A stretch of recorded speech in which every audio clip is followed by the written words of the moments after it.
everybody, and welcome to week number 3 of the AWC Shadowlands Circuit. My name is Aya. I'm going to be your host once again with Zico, Venruki, and Supatiz. We are in the 3rd week, like I said, which means some of these spots into the Grand Finals, or the global finals here for EU and NA have been pretty well secured, but some of these teams are still fighting for their lives to try and gain enough points, and Supatiz, time is running out for these guys. Yeah, I mean, look at this right here. Like My Way and LF Org, these are Titan teams. Like these are BlizzCon champions, world champions, European champions, and they're both 1 and 2 at the moment. In the bottom 6, you need to be in the top 4 to qualify to the European finals as well as the Cross-Region Tournament. So a lot of opportunities could be potentially missed for them. It is unfortunate that they're seemingly not able to adapt to the RMP meta as it is right now. In week 3, though, maybe they've got some curveballs. Maybe they've got a secret weapon. There has been discussion or whispers of a return of a certain Guardian specialization, possibly as an answer to Rogue Mage. So I do wonder if that gets broken out. I'm not believing in it until I see it. Like if they're not willing to put the money on the line for it, I don't think it's going to be a real option. But I have seen whispers of it so far. Well, am I quoting you correctly? You said you were saying this morning, unless you see Thugbear do it, it's not viable. Well, okay, so I thought he was the only bear when I said that, but apparently there's more bears. More bears, yeah. So the RMPs better bring bear spray, but there might be more bears. So if nobody plays the bear actually in the tournament setting, I don't think it's here. I don't think it's back. Like you gotta put your money where your jaw is. Or claw is. Yeah, we'll go with that. Though that's an interesting development. I'm for sure excited to see if any of these teams on EU or NA have come up with another solution to RMP other than that double outlaw row that we've seen Team Liquid do pretty well with. But speaking of Team Liquid, here is the North American standings. We know Team Liquid very solidly 4-0, and then KAWHI following closely behind, only because they're 1 game short, 3-0. And those two teams actually we're kind of just waiting to see who loses first, which one gets a loss today, and we'll know the answer by the end of today, Ven, because they're actually going to be playing today against each other. Yeah, really exciting. I mean, we have some really interesting matchups. I would say another one that kind of is highlighted for me is Team Liquid, Cloud9 versus Powerman. Both of them have had kind of a slow start. They're both at 1 win, 2 losses, and you'd expect them both to be doing a lot better. So at the end of today, one of them will be served with a 1-3. And the other will be at 2-2 and starting to pick up some momentum. So really big match there in terms of points. But we can see the schedule here as it is laid out for the weekend. Absolutely. Another big one, Zico, that we definitely need to talk about is KUNGARNA versus SK Gaming. Oh, we've all been waiting for this one. I mean, we saw the EU standings a little bit earlier. Both of these teams, 4-0 right now, shared spot. And in WoW Esports, we do not like sharing. We're going to put those two teams in the pit against each other, and we're gonna see who comes out on top. And it's gonna mean a lot because the standings that you get here in the circuit, like I could say, I could pretty confidently say, I think KUNGARNA and SK, we're all expecting them to qualify at this point. I think it's, some crazy stuff would have to happen for that to not be the case. So for them, a lot of what they're playing for is standings, and that's gonna matter in the finals. And also in the Cross-Region Tournament, which is going to be happening as well after the finals. So there's a lot on the line for them. You could be, if even in looking at the NA standings, you could be looking at potentially fighting KAWHI or Liquid, and I don't know which one of those two teams you would rather have, but it can be a big difference depending on which roster you have as well. Yeah, especially with the way that they have been playing lately. So looking forward to, both of those matches that we discussed, definitely going to be big ones. But let's not forget about the first one that we've got here today, Casual Dads versus No Money Just Funny. If you actually look at the match record between these two teams, they have played each other twice. It was off broadcast. It was actually No Money Just Funny then that was able to get that win. Do you think we're going to see that continue today? It kind of depends. I mean, Casual Dads is the team that kind of brought out the Outlaw Rogue first. So I think a Nixie on that Outlaw Rogue, he was looking really solid early on. And maybe having, the more experience that will give them kind of an edge in the matchup. I do expect we go into Outlaw RMP mirrors. At first, we on the desk kind of thought that maybe Subtlety was going to have an edge. And if that is the case, No Money Just Funny might actually end up winning this one, but it seems to me that most of these teams, even in mirrors, are just opting for the Outlaw. And I would say that these teams, in my estimation, are pretty evenly matched in that regard. So it really could be anyone's game. Yeah, definitely could. And also to add to that, we're looking at the points for the European region earlier. Casual Dads in 3rd place right now. So they've had a pretty good circuit so far. And they're going to be looking to continue that momentum. So we're going to see what they do here in game number 1 on today's circuit games. Super excited to see who gets this one. Casual Dads versus No Money Just Funny. All right, we got the opener here. Grand Arena, Casual Dads versus No Money Just Funny. What are we going to get in the blind pick? It is going to be a identical mirror. No. Spoke too soon. JJ going to be playing the Kyrian Holy Priest, and Clyde is playing the Venthyr Holy Priest. So that is, I think, no. Yep, that's the only difference.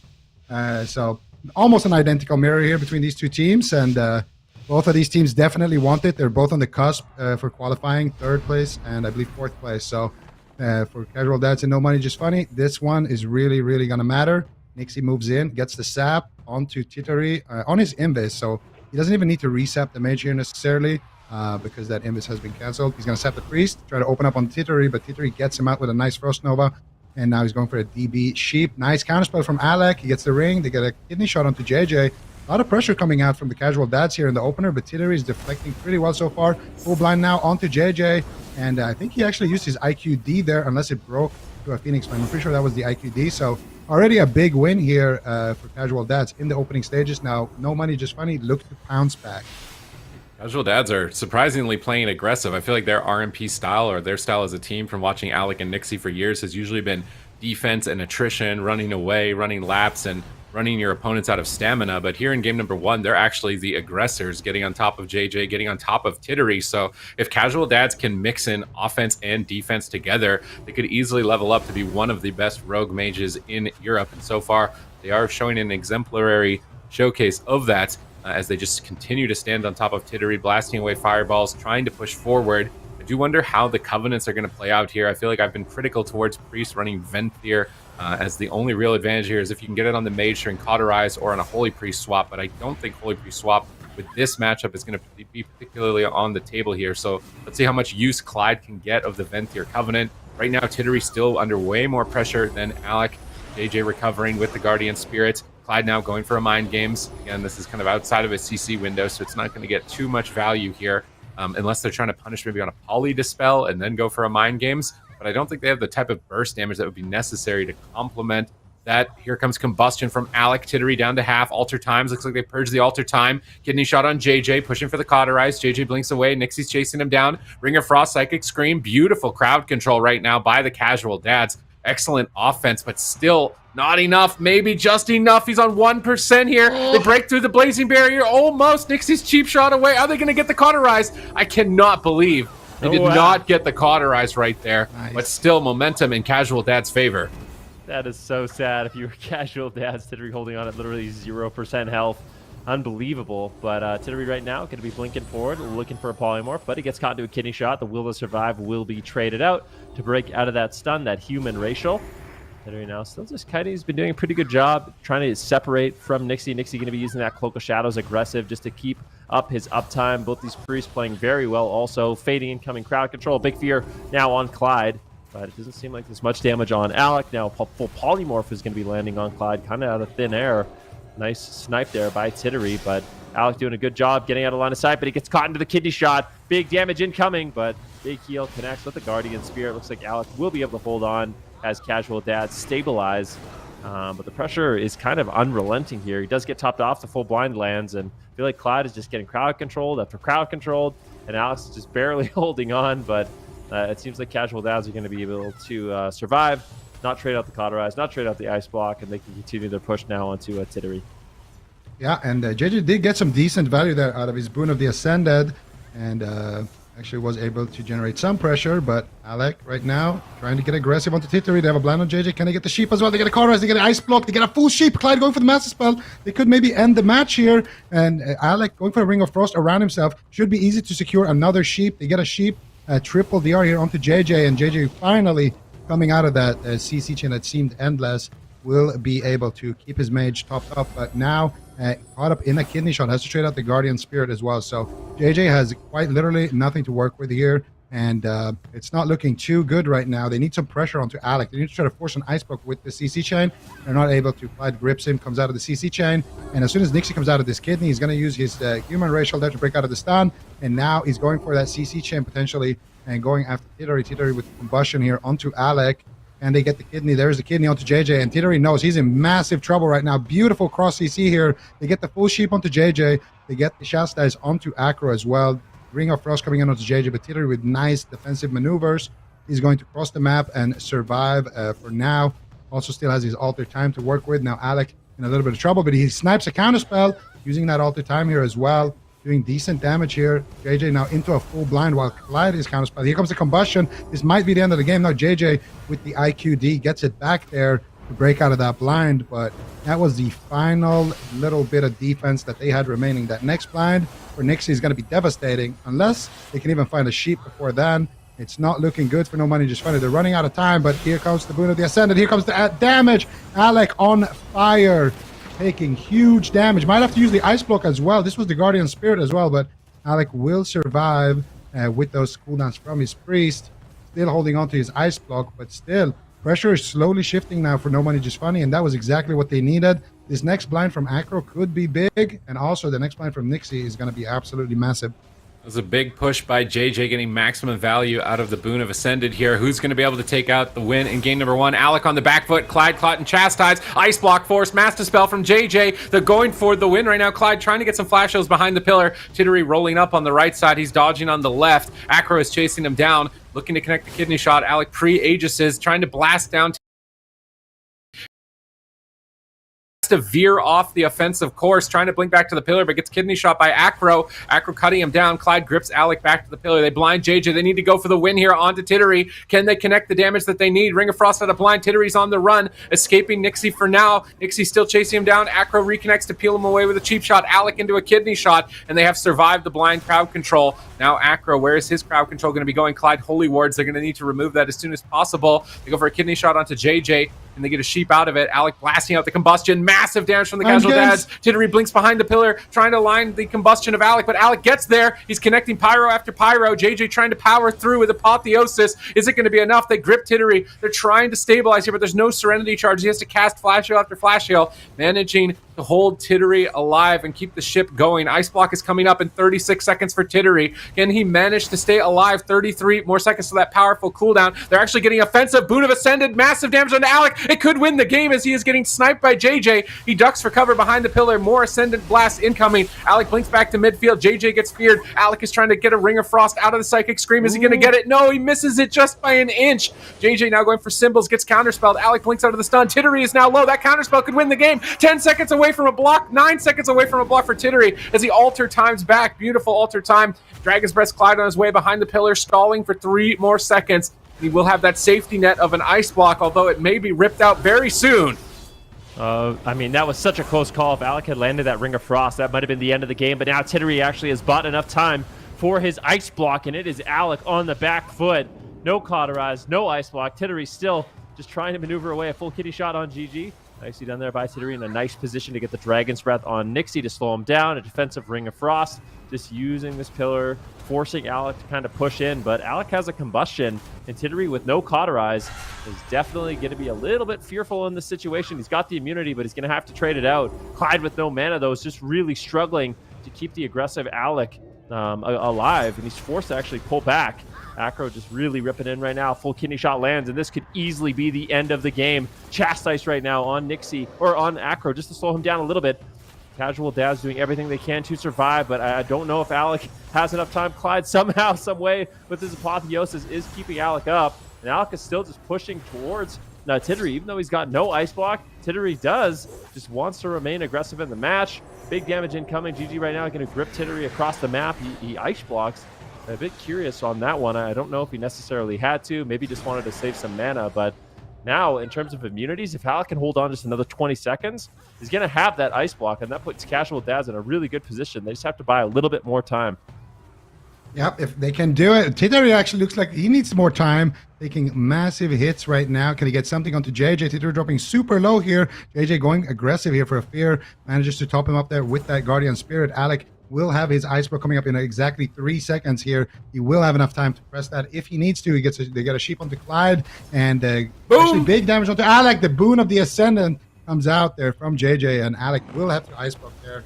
And now the game is completely equal. Mana on both healers equal. Cooldowns are equal. This could be anybody's match. Right now it's going to be Alec on the run here with Clyde behind the pillar. Titteri's Combustion doing a lot of work here, but finally nice chastise onto Acro. Is going to allow Clyde to get a couple of heals out. Now Alec feeling confident moving in here in the open field. They know they can end the game the next time they get a CC chain, but Acro's gonna have his blind first. 3 seconds for Acro's blind. They could raise Alec here. The kidney shot Acro. They get a full sheep onto JJ. Alec snipes it. Can they get the combustion for Alec? He's trying to reset for it. He's trying to get it in time, but he gets the sheep without having the crowd control ready. It's a counterspell though. He could go with this, but still a couple of seconds. These seconds on the combustion are feeling like years at this point for Alec, but finally he has it off cooldown. But now no crowd control into JJ. Doesn't want to just send it, but he might have to. He's taking way too much damage right now from Acro. He's just digging in here. He's going to use his trinket. Can he stay alive? JJ with the symbols. Mind Games coming in. This is the opportunity. They have to send the combustion here. They do it.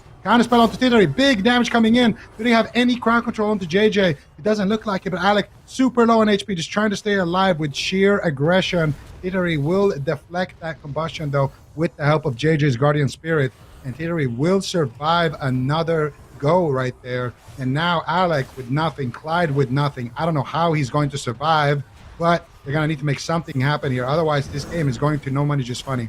Working with nothing. Casual Dads had a great early game, but as this gets to the later stages, they're falling behind. They're getting crushed by the power of Tittery's Combustion as they're pushing for Cauterize. They don't get it. It gets denied here by Clyde at the last possible second as Alec blinks back into midfield, trying to escape Acro, soul shaping away, but Acro is in pursuit. Kidney shot connects. Alec alter times back, goes for a mirror images. They pop through the images. He's going to proc his Cauterize in the next couple of seconds if Clyde can't save him. There's no mana left. Serenity heals, but it's reduced by 37%. Tittery blinks forward, gets a double Dragon's Breath, trying to close out the game, just trying to connect damage. Here comes Boon of Ascendant from JJ. JJ, the hard carry on Holy Priest. He's got block. He's got Cauterize forced, and he might just get the kill for his team. Hard carry on the Holy Priest. JJ right now procs the Wild Sea, but Tittery could fall as JJ went offensive. He manages to save Tittery and go for the kill, and that Boon of Ascended got some big value in game one.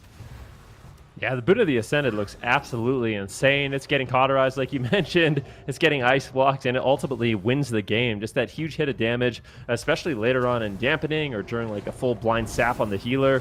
It can be the difference between winning and losing, as we obviously saw in it. It just seems like it really outvalues Aventhyr in these games, unless you're doing a Holy Priest swap, which we didn't really see the entire game. So I like the strategy coming in from No Money Just Funny. Really, really close game, though. I mean, this really could have gone either way. Yeah, that's the thing. No Money Just Funny. Playing from behind for a large portion of that game. Having a pretty bad opener, I would say. But they kept the composure. They kept pressuring. They kept finding moments. And like you guys already mentioned, I think the Kyrian Priest did get a lot more value than the Venthyr. I'm not going to say that it's better than the Venthyr, but certainly, if you don't go on the Priest, it's better. Here we can see some of those moments in the game. Tittery basically having a highlight reel of himself surviving on extremely low HP during those CC chains. And this is where they got the Cauterize and the Ice Block very early on. And you can see here, Alex still has his Cauterize, still has his Ice Block. Tittery has nothing. And, Mana's pretty tied between the healers. So it's looking like actually the Casual Dads are the ones in the driver's seat, and they were for a big portion of that game, but surely and slowly they were able to claw their way back on the side of No Money Just Funny. And a lot of it is Tittery did really good kiting defensively, but also that Boon of the Ascendant, we kind of touched on it a little bit earlier, but it got some big value in this game, and we're gonna see it right here, right there. The Boon gets launched in, and here normally Alec would be able to actually just stay in and fire away and get his combustion reset, but because the pressure from the Boon of the Ascendant, it forces him out. So he can't reset his combustion, and not only that, but it also kills him. So even if it didn't kill him there, it would have still been quite high value there, because Tittery will get his combustion, whereas Alec won't, because he has an extra wizard basically shooting at him, forcing him to duck behind a pillar. And no money, just funny. Gonna take this one. Score, man. It's so close. Like, Nixie's edging a little bit ahead of Acro, but then JJ is getting more value than Clyde. The boon looks so good if it's going to be a mage game, especially in dampening. It's like it's guaranteed a major cooldown, a cauterize, or a block if that boon gets a connect. Whereas mind games, like I saw it activating and literally nothing changed on the screen. Like I would see mind games start glowing and I'd look to be like, who did he even cast that on? Like nothing happened. It doesn't seem that worth it to be mind games unless you're going to run maybe a sub RMP and you're going to go Holy Priest. I could see that being good. But yeah, the Kyrian Priest definitely got big value for JJ. It's why they were able to win game number 1 as they got more and more comfortable. Now the casual dads will have an opportunity if they want to adapt their strategy at all, make a Covenant swap. They have 2 options, right? They could also go Kyrian to meet damage with damage, or they could go Night Fae and get some damage reduction and mana retention, and maybe just use the Fae Guardians as a counter to the Boon of Ascended damage, and then win on mana later on. But they've selected hook points, so this is very interesting for casual dads because this feels like a complete identity shift for them. Like they're normally the dampeners, but that game felt like they were the aggressors. But no money, just funny. We're able to hang on long enough to find their footing and what they wanted to do and pull off a win. So perhaps casual dads will be able to end the game faster here on hook point. Tittery might not be able to escape as he was able to in those earlier stages of the match because it did feel like Nixie was getting the upper hand in terms of crowd control. For the first part of the game, it seemed like the chains on JJ were way longer than the chains they were getting on the Clyde. Yeah, I think that's fair. I mean, it seems like in these matchups, it's the rogues that are just the aggressors, right? Like the rogues are the playmakers. They're the ones with all the crowd control. They're the ones that can kind of be fearless in the face of death. So they can just push on the mage, try to set up wins. And the mage's responsibility is basically all out survival, blinking behind a pillar when your priest is in crowd control, just trying to avoid damage, bolster your defense with the blazing barriers, etc. But yeah, I am really curious to see if we are going to see kind of a Covenant shift here. For Clyde. I don't know if you saw the scoreboard, but actually Alec and Tittery had identical stats. It was 1.4 million damage evenly and 1 million healing evenly as well. So both of them basically playing kind of an identical game. And I mean, just even looking at the game, it was so close. I mean, there's moments where Alec was way behind, barely surviving, and then the same is true for Tittery. So just these little micro plays when it really counts. To try to close out the game. But yeah, definitely be looking for the rogues to kind of be the playmakers in this one. If the mage can land a solid combustion during like a full kidney shot, now that's when you're going to see like the pressure really kind of ramp up. Or you see, GG popping his Covenant ability, getting really aggressive with that Boon of the Ascended.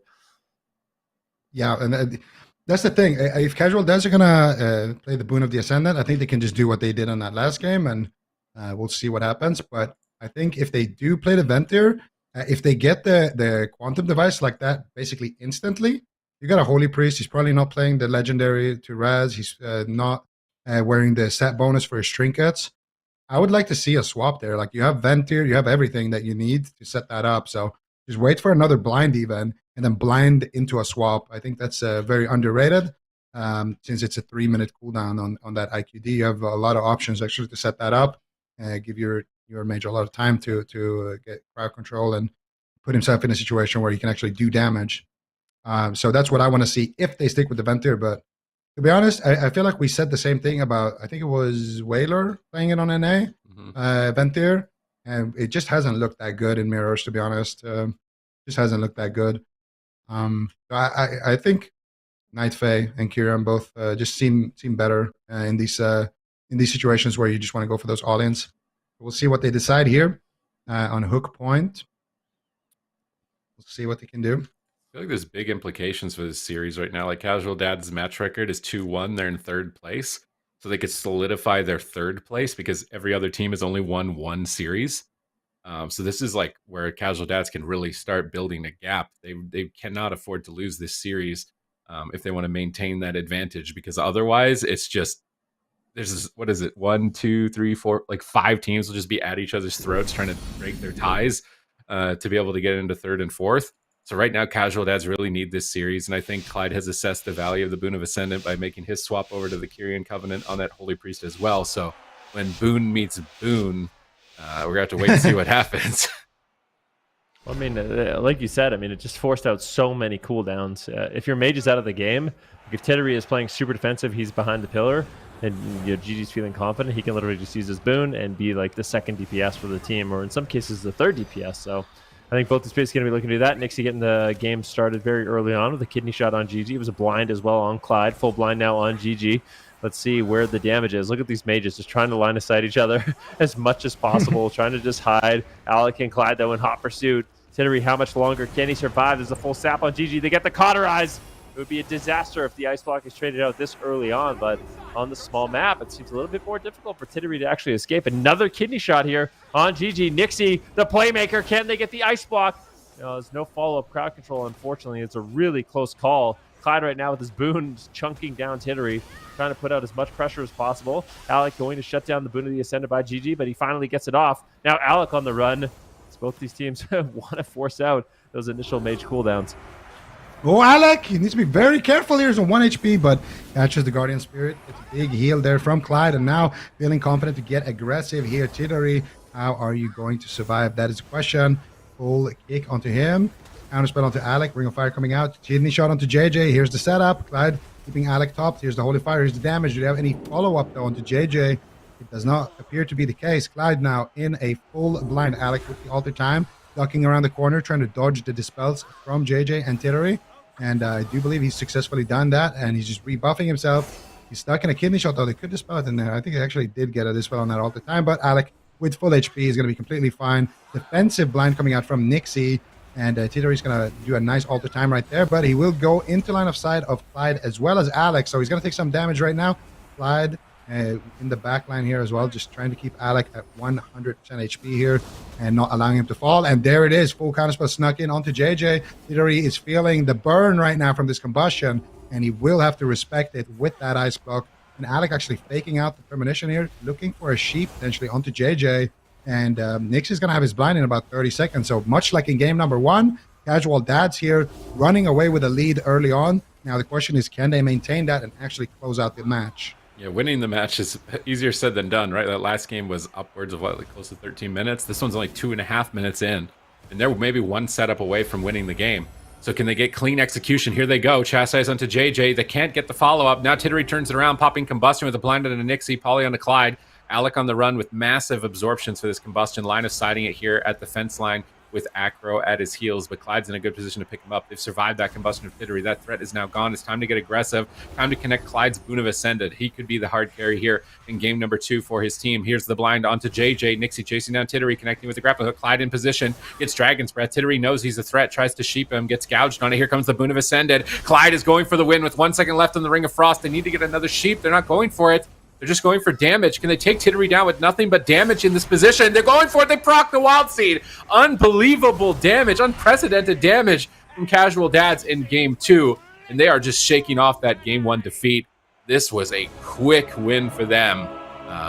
Very impressive. And now we're starting to see the swing back here. It's no money, just funny that need an answer. Yeah, I mean, I like the performance here from Casual Dads. I'd say Nixie in particular.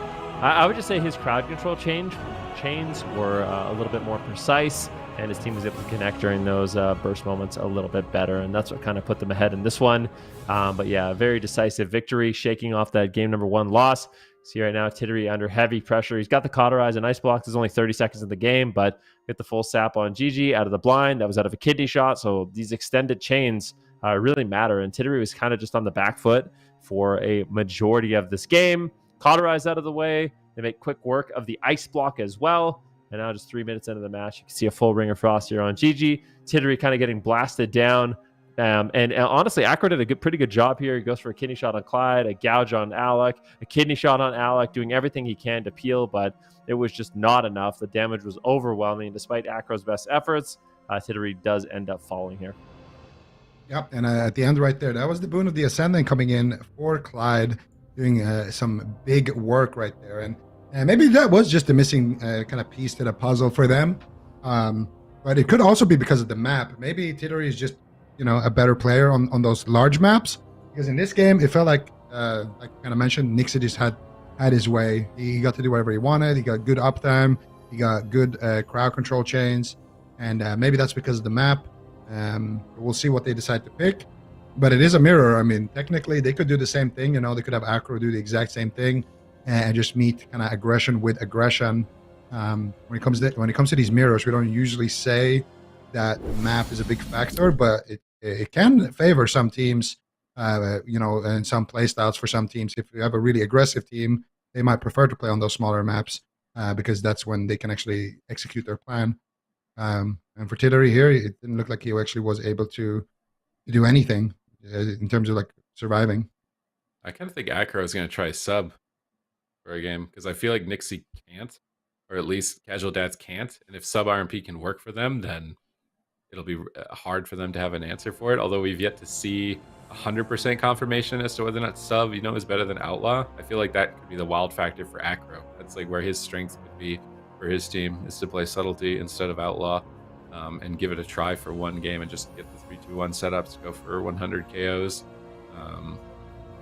I actually kind of want to see that from them, at least for one game in this series before it's over, just to know. And then if it isn't, then go back to the same play. Maybe even, there's no world where they try Shadow Priest anything, right? Like, they have Valet on their team, and we've seen Shadow Priest Rogue, like Shadow Priest Outlaw Rogue in NA, but it wasn't with the Holy Priest, it was with the Holy Paladin. Can you play Paladin?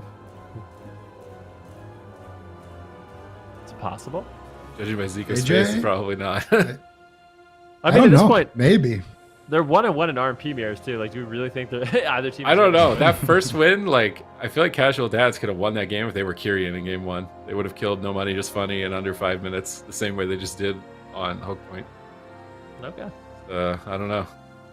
I think that No Money Just Funny are the ones that need to step up here.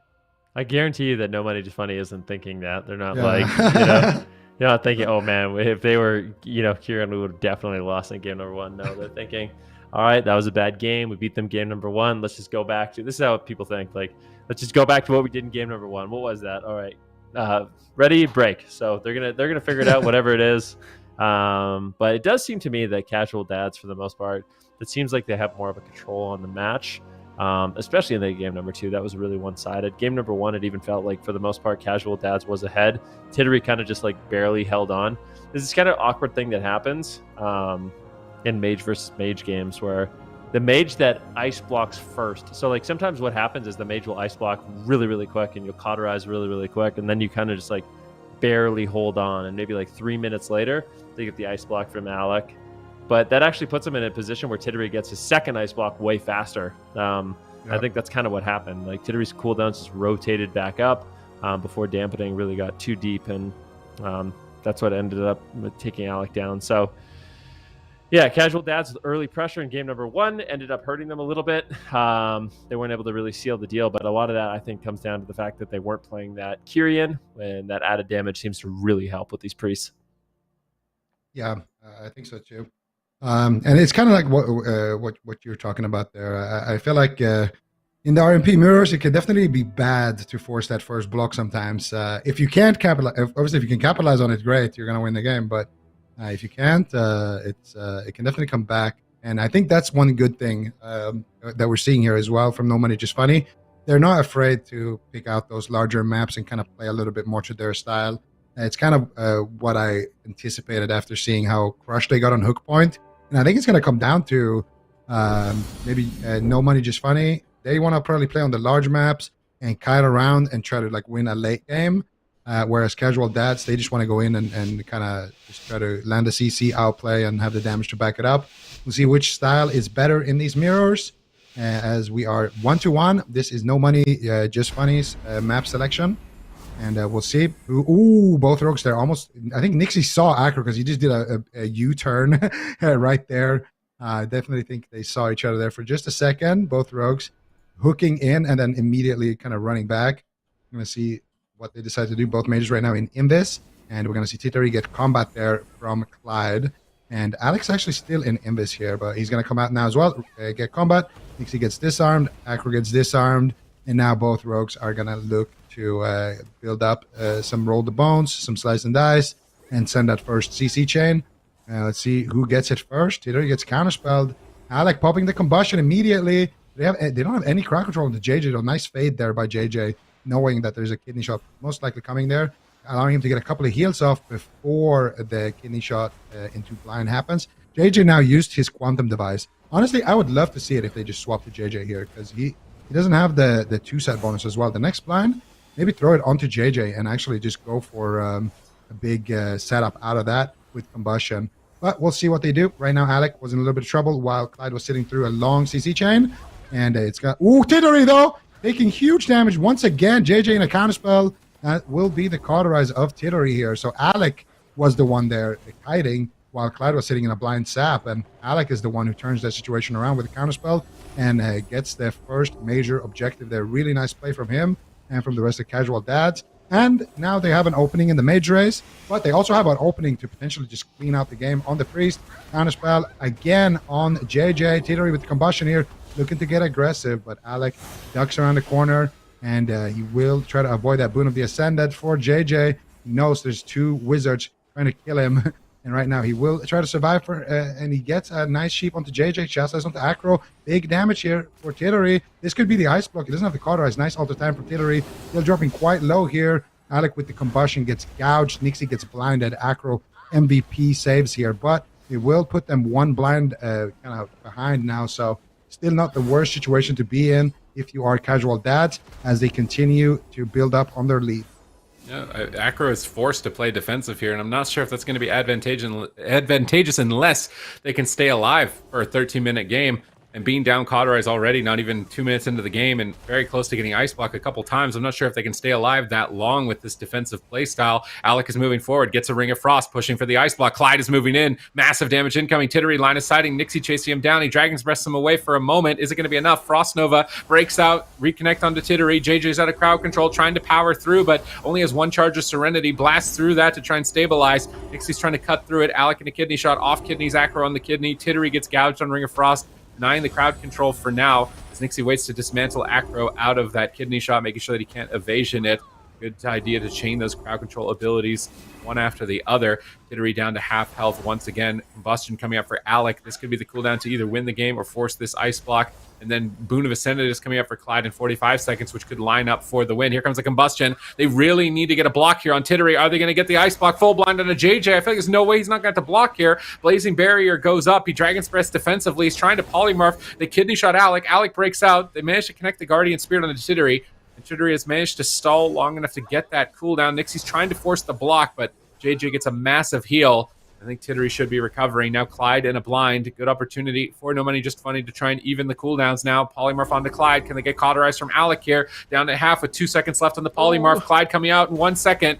Gets a heal onto Alec and is now in his line of sight. Spell stealing off Tittery's combustion. Tittery spell stealing it back for a moment.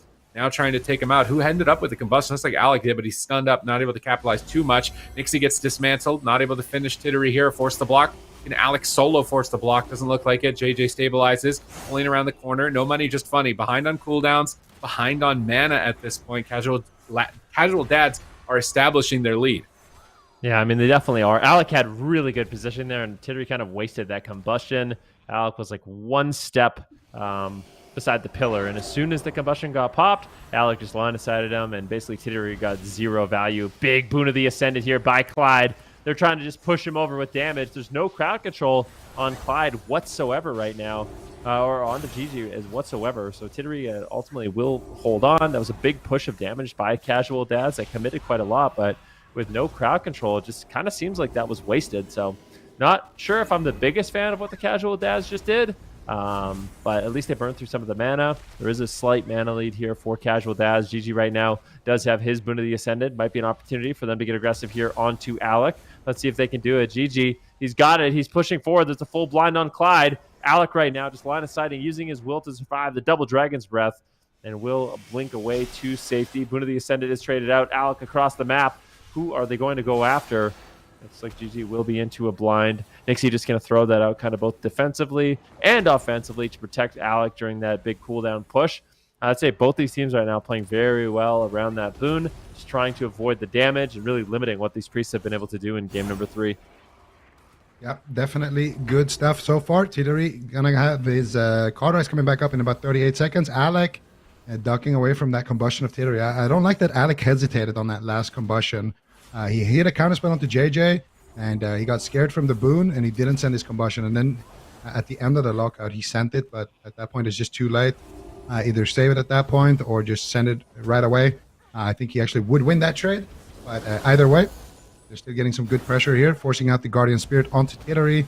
and Tittery will get his Cauterize back. He has his Ice Block, so game is quite even. Slight mana lead for Clyde, but maybe they can do something about that. Alec blinks in for the Ring of Frost, gets Kidney Shot immediately here by Acro, and he's going to send the Alter Time, blink behind the pillar, and unfortunately for him, he did get Dispelled there before he got around the corner. Really nicely done there by JJ, but big damage onto Tittery. He's just going to force him into the Ice Block here.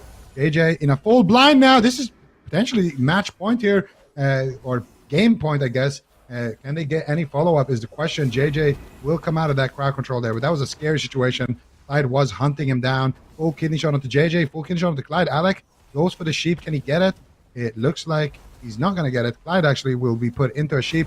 Alec just going to play it defensively. Dragon's Breath onto Acro, going for the sheep as well onto Acro, and he will find it around the corner there, and now will survive there as well. Alec with the combustion about a minute away. Tittery has his combustion here in 10 seconds, so if JJ can land something onto Clyde, or if Tittery can land something onto Clyde out of a Kidney Shot, there is an opportunity where they can get aggressive onto Alec and potentially force something. But right now it's JJ sitting through the crowd controls, finally coming out. He gets counterspelled. Alec, if he had his combustion here, he would send it. Tittery, though, might just die anyway. During the counterspell, he's super low, gets the Guardian Spirit. The Guardian will proc, and that is going to be disastrous now for No Money Just Funny, having a 3-minute Guardian there potentially. No Ice Block on Tittery, and just the Cauterize to rely on. Alec with the combustion ready, blind in 3 seconds for Nixie. Yeah, I think this game is just about done here, and they get some CC now. Going to just blind JJ and run away with the win here. They do. Full blind Boon of the Ascendant Command from JJ. He uses the Quantum Device there, I believe, but Nixie leaps over, cheap shots him, and the combustion is doing some work here onto Tittery. He's dropping dangerously low. There is going to be the Cauterize proccing for Tittery. Now Alec will run with that trade. They're not going to get more than the Quantum Device as well as that Cauterize. They will be happy to take that. JJ's completely tapped on mana. Can they keep him in combat? Nixie is there right next to him. He's sitting down for a drink with Greater Fade up. JJ actually getting a tick because of that. Nicely done, but Tittery still under so much pressure, blinking away, trying to survive Nixie. And there's the Soul Shape. They get a full fear onto JJ, and that will be the seed. And JJ just left in the fear. They didn't even try to save that seed. They knew that was over. And Casual Dad's here with a lead now in the series. So, do you think they're thinking that they would have won game one if Clyde wasn't Tyrion still? You think? I mean, it's still pretty close.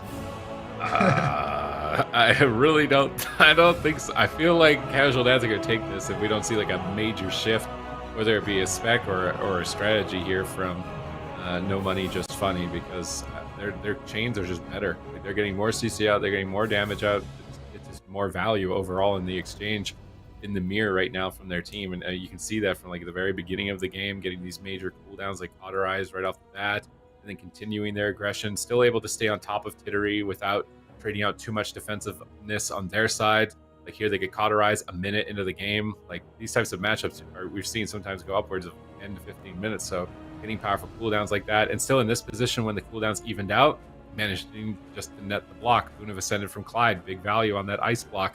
Then we see a combustion from Alec here onto Tittery, which is going to be able to, I think, push forward the Cauterize as they cheap shot JJ. So like the coordination of their cooldowns together with CC is just getting cooldown after cooldown. Alec's in a good position with still Cauterize and block.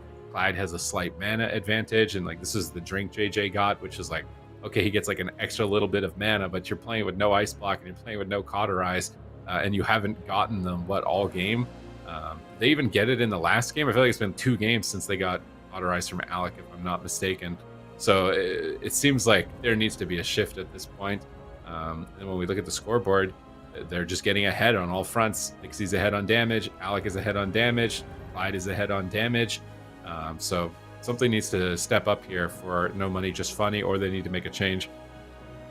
What do you change to though? Like, you know what I mean? Like, you're playing to outlaw RMP. I feel like their best bet is probably a mirror match. Anything else, I feel like they're playing a losing battle. So even if they are losing the mirror, I still feel like, there is little adjustments that they could make.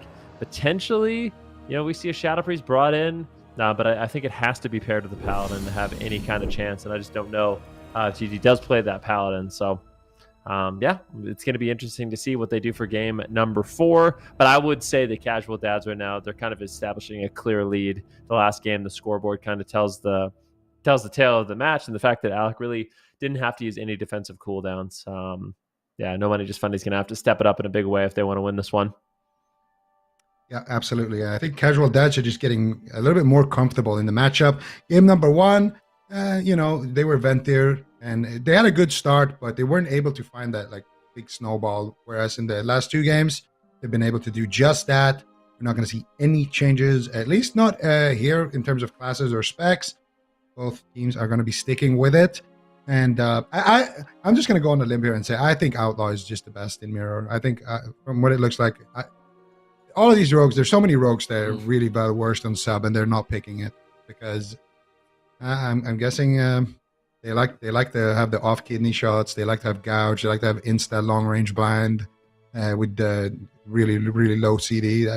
Outlaw. They like being immortal and sub v sub. A lot of the time, people are going after the rogue if they play sheet death and things like that. I feel like the reason why nobody's picking it is because Outlaw is probably just better and safer. So it's just going to come down to in-game changes like covenants, gear, strategy, things like that.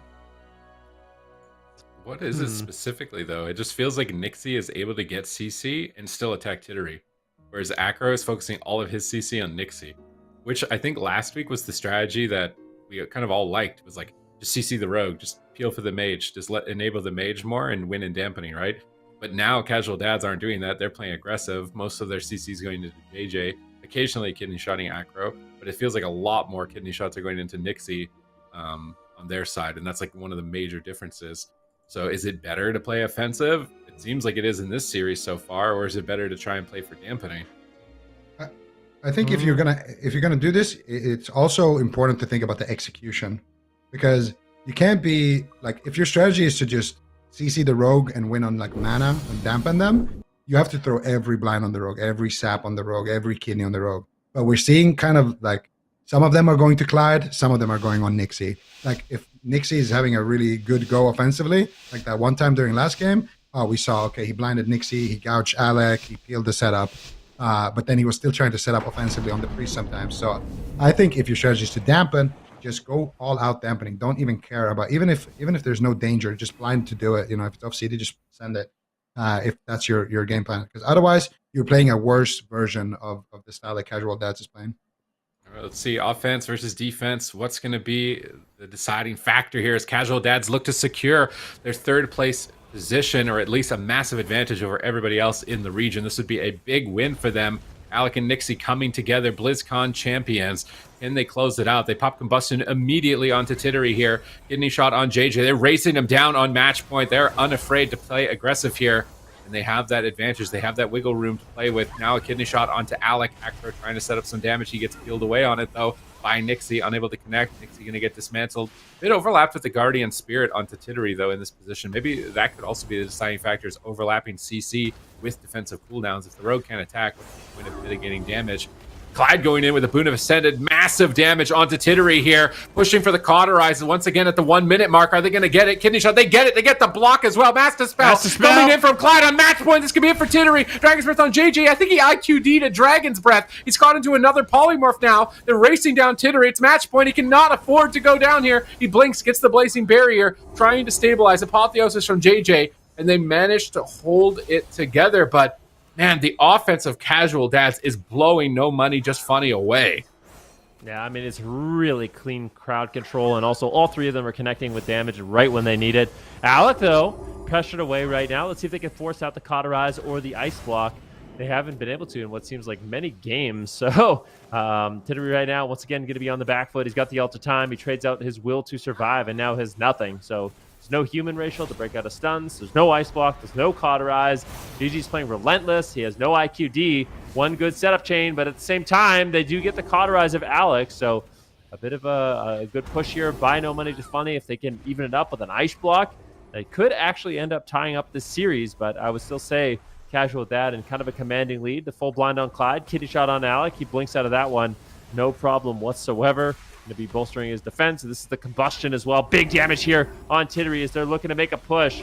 JJ, though, trades out the Holy Ward and is able to avoid incoming crowd control, keep Tittery alive, and unfortunately, Alec wasn't able to really get too much out with that Combustion.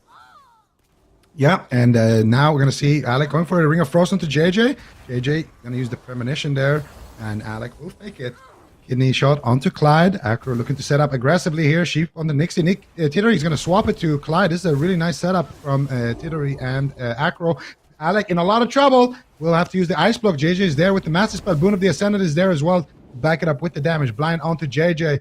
Tittery in trouble. Already preemptively running here with the Soul Shape. What is he going to do? Full Ring of Frost now onto JJ. Potentially a kidney shot as well, but Nixie a little bit too far away right now. Alec moving in here for another Sheep onto JJ. Gets it. Rune of Power coming in. Triple DR Sheep onto JJ. Can they take Tittery out? The Dragon's Breath, 1 second left.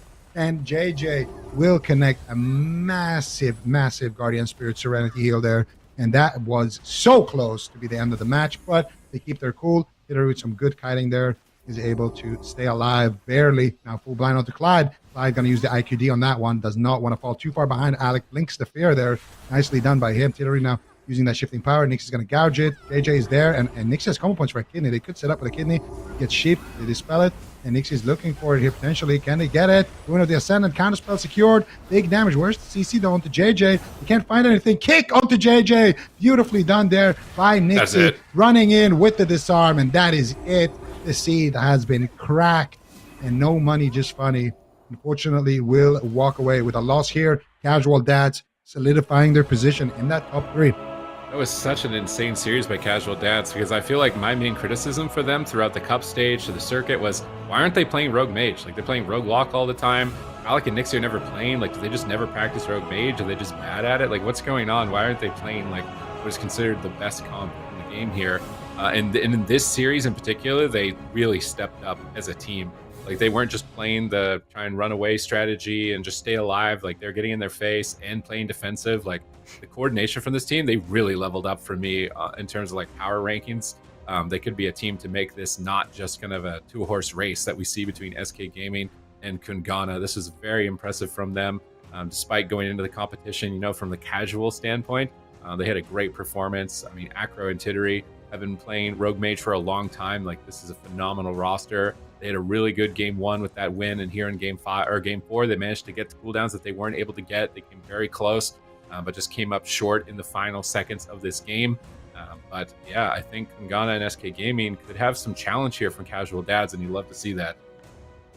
I mean, you definitely do. Casual Dads is one of those teams where it always seems like later on in the competition, they kind of level up, right? Like, they have a very casual approach, just playing for fun at the beginning, but as the competition goes on and they need to get better and better, they improve. And I think this series is a great demonstration of that. So Casual Dads with a beautiful win, ended up losing the first game, but I would say, hey, the games 2, 3, and 4 were pretty convincing from their side. And I think in terms of RMPs, they're looking really solid.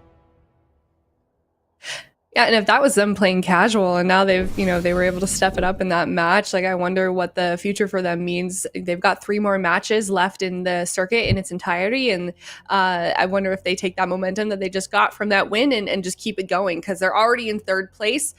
So I think this is definitely a team to be looking out for, because they're looking super solid and they continue to improve on that. So well done to Casual Dads. No money, just funny. Honestly, just not looking good for them so far in the circuit. I mean, what do you want to see them do moving forward, Super Ts, if they want to build on that RMP play? Because if they're not winning with RMP, I just unfortunately don't know what their future looks like. I mean, it seems like just picking your moments better, right? Because from the Casual Dads, their ability to synergize together, like isolate all their damage into specific moments and coordinate for a push, is why they're able to get through all the defense. Like, this is a very tanky composition. This is a very hard comp to kill. That's why it's so popular right now. So you need to be precise and coordinated with your teammates when you're making your push. If one person sends combustion, but JJ's in the back not ready to get there with any damage, it's not going to be coordinated enough to actually force Cauterizer to force Ice Block. So coming together and finding those moments and then communicating them together, I think, is where No Money Just Funny are going to have to make their improvement. All right, well, let's see if they can build on that. But that's going to wrap up that series. We've got another one coming up here. It's Bugs versus Delirium. And Delirium, Zico, have really been struggling. This is a team that hasn't been able to win a single match yet in the circuit. Yeah, Delirium, also one of the only teams here not playing with a rogue, running that Red Warrior and Shaman, mostly. We did see them run double Outlaw one time, but I still wouldn't count them as a rogue team.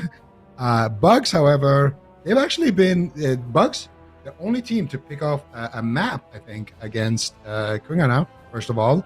with Jamie on the elemental. Now Bugs, I don't think their mage Oscar was here last week, and they still showed up a little bit. Like they didn't, they didn't win last week, but their enhanced outlaw looked good. Their LA outlaw looked good. So I'm hoping that they've been practicing those two. And for Bugs, this is kind of where they're favored. This is they have to win here. If they don't win against Delirium, they can kiss goodbye to the finals. So they need to win here, and they need to look good doing it. And we need to see maybe a little spice for what they have planned for the future as well, because they are definitely one of those teams that they could qualify, but it's going to take a perfect run for them to get there. Okay, well, let's see what they can do. Coming up, we're going to go to a break. When we come back, it's Bugs versus Delirium. We'll see you soon.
everyone. Welcome back. It's Bugs facing off against Delirium. Delirium looking to get their first win. Bugs looking to try and get into that top 4 with some more points.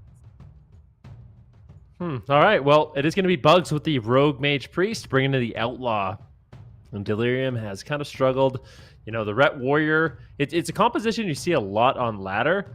But unfortunately in these tournaments, it just seems like Delirium has had a really difficult time against these Rogue Mage Priests.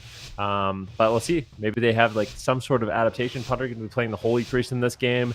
Night Fae Holy Priest, indeed. And we'll have to see. Ret Warrior, of course, can do unbelievable amounts of damage if they can connect to their target. But the problem is, Brunhilde on that Outlaw Rogue is going to be able to get a lot of control over them. And if he does a good job, they might struggle to find kind of damage and momentum in the match. Yeah, we're going to see if Brunhilde can do it. He's been having a good showing so far, I would say, in this team. And Oscar is here, back in action. Let's see what they can do here with the opener. Ring of Frost onto Squarlet. Big damage coming in. Punter immediately trading out that trinket right there for the combustion. Adrenaline rush, all that good stuff being popped out. But that means Punter, he can get fully blinded here. They're going after Next right now. Next also going to trade out his trinket here. Does not want to fall too far behind here with the Queen dropping the banner and just all that big damage that's available right now for the Ret Warrior. But they're going after Next still. And Next will fly up in the air here. And Next Airlines looking like they're going to have a solid landing here as well. Now, Brunhilde going after the Warrior. Kiddish onto Squarlet. Sheep onto Punter. It's looking clean. They're going to fear Squarlet as well. Blind onto Punter. How is Queen going to survive this? Squarlet will Trinket and Blessing of Protection that blind. So another 2 key defensives out of the way. The only thing they got remaining is that bubble on Squarlet. Now they need to get offensive onto Next. Next stuck in that big Hammer of Justice. Disarm onto Queen. Going to slow down his damage during that stun. Next will be able to pick himself back up. And Oscar looking for some crowd control here onto Punter. Dragon's Breath going to come in into a full sheep potentially here. He gets it. And they get anything onto Squarlet though. Doesn't look like it. They're going after Queen once again. Ring of Fire gets dropped. And Squarlet does not want to get feared right now. That's why he's not walking over Next. As soon as Punter leaves CC, he can get back on top of Next here. Because that means if Punter, or if he gets feared, Punter can dispel it. So really nice positioning there by Squarlet. Now finally he's going to tank that fear.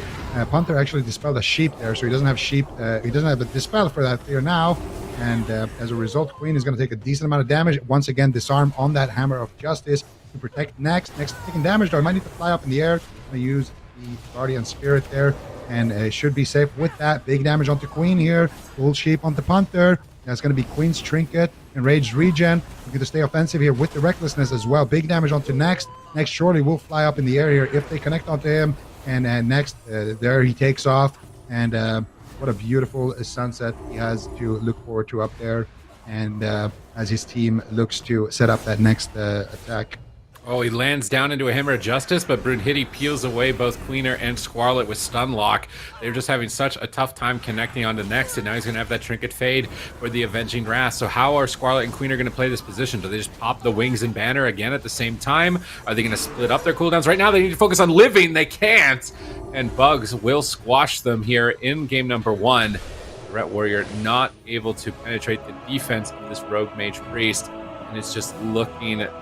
It is looking grim for Delirium right now in the circuit.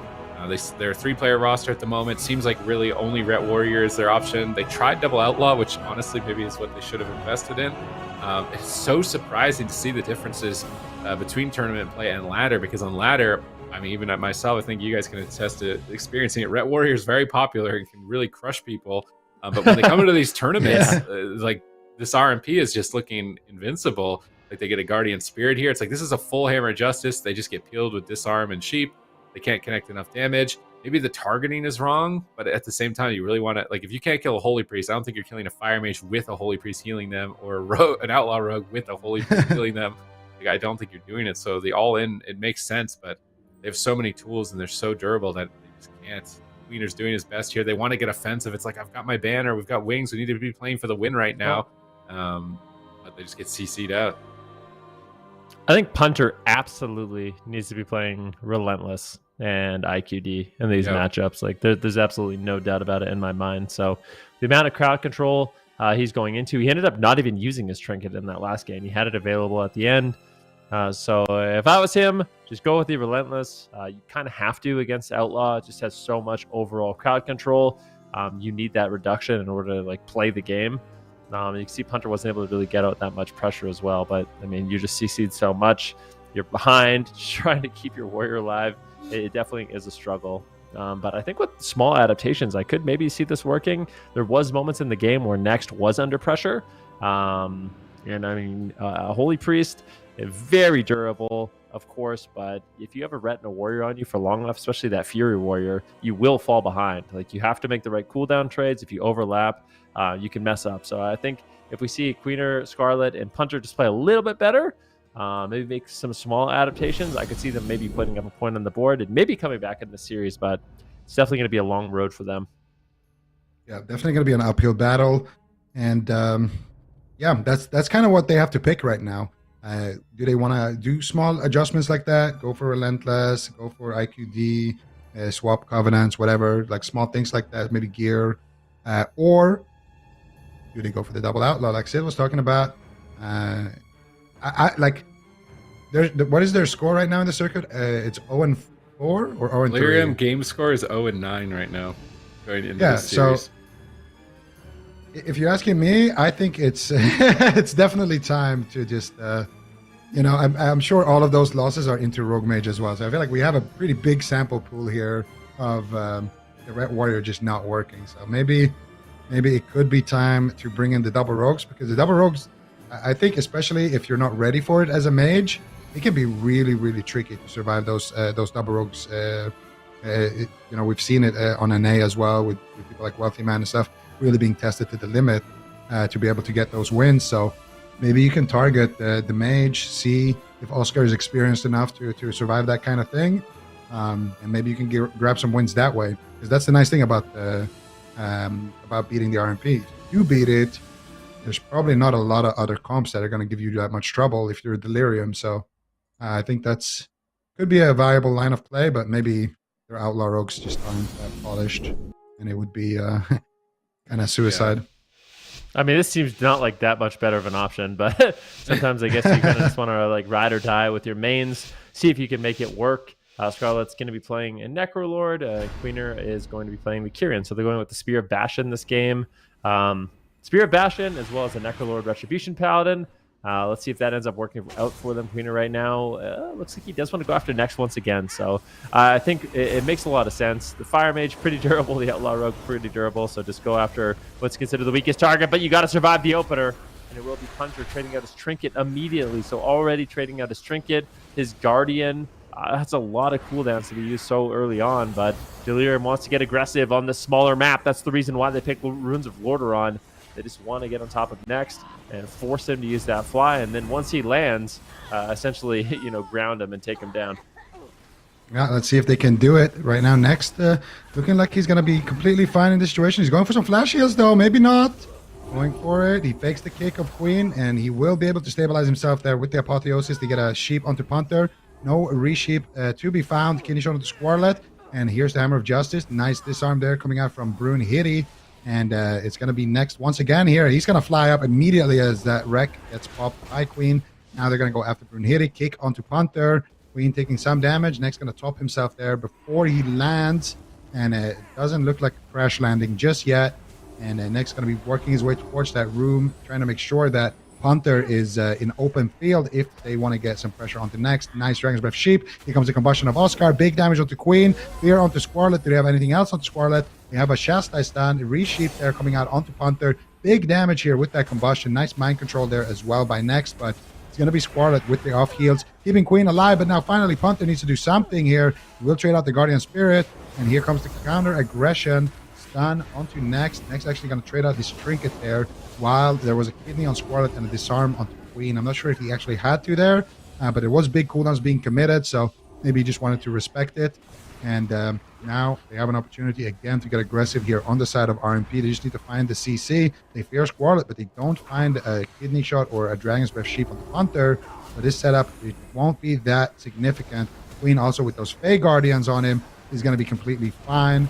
And I think he also got a Blessing of Sanctuary out of that stun right there. Or maybe a Blessing of Protection. Oh yeah, Blessing of Protection, and got instantly stolen by Oscar actually. So we get a Sheep here onto Punter. And they do have some damage here with Ring of Fire, but it's actually next in trouble here. Dropping dangerously low. They could just blend him, and they will take him out. But is he playing the Res Legendary? I feel like this is the type of game where you do play the Res Legendary. You are the only target. Next, gonna come back here to life.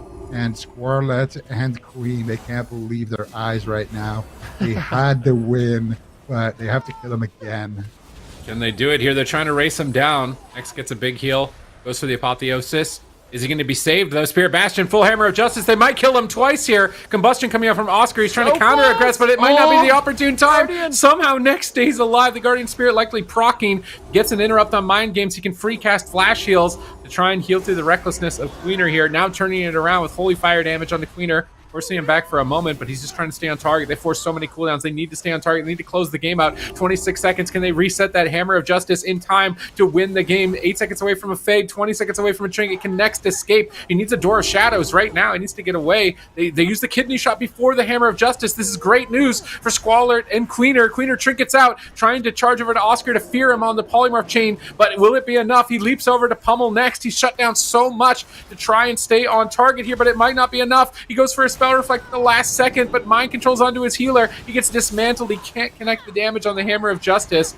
Runhitty with an excellently timed dismantle during that time. They've managed to buy time for Next's trinket, which you'll be able to use in tandem with the Greater Fade. But offensively, their pressure is diminishing here on the side of Bugs. They need to find that opening and land triple crowd control. Otherwise, I think Next might have his life flash before his eyes a second time.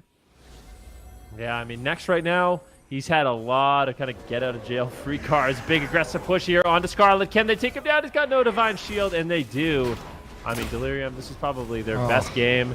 They were able to take down Next once, but unfortunately for them, with the Holy Priest of Res Legendary, they need to do it twice, and they just didn't have it in them. This game number 2, Bugs pulls out a big win, up 2-0 now in the series. But I would say that was kind of the nicest game we saw from the Ret Warriors so far. I mean, would you guys agree with that?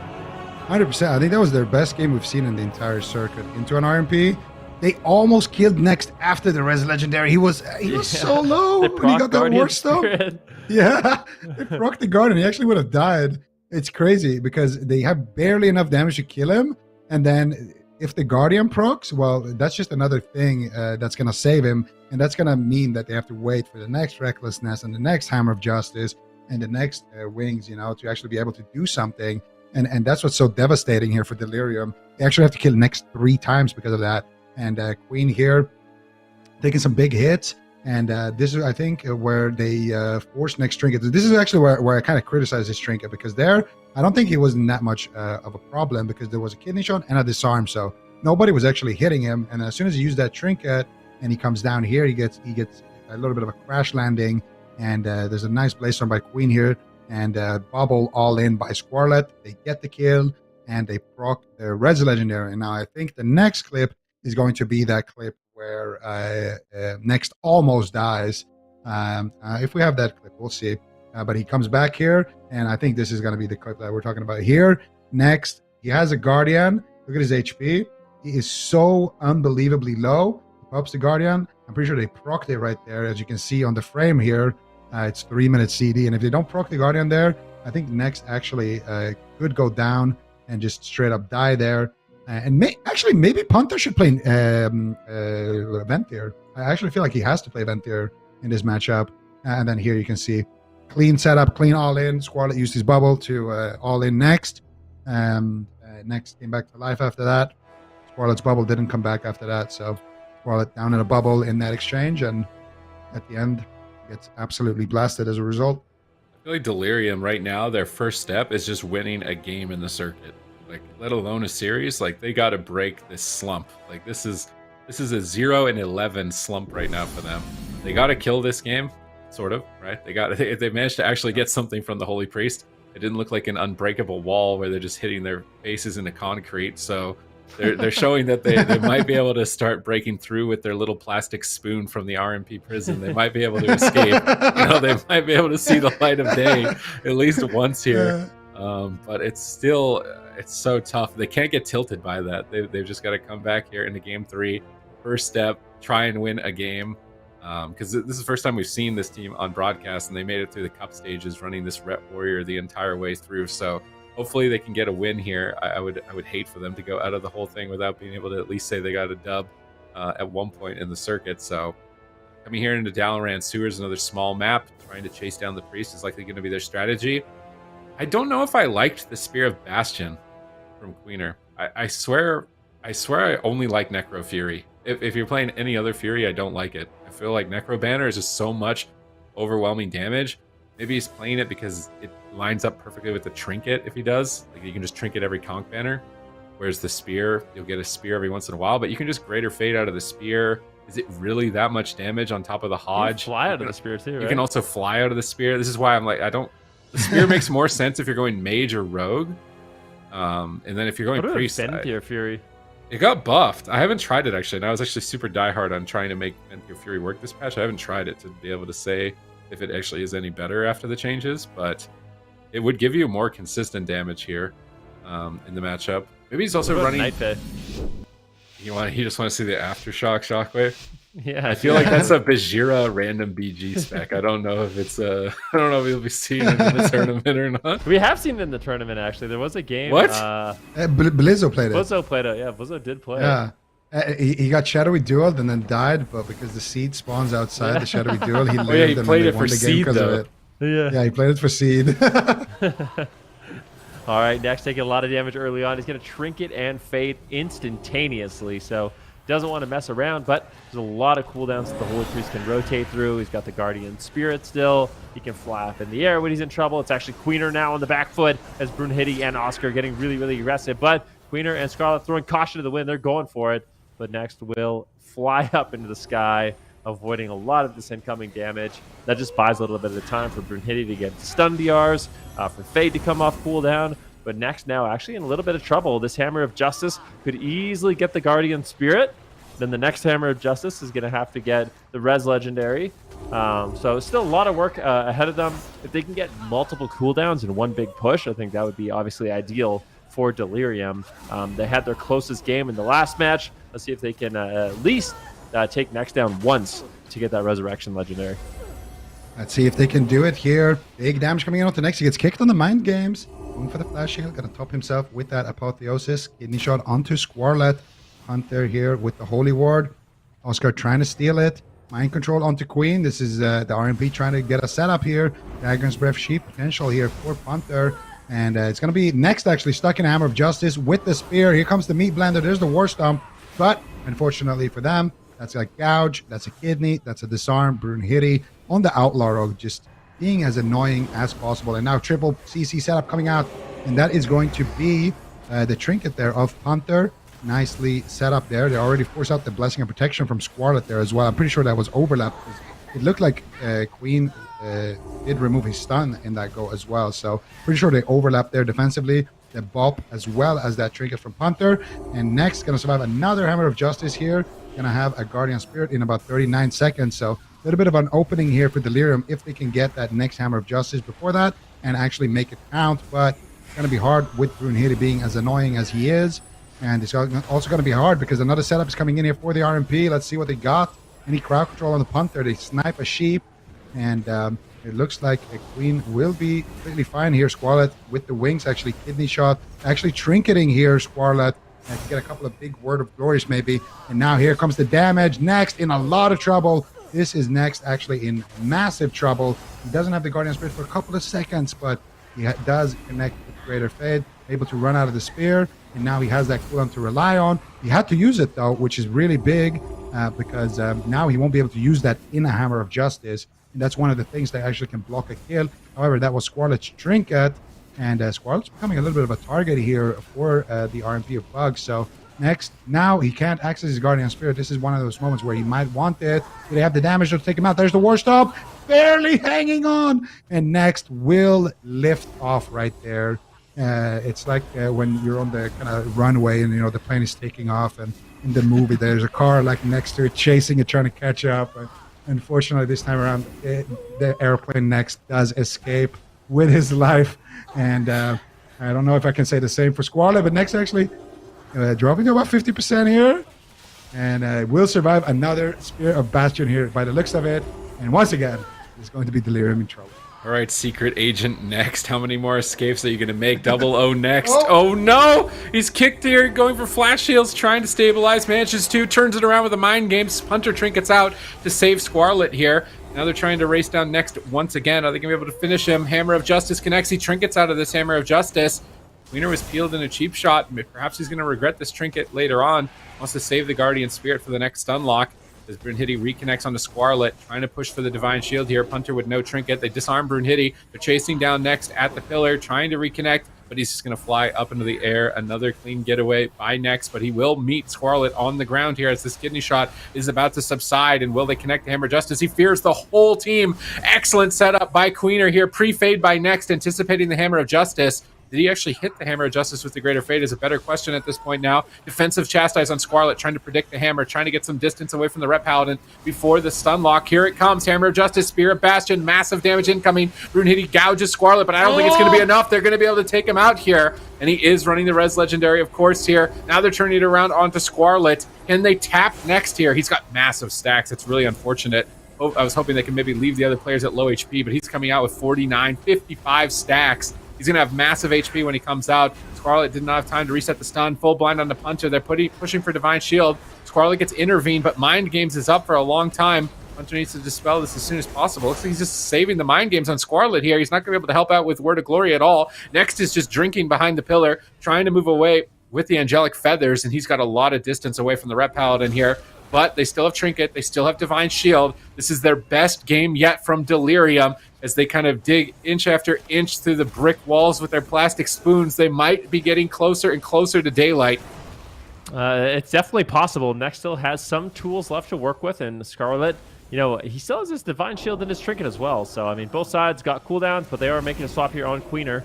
Can he survive? Scarlet's going to be backing him up, but he is caught into a polymorph. Kind of an awkward position. Can't get dispelled out right away. Punter needs to get the dispel on Scarlet so he can actually help out and continue the pressure. Next, continuing to run away right now. His Trinket's going to rotate up in just a second. I think this is likely going to be a Trinket fly. Not even trading up a Trinket, unfortunately for them.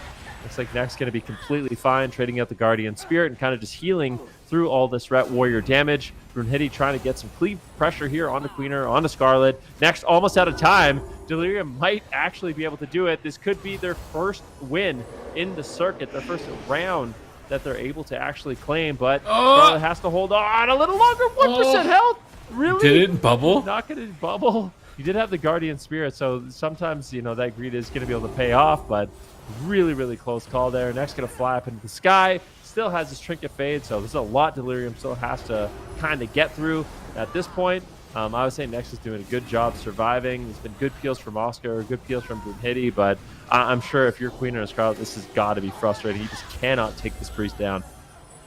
Yeah, that's the thing. And Next been having a pretty good game so far. Brunhilde with a lot of survivability, but he doesn't have that Res Legendary, and now he doesn't have a Trinket. There is an opening. If they can get that Guardian onto Next, there will be an opening. But with that said, they need to be careful here. If Squarlet has to use his Divine Shield, and Squarlet will be in big trouble. Here's the full blind. Here's the setup. They get the bop on the blind. Nicely done there by Squarlet. If they got a stun there onto Squarlet, before potentially...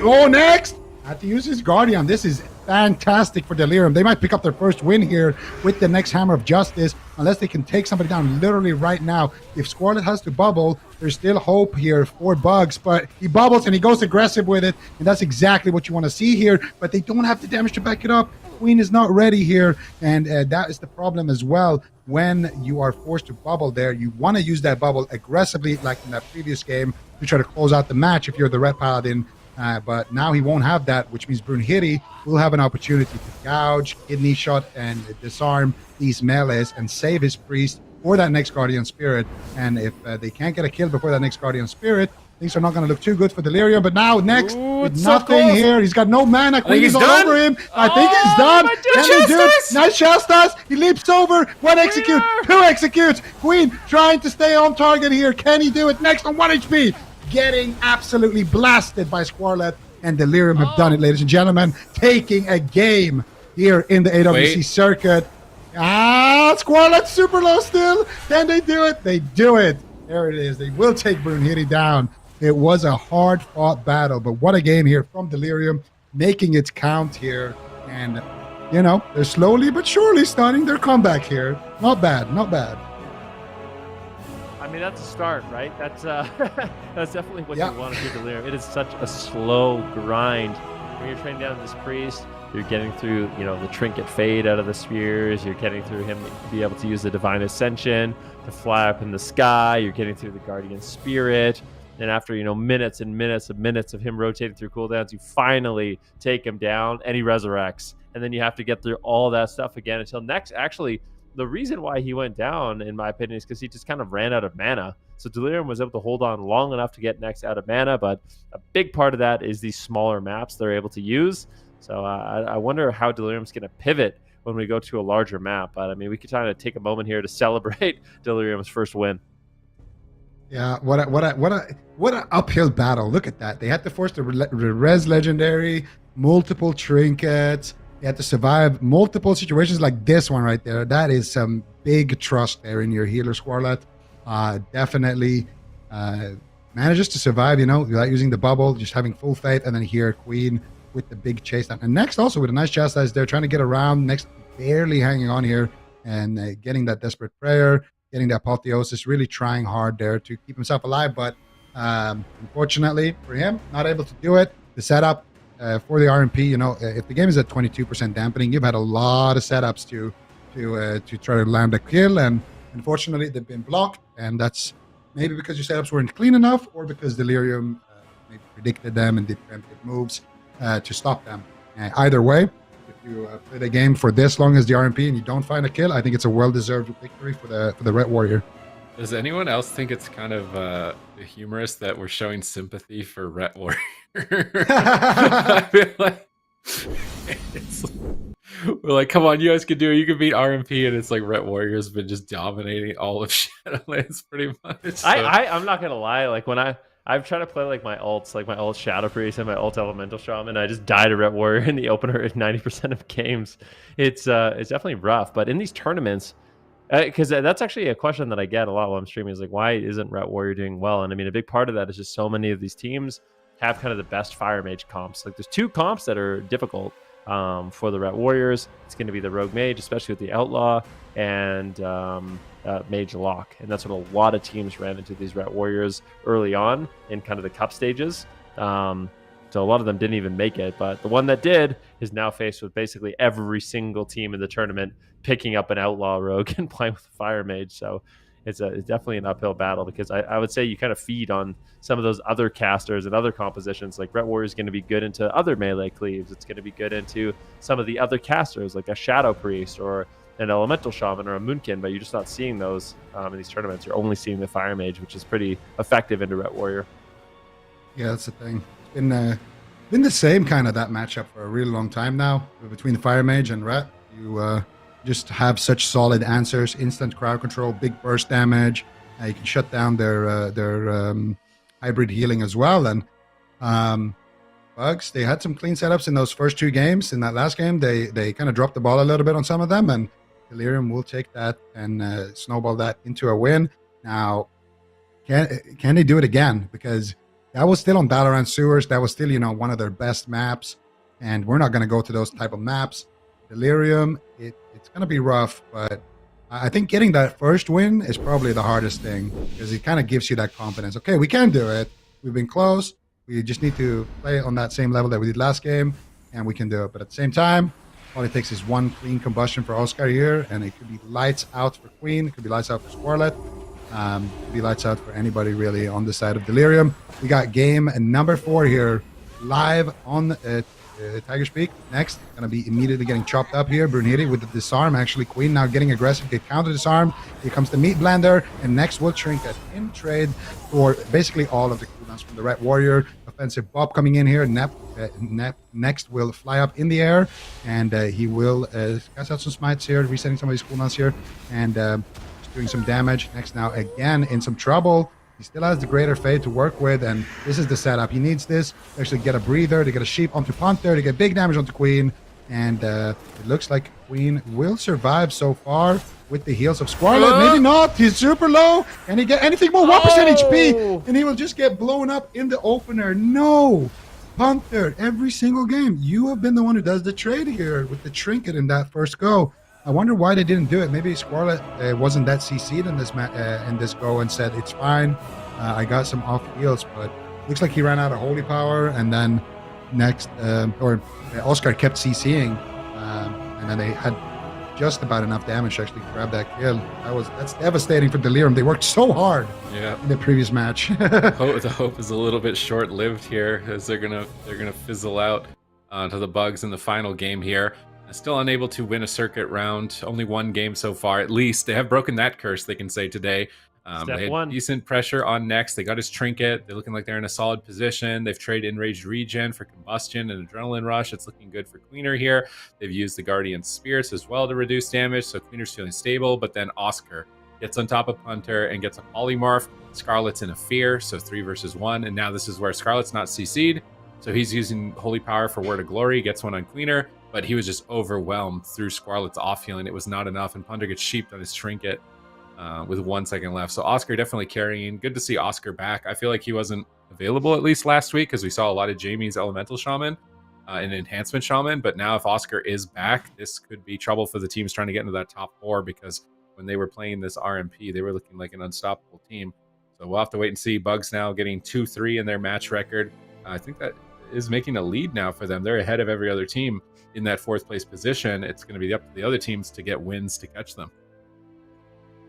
Yeah, looking like a very good weekend so far for Bugs. It doesn't look like they actually have anybody tomorrow to play against. It's going to be their off week next Sunday, tomorrow Sunday, I mean. So yeah, we'll have to see. I mean, that's a really going to be a really good thing for them. They're going to be, getting another point, which is always a good thing, because all of those teams obviously super competitive right around that spot where Bugs is in terms of points in the standing. So well done to them. Delirium, like you guys said, at least they were able to get 1 point against them. So they've certainly been struggling so far in the circuit. They're going to be going up against looking for Org tomorrow. Do you think that composition is going to fare any better, Supatees, against that team? Red Warrior into LF Org. Well, they'll probably play Mage Lock, right? I feel like. But do they have Demonology ready to go? Because I'm not sure if Destro will be able to beat Red Warrior. It's probably still a good shot. But it's gonna be tough for them. LF Org will still be a tough team. It's not an RMP, but it's the other kind of side of the coin that is tough for Red Warrior, which is the double caster mage teams. Mm-hmm. All right, well, we'll have to see tomorrow, but next up, we've got potentially one of the biggest matches of the day, for sure, the biggest one in Europe right now. Then it is KUNGARNA versus SK Gaming. Yeah, I mean, both these teams looking unstoppable so far, but I would say in this particular meta, KUNGARNA, in my mind, comes out ahead. We do have, of course, Zebai playing the Outlaw rogue, but I don't know if that can, kind of compare to the years and years and years, tens of thousands of games Waz has on Rogue. So I would be blown away if SK Gaming can win this matchup, but I'm really curious to see what they have prepared. KUNGARNA is kind of looking unstoppable. They really are the team to beat in Europe right now, but SK Gaming obviously undefeated. So they're looking solid also.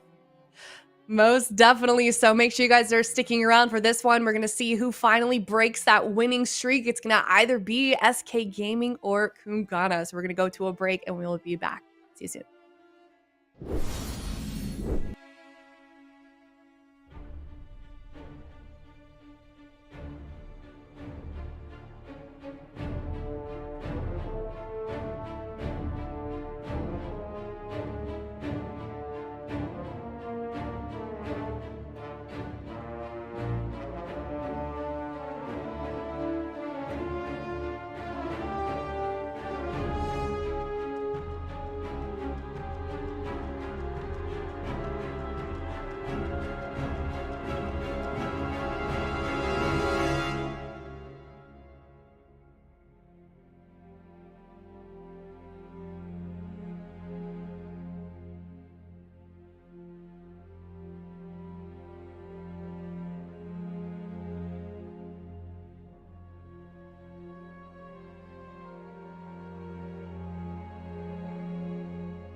The series from 2017, I remember the most. Maro Tricket's paralyzed. That aggressive Tricket might cost him his life. They use the touch of but right before the sun. Maro blocks it off. Deciding game at the regionals in 2017.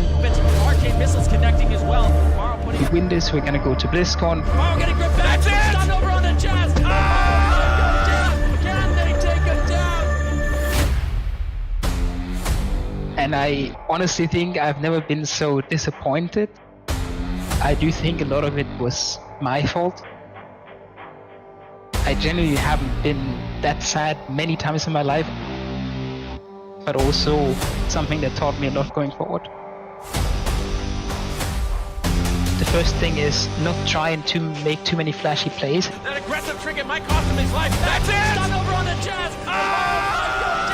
Can they take him The second thing I learned is communication. It looks like you're playing bad, you might end up winning the game because you're just communicating good. Trying to force Maro back, but an ice wall line of sight swaps you away from his healer. He could go down here to the ice wall. Is he going to survive? He's so low. Holy fire incoming. Massive damage. Huge value. The third thing, trying to get different point of views, playing different classes and different play styles. Waz, can he get the Cloak of Shadows off? I believe he should be able to. Maro. Oh, goodness gracious! Maro's just on fire. You can also win games by just playing good defense and just put in as little effort as possible without losing the game. Right now there is 0 cooldowns left. He's stunned up in the middle of the map. Big Comet Storm lands, and he gets crushed. 2021 and also 2020 were insane years for me and my team, and we were kind of just winning every tournament we played in. I definitely see Waz's teams as rivals over the last couple of years. It's always kind of been us against them in the final, and we're kind of the two top teams competing for the tournament wins. All right, big damage onto Raikou. Triple crowd control out from SK Pieces. Raikou, they caught him. They bought him. They bought him. Where is this damage coming from? I feel very confident in my teammates' ability and for us to win any tournament we play in. And I think it's going to come together more so than maybe in the first cups we played just now.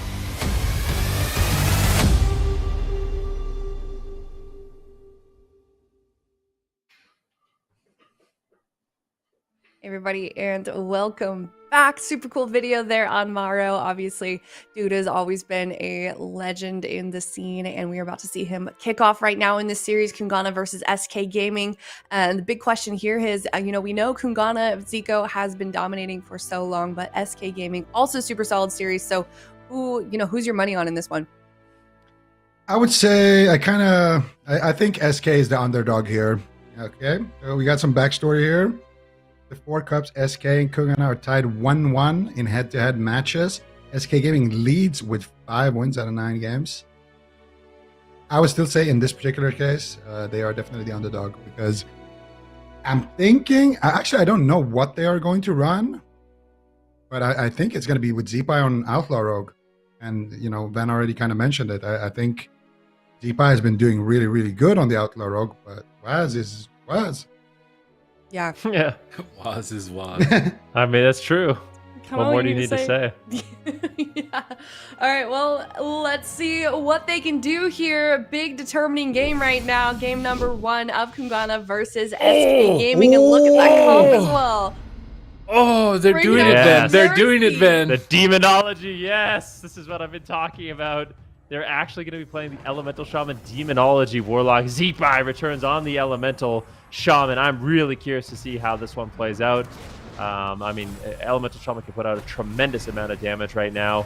We'll see what he can do. Waz going to be crowd control the early stages of the match, pushing forward here onto Zeepai. Let's see what they can get done. Demonology is going to have a lot of disruption, a lot of peels, and a lot of damage if he can get that Tyrant out, but we'll have to see him actually ramp up to that damage and what KUNGARNA does to kind of deal with that pressure. All right, Sap onto Askareth out of that blind into a kidney shot here. I did trade out his Astral Shift here to swap into Askareth. Askareth forced uses Trinket. And just like that, we are in a checkmate scenario here, ladies and gentlemen. Next Combustion Blind could secure the match here. Askareth already with no Quantum Device. They could go for him again with that next setup, or they could go after Zeepai. He doesn't have Astral Shift. A lot of options here on the side of KUNGARNA already, and still the defense is looking good, but this is just talking about the comp for a second. The Lock Ellie, this is something that we've wanted to see basically all of Shadowlands, because this is a nightmare to play against. As a mage, you're constantly taking huge hits of damage, and there's so much disruption from a Warlock and an Elemental can really shut you down. Waz definitely feeling some damage here right now as Zeepai is trying to kite him around here in midfield, allowing Mercy to do whatever he wants. Here comes the kidney shot. Here comes the setup. Do they have anything out of it? That is the question. Waz going for the blind now onto Askrath. Can they chase down Zeepai? And Zeepai actually has his Astral Shift back, doing a great job kiting. And I think Zeepai is actually going to survive because of that Lightning Lasso here. So really, really clean place. And good to see Zeepai back on the Ellie Shaman here. And blind kill window. Didn't net them a kill, but they still have that combustion in their back pocket on the side of KUNGARNA. They could still pop it right now. And that's exactly what they're going to do. They hit a counter spell. And with that, they are going to get everything from Zeepai. Trinket as well. Actually, no Astral Shift, just a Trinket. So Zeepai smartly holding on to that. Mercy and Zeepai getting some counter pressure onto Raikou and onto Waz here. And actually was a pretty scary situation. And Zeepai gets away with just trading out his Trinket. This is not a bad situation for SK. Still not ideal, though, as Askrath doesn't have his IQD. And Zeepai doesn't have his Trinket, but could be a lot worse. And I think as long as this game keeps on going, it should be in favor of SK. They can just keep it going for, like, keep surviving these blind attempts and find that consistent damage. I'd still like to know why Mercy is running Necro Lord. I think a lot of the Demonology Warlocks that play on the ladder, like I'm sure Ven can say, playing with Maldiva, they run Night Fae now as Demonology and get massive Tyrants and get massive Soul Rots. So we'll have to wait and see if he can connect the Decimating Bolts and get those big Demon Bolts. But that build did receive some pretty hefty nerfs. Zeepai on the back foot, trying to lob Lava Burst over out at Raikou, managing to blast him down to 10% as he tries to get behind the pillar. Another round of meatballs, proccing his Cauterize. Are they going to get an Ice Block as well? They've turned their attention to Raikou, and they get everything from him in that assault. This is the furthest we've really seen KUNGARNA behind in a game in such a long time. And this surprise pick from SK Gaming is proving to be worthwhile so far, but they have to survive another setup, and there's not much defense for them in this position. If KUNGARNA get crowd control onto Askrath and stun Zeepai with Mind Games and Combust, I think it's lights out for him. Here comes the Chastise setting up Zeepai. Are they swapping? No, they're swapping to Askrath behind the pillar. Is he ready for it? Looks like he may have pre-Fey Guardian, so they're going to switch back to Zeepai. He tremors the fear. Actually didn't even need to. Man now caught into a fear, but here's the kidney shot. Where's Combustion? Combustion gets popped by Raikou. Mind Games, Holy Fire. Big damage, but Askrath in a position to heal through it. SK Gaming dealing with that position expertly. That was a checkmate position. They managed to stay alive. Now it's their opportunity to turn it around. Yeah, really interesting to see the builds coming in from SK Gaming. Zeepai right now taking some damage, but with his Trinket up, he's got the Necro Shield as well. Fleshcraft, there are options. I would say in terms of mana, KUNGARNA still way ahead in this matchup. Askrath's going to have to go down for a drink at some point, but I don't know if he's ever going to be able to. Waz can kind of just keep pushing in on that Outlaw Rogue. He's got the Vanish almost available. He's got his Cloak of Shadows, and he's going to be the most difficult target, in my opinion, for Mercy and Zeepai to take down. The main strategy here for Zeepai is just cross the map, force Raikou into the open, and allow Mercy to kind of just pummel him with demon damage on that Demonology Warlock. So Zeepai is going to have to rotate, cross once again, get in position with Askrath, but he's just trying to avoid as much damage as possible for the time being. By getting shut down there on that Mind Games, a grip on that kidney shot. So good coordination there by SK Gaming, but they still need to really hold on. Raikou, though, has to actually survive. There's no Ice Block. There's no Cauterize. The Tyrant doing massive damage here for Mercy, and Raikou's going to play very scared at this point in the match. Beautiful counter aggression here with the Tyrant from Mercy, and allows Zeepai to easily cross the map. And I think this could be I actually don't see where Waz is on the map right now. Okay, so Waz is still on target there, doing his own thing with Zeepai. Big damage here onto Zeepai in that kidney shot. Raikou with the combustion as well. Huge hits of damage, and this is looking like a dampener game for KUNGARNA. They have such a massive mana lead here. Matt's been doing a great job keeping track of his mana. And Askrath not really finding an opportunity to go for any drinks since Waz is just constantly on top of Zeepai, and Zeepai has to kind of run with Askrath. And now full kidney shot secured onto Askrath. Here's the Lightning Lasso onto Waz. Zeepai shutting it down before it gets started. Nice fierce by Mercy here onto Meh, looking to take down Waz. Waz with Cloak of Shadows available, gets a full blind onto Askrath. Zeepai in big trouble, but Raikou needs to be careful. He doesn't have Cauterize. Getting blasted right now by the Lava Burst. And that Ascendance proc is definitely doing some magic here for Zeepai. And Zeepai with Raikou here behind the pillar, just trying to have a little 1v1. He gets Dragon's Breath into a kidney, gets gripped on the kidney, and should be able to survive here with the heals of Askrath in the backline. And now once again, Zeepai looking to cross the map. And Waz actually forced to stay back. This could be a big moment here where Askrath can actually get some mana back, because that seems to be the win condition right now for KUNGARNA, as they are not able to kind of just one-shot somebody so far in the match. Zipa is still playing, with lava essentially whenever he leaves that pillar, but he kind of has to try to keep some pressure onto Raikou, because if Raikou's not scared, and it could be very dangerous. Zipa now forced to use his trinket in that exchange. That was a combustion from Raikou here. Gets kicked, he's still taking big damage, but he wanted to get kicked there so he could get the Fleshcraft. Now he's going to have a big shield across the map, and now counter pressure onto Raikou. He gets stunned up. Nice trinket though by Raikou. That Eternal Aegis will reduce a lot of that damage. And once again, it's going to be Raikou and Meh ducking for cover behind the pillar. And this could be an opportunity for ASCRAF to drink if they can get Waz out of the midfield, but doesn't look like it. Ray of Hope will top him up, and Waz will continue to chase, because he knows as long as he can stay in the middle, as long as he can stay on target, this game will be won on mana. As long as Raikou doesn't just randomly get one shot before he can react, this game is KUNGARNA's game to lose. All right, let's see if SK Gaming can pull off a kill here onto Raikou before they run out of steam and run out of resources. They're crowd controlling Waz, trying to remove him from the fight and stabilizing this position. Raikou and Meh are bolstered up at the pillar right now, trying to get a Ring of Frost and all the Demonology pets, waiting for that wave of damage. But Zipa's got another Fire Elemental. He's getting Flame Shocks out, trying to proc an Ascendance here for massive Meatball Lottery Lava Burst. Is he going to find it in time? He's Kidney Shot. Mercy coils Waz away, trying to fear him on Dispel, trying to stabilize Zipa to find his footing. But since Raikou has just been positioned at the pillar, he's not really been a target for the last 5 minutes. He's going to have his Cauterize back again, and this is the problem if the mage can sit at the pillar. And I didn't think I'd see the day that Lock Shaman is actually getting dampened by Rogue Mage Priest, but right now it looks like that is going to be the case. They chastise the Lightning Lasso. They're going for the win. Askrath breaks out, grips Zipa to the pillar. Is it going to be enough? Combustion is rolling for Raikou. Lots of damage still available as 20% dampening is encroaching higher and higher. Oh, the interrupt on the Symbols of Hope by Waz here could be the game-winning kick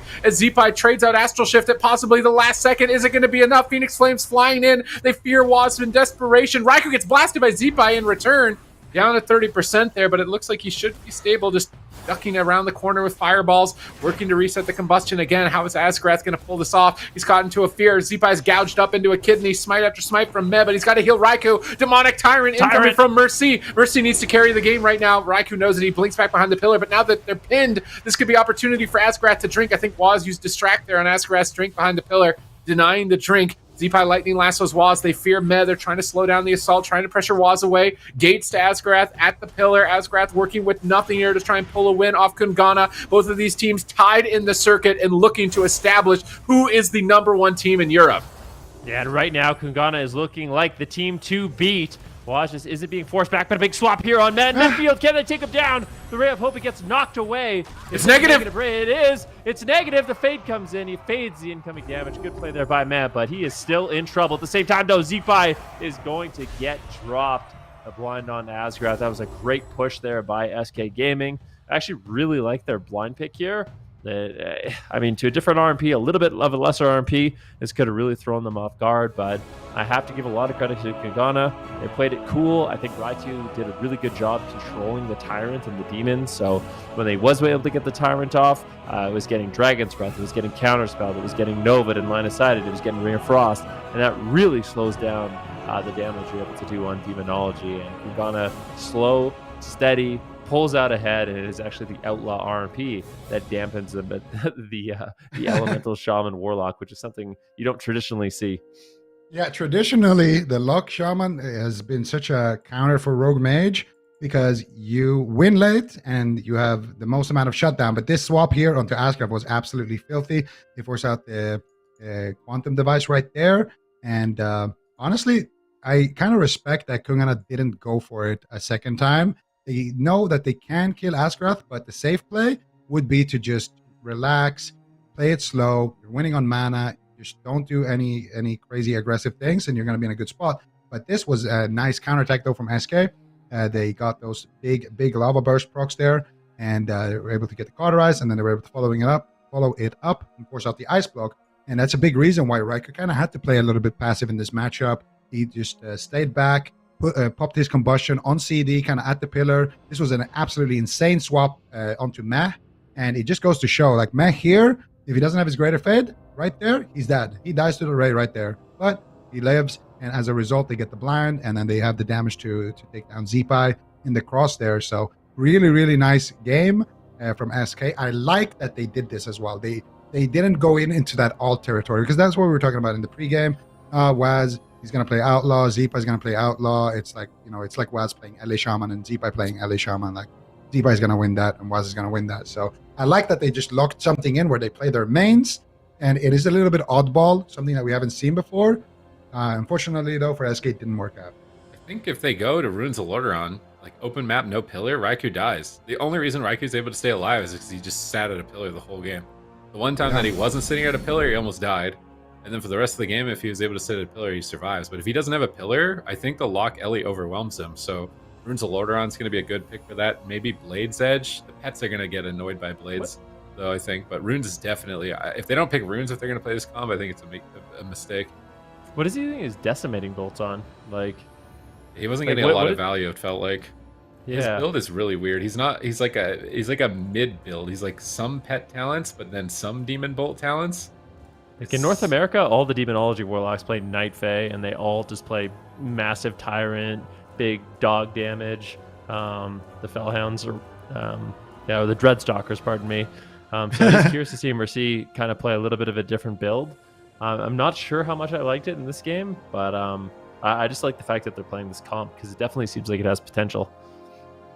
Yeah, absolutely. And we had some fairly recent buffs to demo as well, with the pet MS and all that jazz. So it's nice to actually see it being played, because Van, you've been talking about it for a long time, that people should be playing Mage Lock but with Demo. People should be playing this but with Demo. Demo's now good. You're finally, you're finally getting to see it here, and we're finally getting to see, arguably the best RMP actually have a tough time with the Demo. So maybe you will be right about that we're going to see some more some of those teams that used to play Mage Lock, maybe like Cloud9, start to invest into the Demo, and maybe we'll see casual dads as well play Rogue Demo and things like that. Yeah, probably Rogue not Demo. I think double cast a Demo. It's a lot of could work, stuns. but It's a lot of stuns. I don't know if it's 100% necessary. maybe it's a dampener comp. I feel like he was playing Necro because he thought he would be the target. I feel like a lot of the Warlocks that still played Necro, even as Destro when Night Fae was better, he's not going to stay the same. They're not. They gave it up. They did one game and they're done. I feel like... What if SK Gaming wins this? Mirror. Like, what if? I mean, they're going to be number one RMP in the world, right? If they do.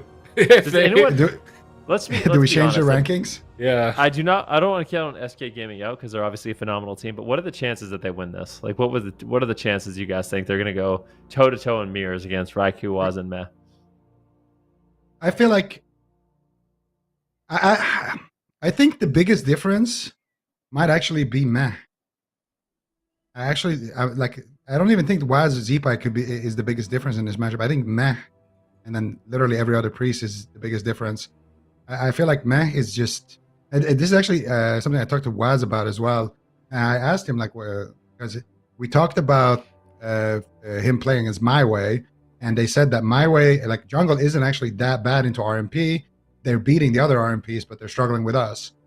And I said, well, why do you think that is? He's like, well, we have Meh.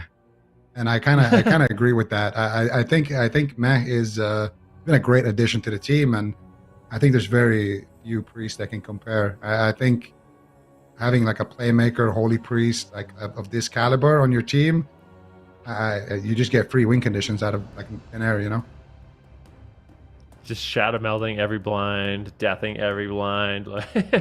Just setting up as well. Like, I mean, we've seen it as well. Like, man, literally just running to a target, just ripping Waz in, and then Waz can get like the shadow step around the corner and get the kills, and just all of those like small things, and just how he reads the games. His offense, like his contributions offensively during the goes, I think is the best of any priest in these RMPs. Whereas Askarath, I mean, he's been a top tier healer. Like a healer in general, there's been like, I would say in Europe, there's been like Askarath, Boltar, Chaz, and I'm probably forgetting somebody. Those have been the only people who can actually Looney. move and be, Looney, obviously. But those are really the only people that you can rely on to be like a top-notch healer, no matter what class they're playing.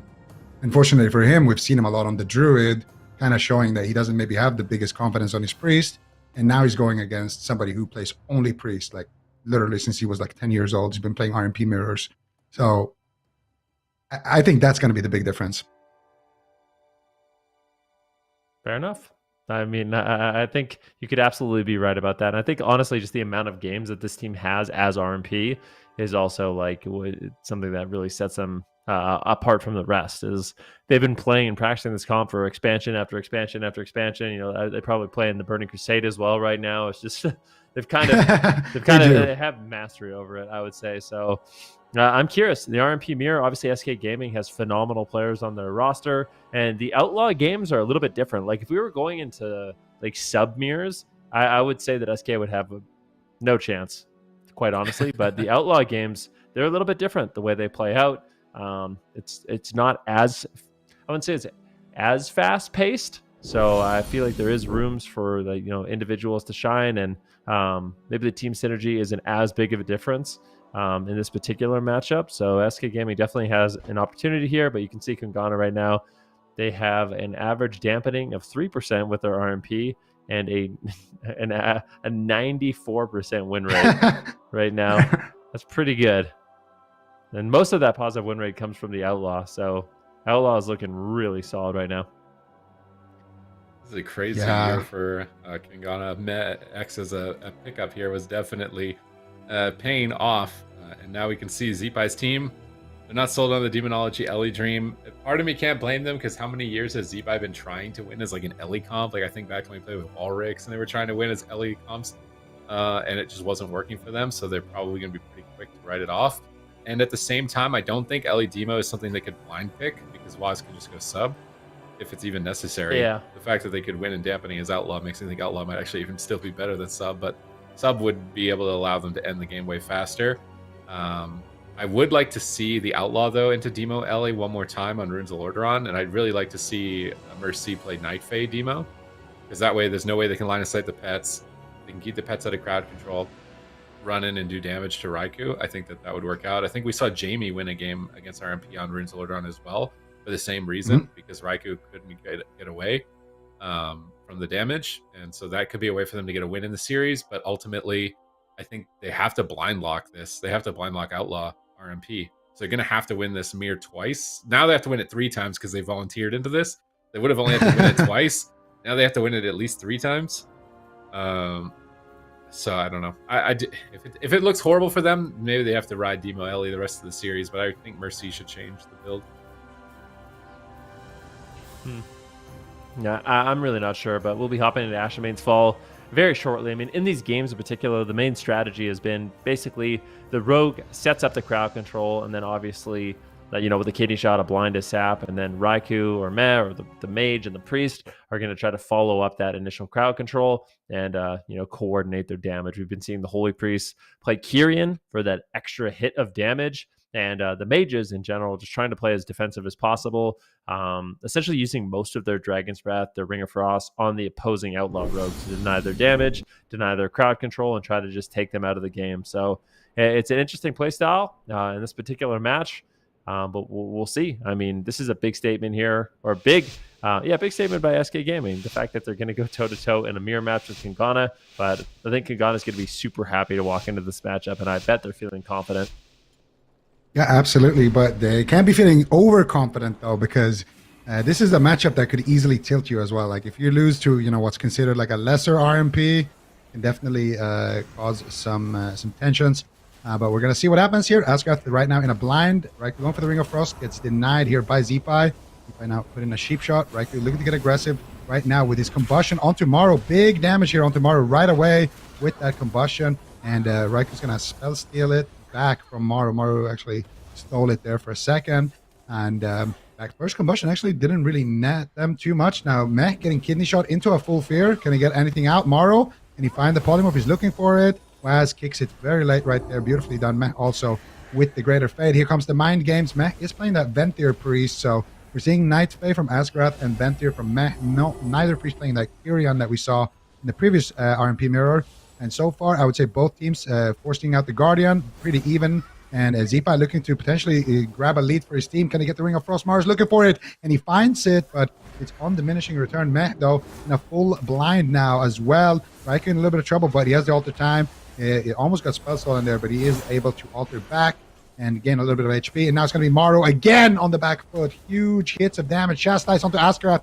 Can they follow it up? Meh is there with the fear, and Meh already making huge plays here, trying to get that first cauterize out of the books here as he keeps Raikou alive, lands the CC, keeps Waz offensive, and Ascraft needs to cast heals, but he can't. There's 2 kicks in the game. Maro on fire, literally, as he does get topped off, and this is what I'm talking about, man. Just setting that up, and now Maro has to use his Ice Block here as well because he has to use his Blink in that exchange, man, with the Mind Games again, with the Master Spell. Ascraft in a full kidney shot. Maro blinking away with the Alter Time. Can he survive? That is a question. Raikou follows it up with the Ring of Frost, and they're camping kind of his Alter Time location. They get a Dispel on it. They're running all over Maro here. Waz is all over him. Zipa is there with a Peel kidney shot onto Waz. Actually swapping to Waz a little bit here. Ring of Fire coming out as well. Ascraft still hasn't left crowd control, by the way. He's still in a mind control.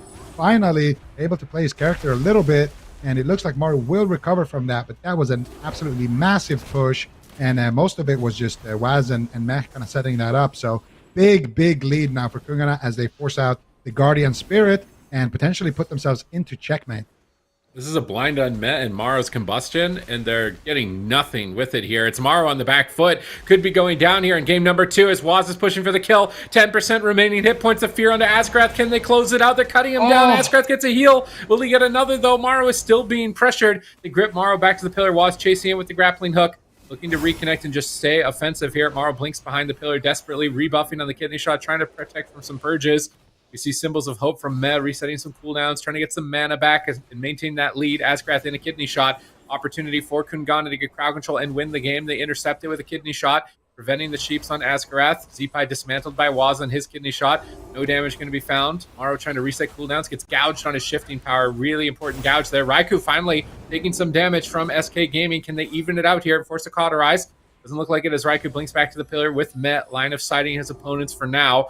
And they're really still just posting up for this next push. They have Combustion. They have Mind Games. Met is sprinting in. Here comes the Mind Games. Can they get a Chastise? They go for the Chastise on Ascraft. Can they get the follow-up Fear or anything out of it? Ascraft fades out of the Chastise. Met is now into a blind. Opportunity for Maro, actually. He pops Combustion. Is he going to get damage under Raikou? 1 second left on the blind. Into a Chastise. Can they get the Cauterize? They have to get a Cauterize here if they want to have a shot. They're going for it. They're so close, but they don't get it. They get shut down. Now Raikou turning it around with a Combustion of his own. Maro blinks back to the pillar. Line of sighting as Ascraft is in a blind. He cannot go toe-to-toe right now with Raikou. He's just tiptoeing the pillar right now as Ascraft sits through his sap. Met is on top of him, but Met is not going to be soloing him here in this position. Gets a double Fear. Just trying to keep the chain going a little bit longer, but I think the kill is lost for now unless Waz has a kidney shot. His blind coming up in 40 seconds here.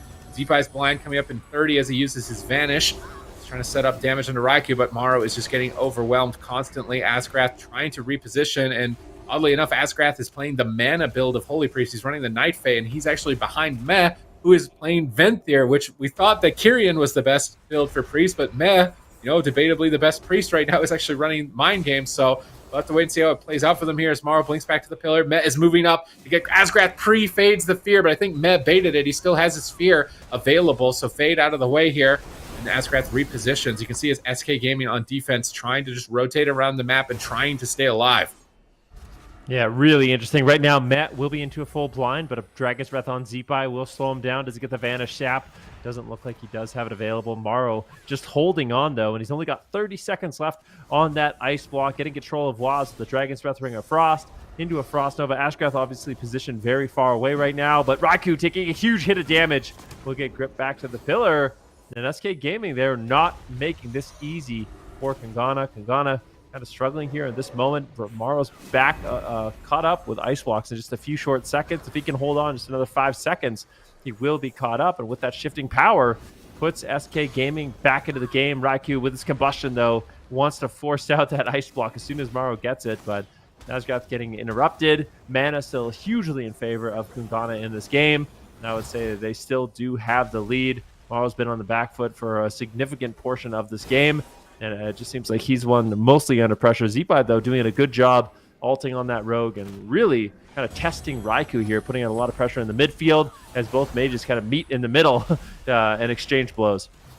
Yeah, Maro's going to get gripped out of that middle, though, and he's going to be put back into safety here, and mana could become an issue here. Ascraft has had to heal a lot. He gets counterspelled by Raikou. This could be big trouble for Maro, and they get anything out of it. They do force the Ice Block here. Ascraft casting a heal there. Raikou thinking maybe about going for a Dragon's Breath there, but want to save that diminishing return for Meh. He's chasing for a fear. Matt actually using his human racial to break out of that kidney shot right there. And Maro stuck in this kidney shot, taking huge damage. He's going to blink to safety. Ascraft gets feared. This could be the setup they need to have a kidney shot out of it. Waz with the gouge onto Maro. They already got the Guardian Spirit, so want to wait with that kidney shot until they can get a sheep out of it. Sheep onto Zeepai right now. And here we go. Waz running for it. Can he get the kidney? Ascraft trying to avoid it with the soul shape. Meh actually getting caught up in a full sheep right now. Maro looking to get aggressive.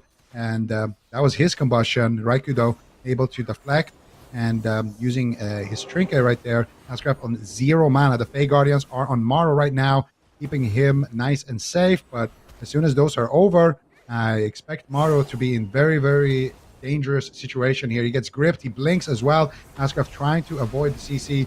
And so far, no kidney shots from Waz coming out. He's just doing massive damage here onto Maro. They know they don't even need to CC anymore. They just need to do damage. They're completely tapped in terms of mana. Ascraft trying to keep Maro alive. Meh sitting through a blind in the backline. Waz gets kidney shot, trying to slow him down. Raikou a mind control, but he gets the sheep. Nice death there by Ascraft to avoid the sheep. And now here's the kidney. Mind Games gets blinked away from Maro, but that means he can get full kidney here if Waz has a vanish here, and he does. And he's going to be a full blind. Waz has a full vanish sap as well out of that, and he has a kidney for Maro when he reaches him. It's going to be a cheap shot into a kidney shot potentially, and Maro is going to be rocking his cauterized behind the pillar. He still has that to work with.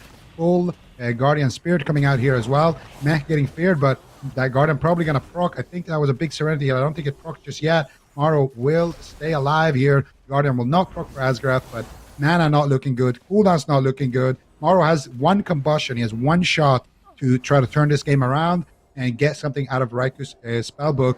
This is his chance. Can he do it?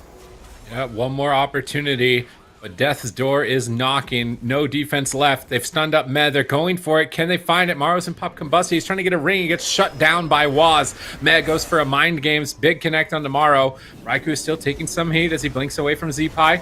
Launching his combustion, though, in game number 2. Will he close it out? Blind onto Ascarath. He pre-Fey Guardians Maro. He's shifting power to reset his blink and his barrier as well. He pops combust. They swap to Waz. A miracle swap to Waz. Can they kill him in the kidney? Doesn't look like it. He survives, and I think that was their last opportunity. Maro is being overwhelmed by Waz and Raikou and will get procced and likely dropped in the next second as KUNGARNA moved to match point.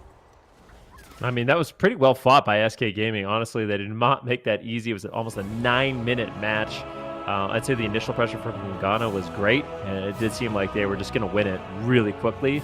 But I think Maro started playing extremely well defensively. Maro and Ascraft had great positioning, and honestly, I don't think that Zeepai did a bad job on the Outlaw Rogue. He was getting the crowd control, he was getting the damage out, but KUNGARNA just a little bit better in this match, which ultimately put them ahead. Yeah, and that's the thing. Zeepai, he played his role well, and I think we're going to see it on the scoreboard as well. Probably not going to be like a super massive difference between his damage and Waz's damage, but I think it's just as a team, they're just so coordinated here. You see Meh pushing in, getting a big CC chain. They proc the cauterize, and then immediately they're continuing the chain. They get a counter spell, and immediately going to be an ice block on tomorrow. They get the Mind Games. They get the kidney shot onto Ascraft. They almost take Maro down here. With the CC chain, they get a full Ring of Frost. It's just everybody's on the same page. Everybody is, very, very coordinated with their setups, and we rarely see a setup get wasted. And this was a big setup actually onto Raikou, and Zeepai, like you mentioned, he did a good job here. Kind of pressuring Raikou. There he gets disarmed by Waz, and another ice block here for Maro. And I think the big story here was really the mana. I think Ascrath, we're going to see it on the scoreboard as well. He probably had to heal a lot more than Meh did. And I think that's just because he was under so much pressure. Here at the end, it was a second to last setup. You get the Blind Fear, Cheap Your Kidney, force the Cauterize here. And then after the setup, the next setup, they just don't have anything to work with. And they're able to get the kill. There's a bit of a difference in build. Meh is actually playing Enlightenment, which is 10% mana regeneration. Whereas Ascraft is running Renewed Faith, which is healing increased by 10% on targets with Renew. And I feel like you don't need healing output in this matchup. It's not like it's a sustained damage fight, really. Or a burst damage fight where you need to like immediately recover as much healing as possible. So I feel like the mana return was actually getting more value. Well, I mean, it did, right? He had way more mana than Ascraft in the game. And when we look at the scoreboard, actually, Maro did out-damage Raikou. And usually the teams that out-damage are the teams that were winning this matchup. So that mana regeneration might have been the main factor here for Mez's team to be able to pull off a win in the mirror. Maybe if Asgrath makes that switch as well. Maybe he should even play mana regen as Ellie Locke, because I think they were losing on mana. I swear, Asgrath should just play that mana regen talent in this matchup. I think they should set up a Runes of Order on here and try to demo Ellie into the Outlaw, and then they probably have to blind lock Outlaw RMP for the rest of it. But that mana regen talent was big value. Like, Asgrath had so much more mana. I think the big surprise was that he was Venthyr and not Kyrian. Yeah, I mean, yeah, definitely interesting. I do wonder about that mana regeneration. I don't think he was actually ever tapped on mana in the match. I could be wrong about that. Even at the end, he still had like, 10, 15%, but maybe he was just trying to hold on and be more efficient, and he could have been, less efficient, got more healing out, and stayed ahead in the match. But yeah, definitely interesting to see some of the differences in the build. And yeah, you seeing that Morrow was able to actually get out more pressure. It seemed like he was the one that was more defensive throughout the match, but still able to really contest with damage. I can't help but feel like we're going to see SK Gaming likely play the same comp. Like, I don't really see them switching. I mean, the Demonology Elemental Shaman looked pretty nice, but it seemed like Kungana kind of have a hold of that matchup. Like, it seemed like they were experienced in it, quite honestly. I mean, the biggest thing for me was just Raikou controlling the pets. And if you do that, you really limit the Demonology's Warlock's ability to actually get out damage during those moments. But SK Gaming will be going to a small map, so that kind of says to me that they're the ones that want to be more aggressive in the match. Maybe they felt like Raikou was, using the pillars a little bit too well, but it seems like they benefit Morrow a lot too. It's interesting. I don't know why they would want to go to Hook Point. Normally, the team that plays more aggressive wants Hook Point, but I feel like that was almost Kungana in that match. Maybe. Yeah, I was gonna say maybe it's a comp swap coming in. They could. I don't know about Turbo. I mean, they could, but I'm not sure how effective it would be. What about the Ellie Locke? Would it be bad on this map? I feel like Raikou only survived because he had pillars. On this map, probably won't have pillars, but at the same time, Zeepai also survived because he had a big map that he could cross. It could be a 2-minute Destro Ellie game, or sorry, a Demo Ellie game. I would have liked. Or it could Runes. just be another mirror. If they're doing Demo Ellie, Runes is their best map for this matchup. Maybe not sub RMP would be devastating, but they can pick the map here and pick what matchup they're getting. So I don't think this is the right move. If they don't mirror here, I think it's a mistake. Maybe they want to get rid of Hook Point for later. I don't think it would be that bad. It's risky though. Is that ever the real strat? Is that the real strat? I mean, yeah, they're gonna mirror again. Play mirror. That feels bad for them. Have to mirror. That's rough when your best option against Kungana is to just mirror them. Like, that's just, like, imagine a world where we saw like Kungana have to play like Ellie Locke into them. Yeah, Ellie Locke into a mirror. That would be quite devastating, I think. So SK Gaming, I think maybe they could walk away with a few lessons from that last game, because it did seem like they were getting better and better as the match went on. Like I said, Morrow was under a lot of pressure early on, but with some positional adaptations from Asgrath and Morrow, they were able to stall until that second ice block, still get out a lot of pressure. And I think if Zeepai can kind of amp up his damage a little bit more, Asgrath maybe switches up some talents, there's still a shot they could come back in this one. Yeah, absolutely. And, anything can happen in a mirror. We've seen teams force the ice block right away, and then after that, not be able to really do anything. And then, it ends up being a good thing because you get your ice block back. So, could happen. It depends what SK Gaming can do here, how clean their setups are, and what kind of momentum they're going to work with. But definitely seems like an uphill battle.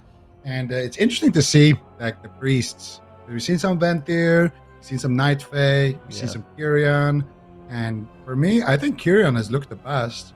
I don't know about Venthyr. I feel like it has looked either really awful or it has looked kind of good as well. Didn't look that good, even with Matt running it. Yeah, I feel like right. But maybe they win the game if you press Boon there instead of Mind Games. It seems like it's the frequency, right? You're getting Mind Games more frequently than Boon. Is the only door shadows too. Yeah, maybe it's the door. Maybe he wants it so he can reposition. Maybe it's just okay. Maybe I get. I don't know. I think Kirin is the best so far from seeing these. So we'll wait and see. Asgrath's still playing Night Phase, so he's still focused on kind of durability and staying alive. I think that switch to the mana talent's going to be important. That was the main factor. Med built that lead over time. SK Gaming could never get their footing. But you can tell in a mirror when one team is dominating is because they didn't get a cauterize the entire game or a block. If you don't get a caught or a block in a game, you got dominated. Like that's kind of like that's like the first sign that you shouldn't have played the mirror, I think, if it happens more than once. Whoa. See Maro's face twice? He's like a...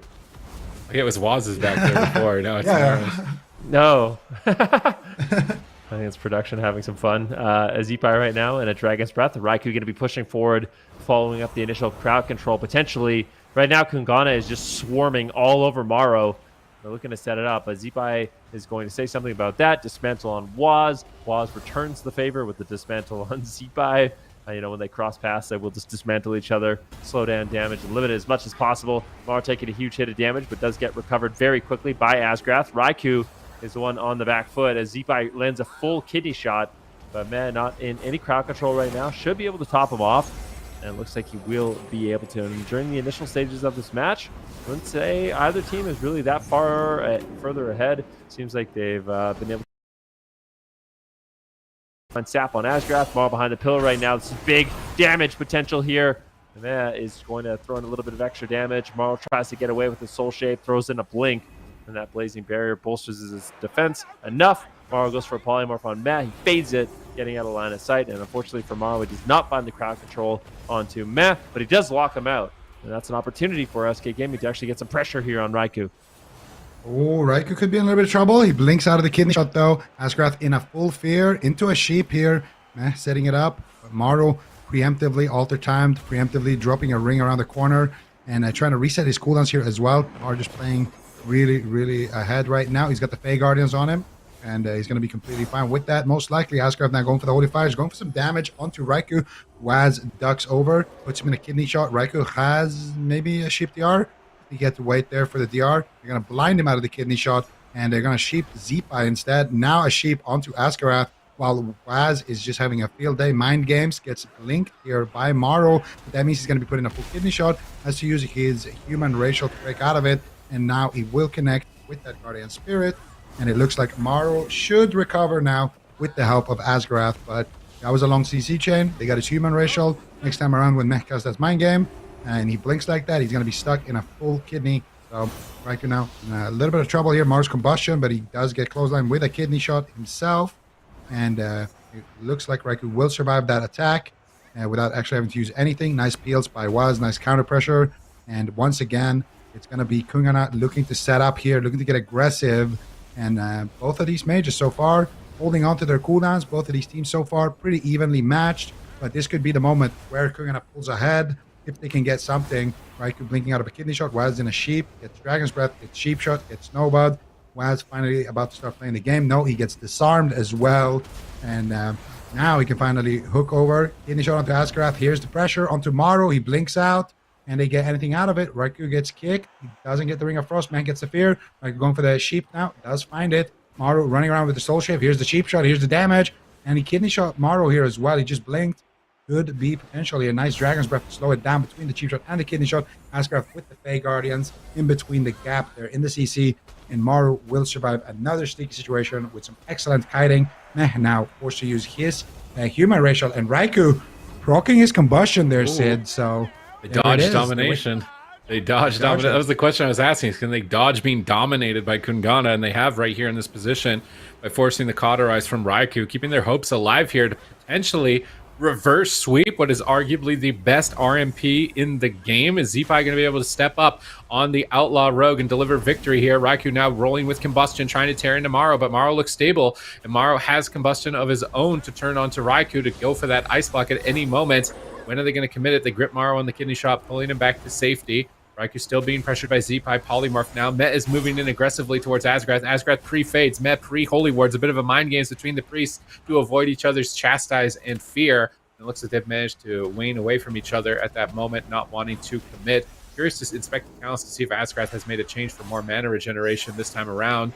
Kidney shot. Good opportunity for SK Gaming to make a push here. Can they connect? No, Waz intercepts. Kidney shot on Morrow. Morrow on the back foot as well as Raikou here. 1 second left on the fear on Mech. Into a polymorph. Can they get the block from Raikou? It would be so pivotal in their opportunity in this game. They're so close to it. He's down at 20%. Can they get it? Dragon's Breath onto Meh. They're going for it. Apotheosis comes out from Meh. He blocks the kill. Raikou's back in the fight. Now Morrow, is he going to be able to stabilize while Asgrath's getting Ring of Frost around the corner? Did it actually land? It doesn't look like he gets blinded, but it rings him as well. So Asgrath's going to hit 2-dimensional returns here and be immune to CC. Meh is trying to reposition, maybe go aggressive there, not going to do it. And we see Raikou standing on top of Asgrath, but he doesn't have Poly DR, so he's not going to be able to get too much done here. Morrow has his Poly DR from Meh. He's going to Holy Ward. They're going to need to try and work that off here before going for it. There's still 4 minutes left on that Cauterize, but Combustion available for Raikou. And Combustion coming up for Morrow in 16. If he can get a couple of fireballs here, he's going to have it as well. Meh into a blind, but when they get follow-up, they need more than just a blind. They go for a fear. That is not going to be long enough if they don't have a kidney shot. Zeepai is dismantled. It's Asgrath now in a fear. Morrow on the back foot. Kungana turning it around on match point. Looks like Asgrath manages to stabilize him with the Guardian Spirit. And they survive through another Combustion. Adrenaline Rush is rolling for Zeepai. He's ramping up his damage. Morrow pops the bust. He's going for the kill. Meh grips Raikou back to the pillar. Has to fake out some interrupts. He pre-fades, anticipating a kidney shot there from Zeepai. Gouge onto Zeepai in the kidney, peeling him away. Meh now turning it around with Mind Games on Tomorrow. Immediately removed by Asgarath. Dragon's Breath on Waz, Poly on Waz. Instant Dispel from Meh, getting him right back onto target. We see Meh Shadow or Death the Poly on the swap. Nice play. Now he's out of crowd control. They can get aggressive and push for some big cooldowns from Morrow. Here into Polymorph, kidney shot on Morrow, trinkets out, trying to escape, but I think this is going to be his Cauterize or his block or both. Is he going to be able to hold on to it? He's burning down Asgrath pre-fades, anticipating the incoming crowd control. Manages to break the chain, and they manage to hold on to the block, but now we're at an even game. Very interesting how close this one is. 10% dampening at this point of the game. Morrow going aggressive right now, gets the Dragon's Breath, but unfortunately isn't able to find it. The mind-numbing poison, I think, shuts that down. Disastrous for Morrow.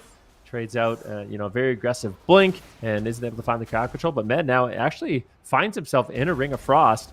And Raikou in a little bit of trouble. Defensive Dragon's Breath comes in. He realizes his healer's in crowd control. He needs to be the mage that plays defensive and tries to hold on. But he's got his Ice Block as well as his Combustion available. So there is a huge hit of damage available, and it's going to immediately get Morrow's Ice Block, the blind. Polymorph. Are we going to see a Master Spell? Unfortunately, Meh caught into a blind right now. He's not able to get it done. Morrow with no Ice Block, no Cauterize, feeling incredibly vulnerable right now, trying to cross the map. But Meh is there with the Mind Games.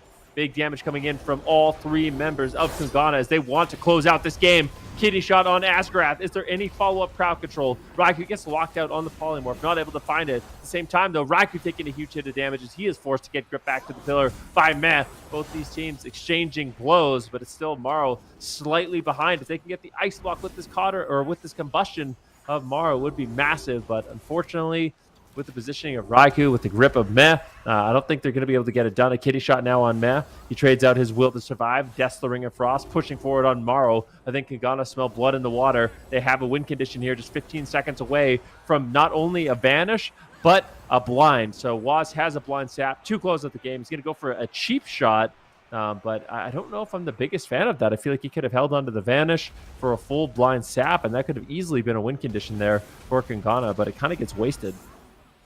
Yeah, was maybe making a misplay there, or maybe he just needed to reset something, some other cooldown. I'm not sure. Either way, though, offensively, they might be hurting with that CC.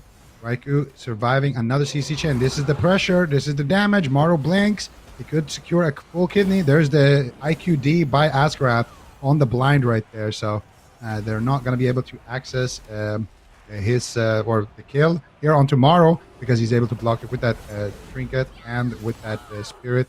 And now Morrow still taking some damage, though. He gets put in the Chastise. Do they have a fear to follow it up? It doesn't look like Mech can find it. Morrow still dangerously low. He gets gripped. Can they finish him off? Dragon's Breath, and he's a seed. There's a kidney shot onto Asgarath, and Kungana, after 9 minutes, will 3-0 SK Gaming. Waz is fired up. They are the only undefeated team here in the European side of the circuit.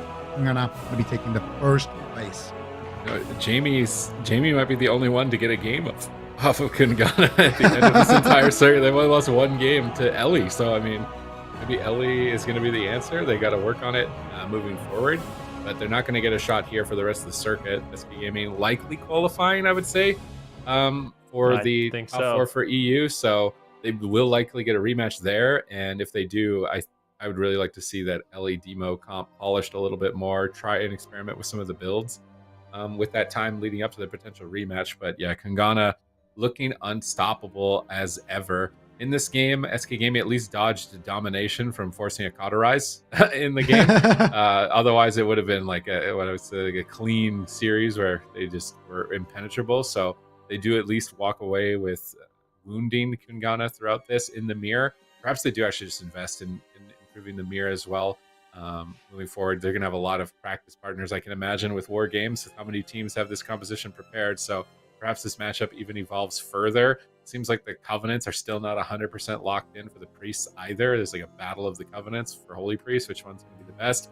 Seems like Venthyr was able to outdo Night Fae in this series, but in the previous one, we saw Kyrian outdoing Venthyr. But really, really clean game from KUNGARNA here towards the end. I like that they pick their moment. They know they've got the win. They jump on top of Asgrath. They're all coordinated together. Med rolls up as well to get some damage in, as well as a Psychic Scream just to guarantee victory. Yeah, that's what we like to see from the RMPs. Coordination. And there was the scream of excitement. That was I almost want some audio on that. Do we have the audio file for that for that one scream? Oh, production just chimed in with a nope. So we'll have to imagine that. I'm sure it was a lot of hype, but KUNGARNA obviously excited they were able to get that win over SK Gaming. So our question has finally been answered of who will win that series, and it is going to be KUNGARNA. So honestly, myself, I'm a little bit surprised that one went 3-0 on the side of KUNGARNA. I thought that SK Gaming would at least be able to get a couple of games off. But back to your point, Supatis, about that Demo LE composition, do you think that it was a good choice for SK to swap off of them after the blind? I think it just shows they didn't have faith in it. They didn't have faith in it. I feel like Mercy, as a Warlock player throughout the entire expansion, has always tried to make Warlock work, and it's ended up biting him, where it was like, I should have just been playing Warrior. Or now it's like they should just be playing Outlaw. So it's like they might be burnt a bit from trying to make Warlock work and having it fail every time that they try it. But it had possibility. I think when they can set up the map, and they can get open field maps, like Runes of Lordaeron, that they can win games with it. Ultimately, it's probably a blind lock RMP mirror that they're going to have to win the series with. All right. Well, I mean, it was good that we finally got to see it. I know, Ven, you've been pushing for that composition for a while, so glad that they, were able to switch things up just a little bit. Unfortunately, they weren't able to make it work. So we'll have to see if they do bring it back at some point, if they, go back to the drawing board a little bit on that, sharpen it up.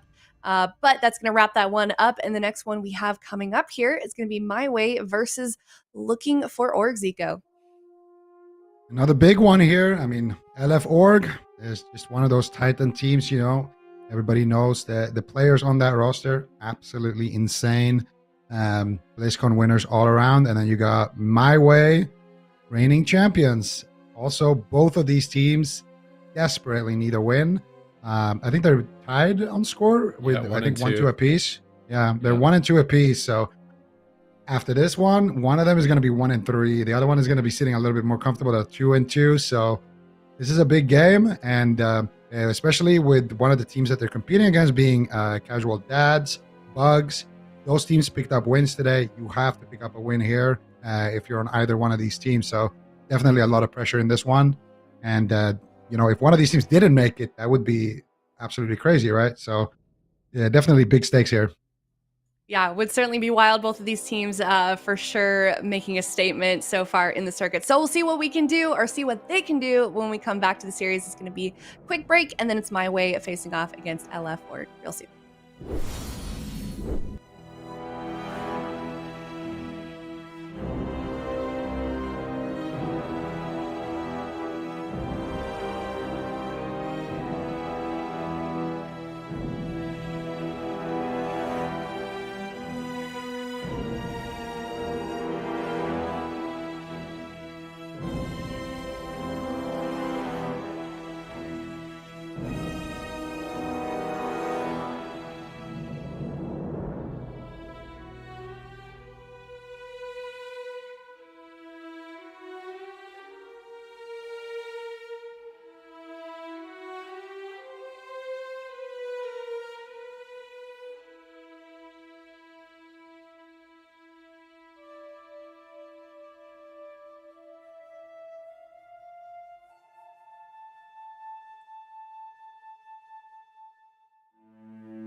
Hey everyone, and welcome back. We are coming up on the very last European series of the day. It's My Way versus Looking for Org, and there's a chance that we might see some interesting compositions in this series. Zico, what do you think? That I mean, we know what My Way is likely to play, but Looking for Org, they have quite a few options. Yeah, we could see something Cleavy from Looking for Org. We could see what if they ran in the past, like Mage Warrior. Hasn't been that good into jungle, I feel like. I think we could see something Cleavy. Ben? I think we will be seeing a cleave from LF Org, but my guess is that it's going to be Outlaw Rogue with a Guardian Druid. You think guess. So for jungle? It could be, right? I wasn't expecting that for jungle. I wasn't even thinking of that for jungle. With How Mara's about... team winning as Warrior Mage? Maybe they play Warrior Mage, maybe they play the long strategy, but there's been whispers, that their team's picking up an Outlaw Rogue. We've been seeing them practice the Guardian Druid. And a lot of the times when teams practice these compositions, it's for, their weekend of matchups. So maybe it's not for this one, maybe it's for what we see on Sunday. Maybe it's for neither of them, and it was just kind of an experiment. But could be interesting to see. The Outlaw Rogue, obviously very durable. Guardian Druid, obviously very durable. And I think you can run some kind of attrition strategies. But My Way being kind of a jungle-only team, they're going to have to rise up to whatever LF Org brings, which is actually just going to be the Turbo. So yeah, bringing in the Turbo, composition that they've done extremely well with. Blizzo on that Warrior, Swapsy on the Enhancement Shaman. I mean, he kind of pioneered that composition, winning BlizzCon with it, and I think his defense just looks so solid. It's one of the things that makes him really, really special as a player. And we'll see if he can bring that defense here against My Way. All right, let's see what they can do here. We got the Turbo coming out from LF Org. Swapsy going to be the target of choice right now for My Way. They get a trap onto Lontar. And that's going to be a defensive Chain Harvest coming in from Swapsy, as well as the Astro Shift. They don't get any trinkets, though, which is the big objective here. If you are the jungle, Tony gets feared on his Cyclone. Casu taking huge hits of damage. Now Tony getting swapped to here, as well as Casu has that Ray of Hope. Symbols of Hope coming in from Lontar. He gets kicked on it. Swapsy dropping quite low here. Very fast pace so far. Both teams trying to push each other over here so far. Nobody really able to find anything just yet. Tony's looking for some Cyclones onto Lontar. And now he's going to swap it over to Blizzo potentially. He actually gets it onto Swapsy. And now looking to swap it over onto Blizzo. But Blizzo holding on for now. They're going to Stormbolt Tony. Swap over to him. It takes decent damage here. The jungle already falling behind heavily in terms of mana, and it's only a minute into the game here, so if you can stay alive if you're LF Org and do a lot of pressure, probably gonna win this one on attrition, but easier said than done. You still need to have insane pressure here on Casu and Tony, otherwise they will run them over with a CC chain. And right now it's being initialized. What do they have? Chastise, Trap, Fear, and that's it. No damage. Swapsy not even gonna trade any cooldown there, and again, going to be LF Org walking away scot-free there from a setup. Let's see if they can continue this defense damage train from LF Org, the classic do damage and don't die strategy patented by Swapsy himself here. It's up to My Way either to take this into dampening and win on attrition, or to find crowd control and execute a kill prior to that moment. And they're going for crowd control right now. As you see, Lontar anticipating the trap with the Guardian Spirit, Swapsy trinketing, so they're not going to commit the trap. Casu trying to retreat away, Blizzo charging to reconnect. Casu managing to squeak away for a moment, but now caught in a Storm Bolt. And Swapsy will connect here as well. Tony repositioning away, looking for Cyclones. Gets shut down by Swapsy's Wind Shear. Then capitalizes on that interrupt downtime to get Fleshcraft. So he's going to be durable moving into the future. Another Chain Harvest connecting, and that Chain Harvest will get big value with the Skybreaker Legendary against a Hunter team with so many pets to dot as well. Casu's going to either have to micromanage those pets around, but it's going to be tough if he's attacking the Shaman.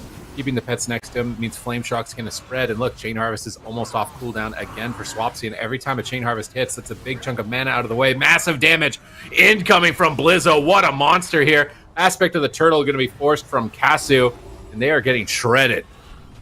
Yeah, I mean, this is disastrous right now. Right now, Tony taking a huge hit of damage still on the back foot. Trades out Survival Instincts and the Bark Skin. He's on the run. Can he get the Cyclone? Just camping it out in bear form. This Ray of Hope should hopefully top him off. In terms of mana, Relza is way behind right now, but they're making a push here onto Swapsy. He's got the Astral Shift available if he gets out of the stun, but maybe they drop him. No. It's going to be a Chain Harvest as well as the Astral Shift. Just keeps them alive. Swapsy and Blizzo just hitting what they can. Casu getting chopped up right now, but I think Tony likely going to be that main target if they can get to him. But basically no defensive cooldowns left, no trinket whatsoever.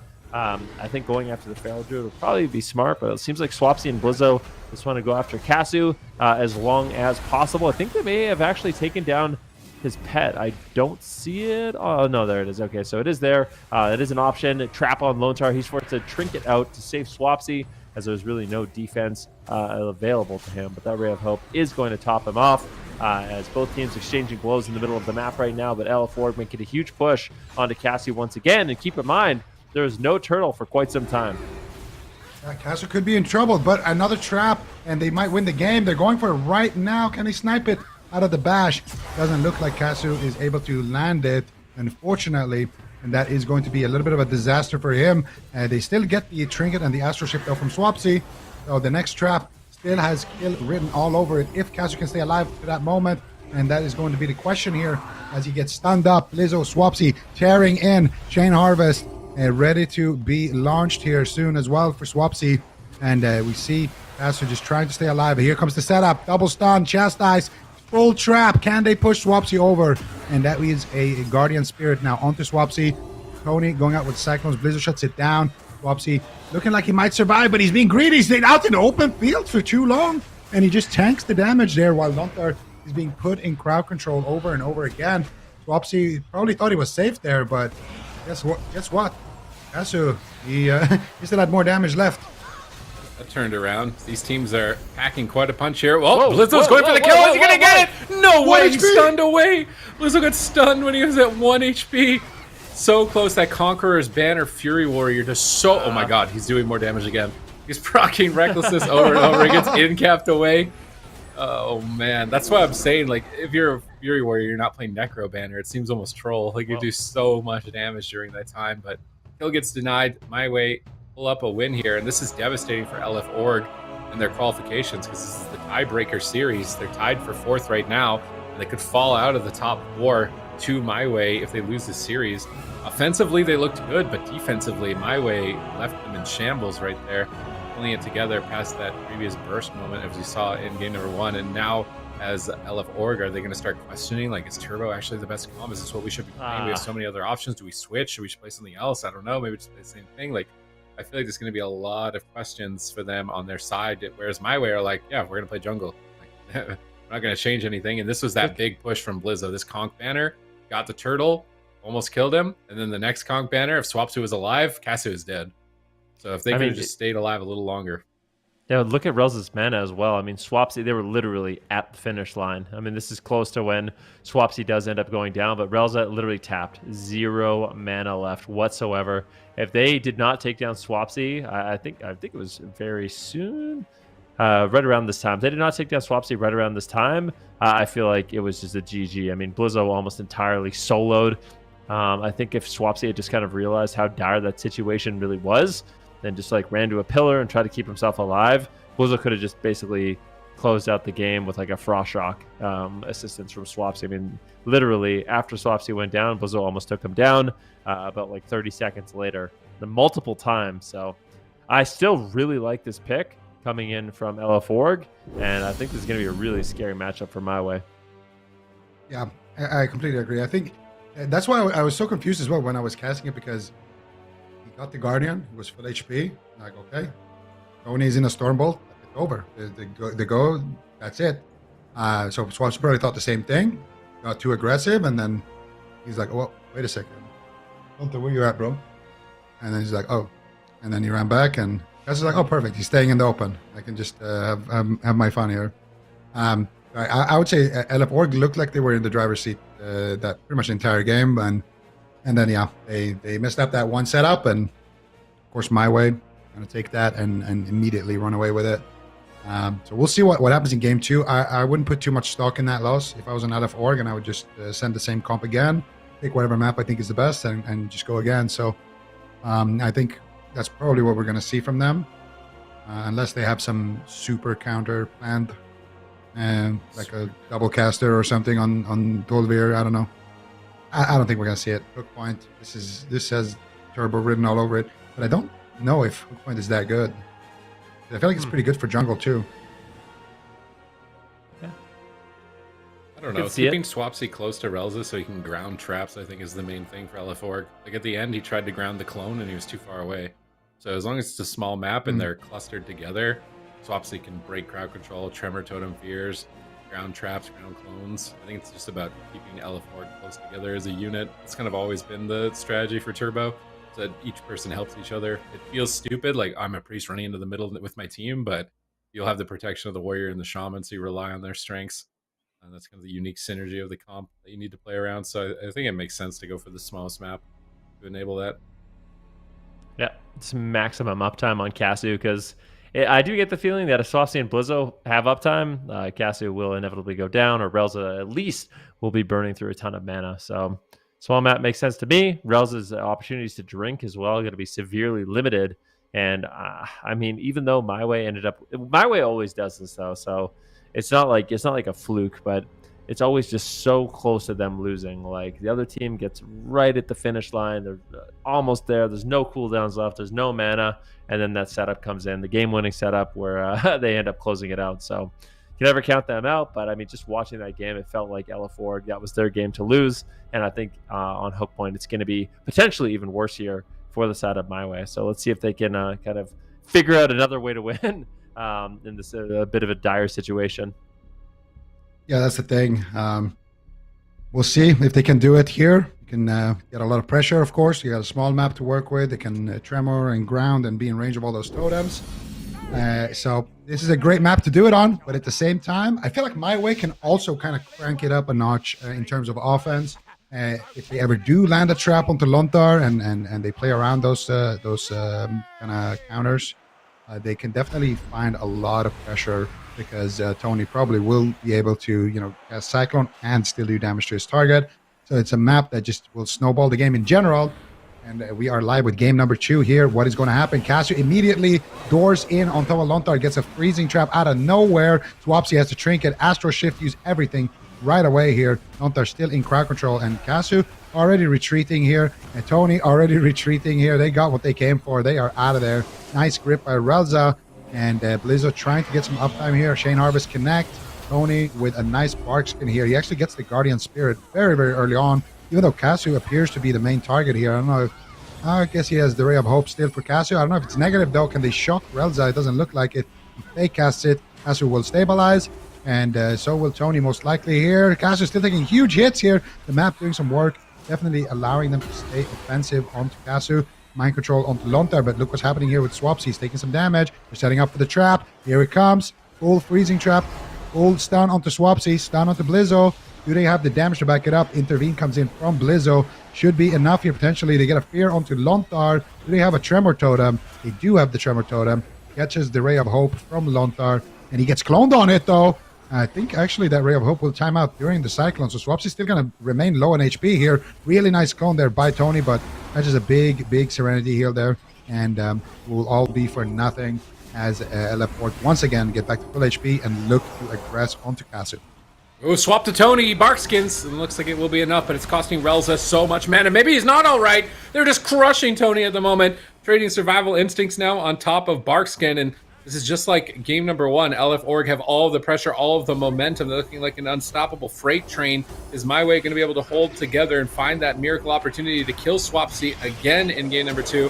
Lontar into a Cyclone, setting up for opportunity onto Swapsy. We can see Relza in the back and he has Symbols of Hope, resetting some heals and defensives for his team, trying to get some mana back into this fight. Pre-Fey Guardians from Lontar onto this freezing trap. Nice move, but maybe it doesn't matter. Swapsy's just dying through the Fey Guardian's damage reduction. Lontar trinket. Swapsy gets mind controlled low on his trinket. Ray of Hope does ultimately connect though, and should be absorbing a lot of healing here. Swapsy's going to go back to full health, but that trap nonetheless getting Lontar's trinket surprisingly through his pre-Fey Guardians, keeping opportunities for their team alive here, but they don't have much time. Relza's mana so low. Lontar getting aggressive with his team. Chastise stun on Casu. He's going to use Roar Sacrifice, get gripped, and try and tank the Conqueror's banner, but this is when a Fury Warrior is at his highest point of strength. He swaps over to Tony, getting the Barskin. Tony stuns him, goes for a clone. Clone gets gripped away by Lontar. Good team utility there. Relza trying to recover behind the pillar with a heal. Casu trying to kite and avoid that Conqueror's banner. It should be subsiding here in a moment for Blizzo. When it does, they'll get a chance of reprieve. Maybe not, actually. Swapsy's tearing in. Tony's down below half. Kasu still hasn't recovered. They're trying to go for the kill on Swapsy. Can they do it? Big healing surge is coming out. Tony Cyclones out of the freezing trap. They do not get a stop on that Cyclone. Is it going to be enough to finish Swapsy? Doesn't look like it. Tony is now stunned up, swapping some damage over to him. Now going back on to Kasu. Kasu disengaging in, kicks Lone Tar on a cast. Trying to put him further behind, trying to just overwhelm Swapsy with damage. Are they going to be able to overwhelm the Turbo Lords here on LF Org, or will they founder another trap? Is it going to be enough? They in-cap Roar Blizzo. Can they push for the win? Mind control at low HP. Did he hit an important cooldown on it? I don't know, but now a clone. They're going to do it. No way. They're so close. How is he alive right now? 10% with the last 20 seconds. Swapsy gets gripped back to the pillar. Big heals come out from Lone Tar. Is he going to be able to hold on? He gets stunned up by Tony. Here comes the Feral Frenzy, ramping up some bleed damage. Lone Tar gets stunned up again. Somehow, some way, Swapsy staying alive, drops down the grounding totem, anticipating the trap. Big Chain Harvest comes in. Another swap onto Tony. He's going to run away. Look for Cyclones. Finds a Cyclone onto Swapsy, stalling the game, but Relza has no mana left. Just a sliver to work with. I mean, that was such an incredible push there onto Swapsy. Lone Tar, though, buys enough time, gets his trinket back up and available. If they can get his trinket here, though, it would be massive. Mind game potentially going to land here from Relza. Swapsy won't be able to heal himself up. He gets really low. That's going to be the Trinket Guardian there. That Mind Game's paying dividends there for Relza, trading out big cooldowns from LF Org. And Relza actually sitting down for a drink right now. Both Tony and Cassie going to be playing defensive. Cyclone comes in. Relza is able to recover just a small amount of mana in that situation, evening it up, though. And as this game goes on, I feel like I've been mostly afraid for Swapsy. Cassie had to trade out his turtle in order to summon a new pet. That's an opportunity for Blizzo and Swapsy. If they can take down another pet, then Casu's damage is going to be severely limited in the game, and he does not have that turtle to rely on right now. Big push here by Blizzo. This is the Conqueror's banner. This is their opportunity to win, put a point on the board, but at the same time, Swapsy having to run away and play defensive. Blizzo just on a solo mission on Casu, might be able to drop him, but so close. He gets interrupted, 1 HP. Relza with the Guardian Spirit. That trades. He actually procs the Guardian Spirit, so My Way cannot rely on that for another 3 minutes. And I feel like LF Org, they're so close. Once again, Casu just won't die. Blizzo wants to take him down. Big fear, though, coming in from Blizzo, shutting down the offense of My Way. MVP plays, but Casu in defiance holds on, but it's not enough. Blizzo on a solo mission for the last 45 seconds in that match, gets the intimidating shout, and eventually closes it out, tying it up. And I mean, there was a few close calls in that game. Yeah, I think Swapsy, he definitely is a little bit lucky to manage to survive that one, but some nice plays there towards the end of it as well. Lone Tar using his trinket there. As soon as he came back up, basically was trying to greet it for a little bit. And then the pre-Fae Guardians here on the last setup that actually would have netted the kill is the reason why Swapsy did survive that. Otherwise, this really came down to that last setup. So, nice Cyclones as well from Tony. He did some real big Cyclones here, almost winning them the game. And in general, both teams played fantastic, but in the end, it's just Blizzo getting way too much uptime there onto Casu, and they just can't deal with it on the side of My Way. And as a result, they will drop that game. And I think this is the opener. This was way back. I was like, wait, when was this? We're gonna see here. So this is when Tony almost drops to a Chain Harvest from Swapsy. And then here, this is the big setup. They get a full trap into a full Cyclone, and like it's 1 HP. He gets the he gets to intervene there, a renew, and then he's barely hanging on. He trinkets the Cyclone there to stay alive. And meanwhile, Blizzo here is just having an absolute fantastic day. Look at him with the Necro banner, just doing absolutely insane damage. And look at the Fae Guardians right there coming out from Lone Tar and reducing the damage for Swapsy. And Swapsy sits through a stun where Lone Tar has no trinket. He has no trinket Astro Shift, and they have a follow-up fear, but he takes 0 damage because of Lone Tar's play. And that means Blizzo doesn't have to come back to heal. Blizzo just drops a little nice fear there and just gets going. And it just comes down to those kind of predictive plays there that we saw at the end that kind of allows LF Org here to get the equalizer. Insane game nonetheless here. Probably a highlight game so far on this weekend to start things off. It's been an insane weekend, and both these teams are fighting for their qualifications right now. Like, the loser of this could be sent into a death spiral and not make it into the top 4, and they're BlizzCon champions European champions on both of these teams. So this is a high stakes match against some of the best players in the game. What an insane match. Just so many close calls back and forth. And this could easily go to a game 5. It's going to be a nail biter. And do we see LF Org at any point switch their comp? I don't think so after their performance here in this game. But I also am wondering maybe if Alliance would be better for them and running Dwarf, because that one moment where Swapsy hit 1 HP, if he had Stone Form to remove the Sickle of the Lion set bonus from the Feral Druid, he would take 0 damage in that position. So I do actually kind of wonder if Alliance would be better for them.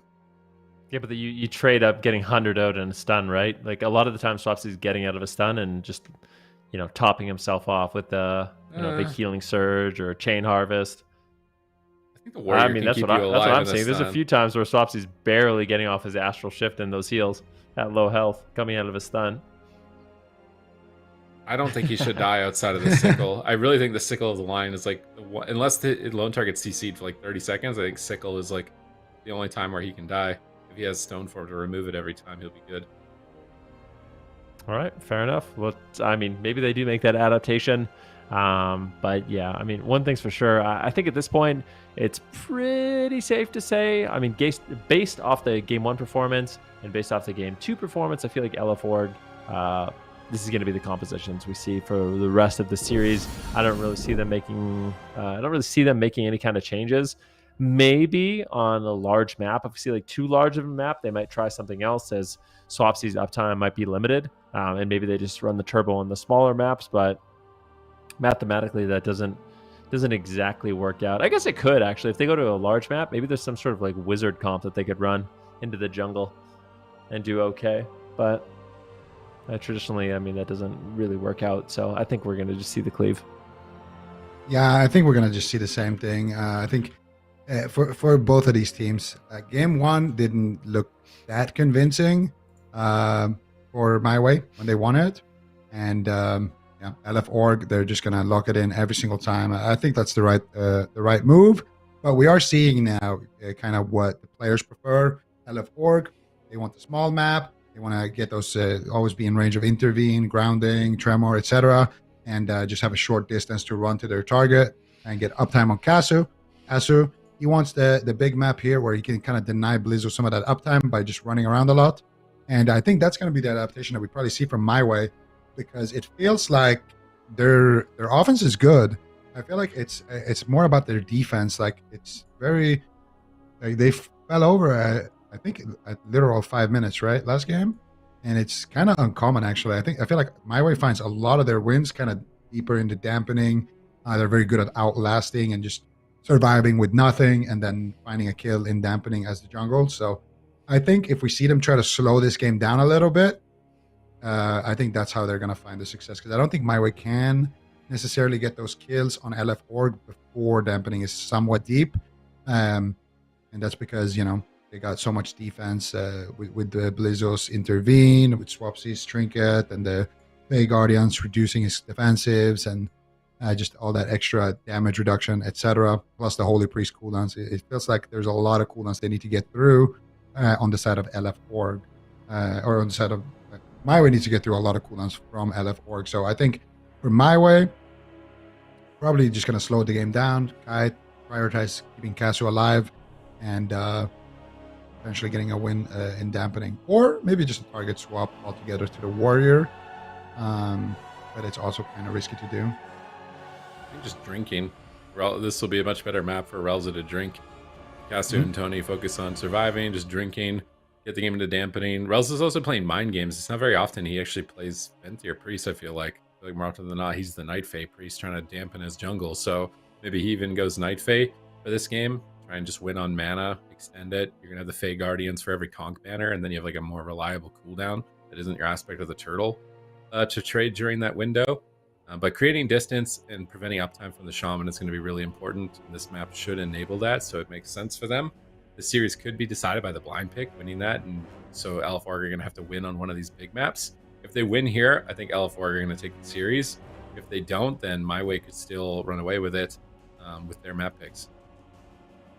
Yeah, I'm really curious to see. I don't know. They could end up going with the Night Fae Priest, but it seems like Rails is actually getting a decent amount of value. It's like one of the few times today where we see the Venthyr Priest with Mind Games get a lot of value, and I think it's particularly strong against those hybrids. So there was one moment of the match I can recall from the last one where Relza did connect the Mind Games on Swapsy, and I think Swapsy would have easily healed through it, but unfortunately with the Mind Games, he wasn't able to, and Lontar was forced to trade out his trinket. So little situations like that could be nice, but at the same time, having the extra defense come in, maybe it helps them line up their defense a little bit better if they are playing the Night Fae, as well as their offense. They can hold on to mana longer, because it really feels like for LF Org, their main kind of pressure does come from that Conqueror's banner, and if you have more tools to deal with that banner, it might put you in more of an advantageous position. But yeah, this map, it's going to be large, so I think in general it's going to be kind of difficult for Blizzo as well as Swapsy to connect on the hunter at the exact same time. Tony's going to have kind of a field day with crowd control, and this should be a big advantage here for My Way. I would be surprised if Elford was able to pick up a win on this map. Yeah, we'll see what they decide to change. And I'm with Van here. I do like the event here on Relza, because it's just getting so much value when you are going after Swapsy.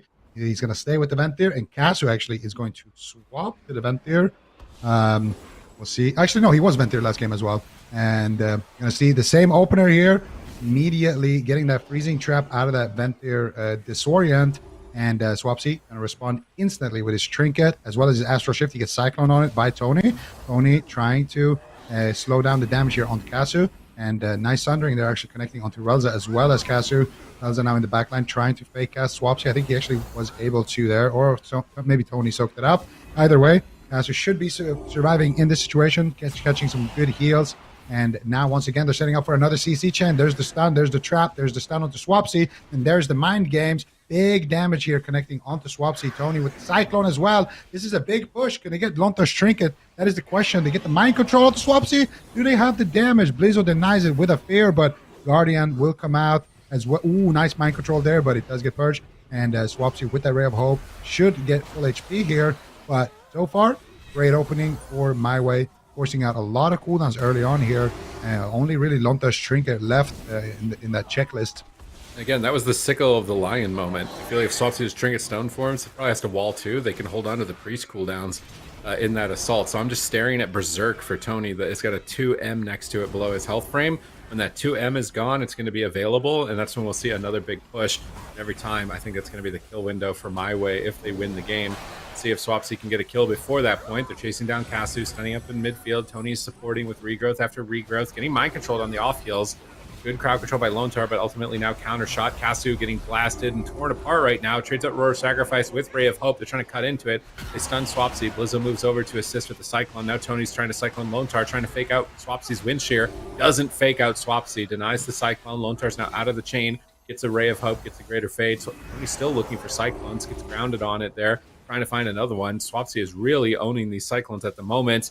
Completely removing him from play. Tony gets gripped on the stun, back to the pillar. Kasu is 1v1ing Blizzo in midfield, trying to escape. Does not want to use Aspect of the Turtle outside of that Conqueror's banner, much the same of the Berserk. That is the big window for the Fury Warrior. That's when those big cooldowns are going to be forced, or a kill window, and that Conch banner is available for Blizzo. Are they going to line it up with the Chain Harvest? Swapsy's trying to farm that by keeping Flame Shock on as many targets as possible. Here comes the Conqueror's banner. Kasu gets a door, shadows off. Heroic leap. Now Kasu, can he disengage? Can he get distance? He needs to get away from Blizzo during this time. Chain Harvest available. He's disengaging away. Gets Storm Bolted. Where's the Chain Harvest? They can go for the kill right here. They can proc the Guardian Spirit, almost taking him out. Now they swap to Relza, chopping him up. He's down to half. Swapping to Tony. He's down to half. And this is the value that this Conqueror's banner brings for the Fury Warrior. Just absolute terror right now on the battlefield. But here comes the Berserk. They're turning it around to Swapsy. Will he be able to survive that sickle of the lion? He knows it's scary. He's trying to retreat back to the pillar in Ghost Wolf. They don't have crowd control on Lontar. They've activated the Fey Guardians to try and tank out that Berserk. Is it going to be enough? Swapsy ducks for cover. Tony has to retreat as well. Looks like a freezing trap was not able to be landed just yet. Big Chain Harvest comes in, and both teams have survived that scary cooldown window from each other.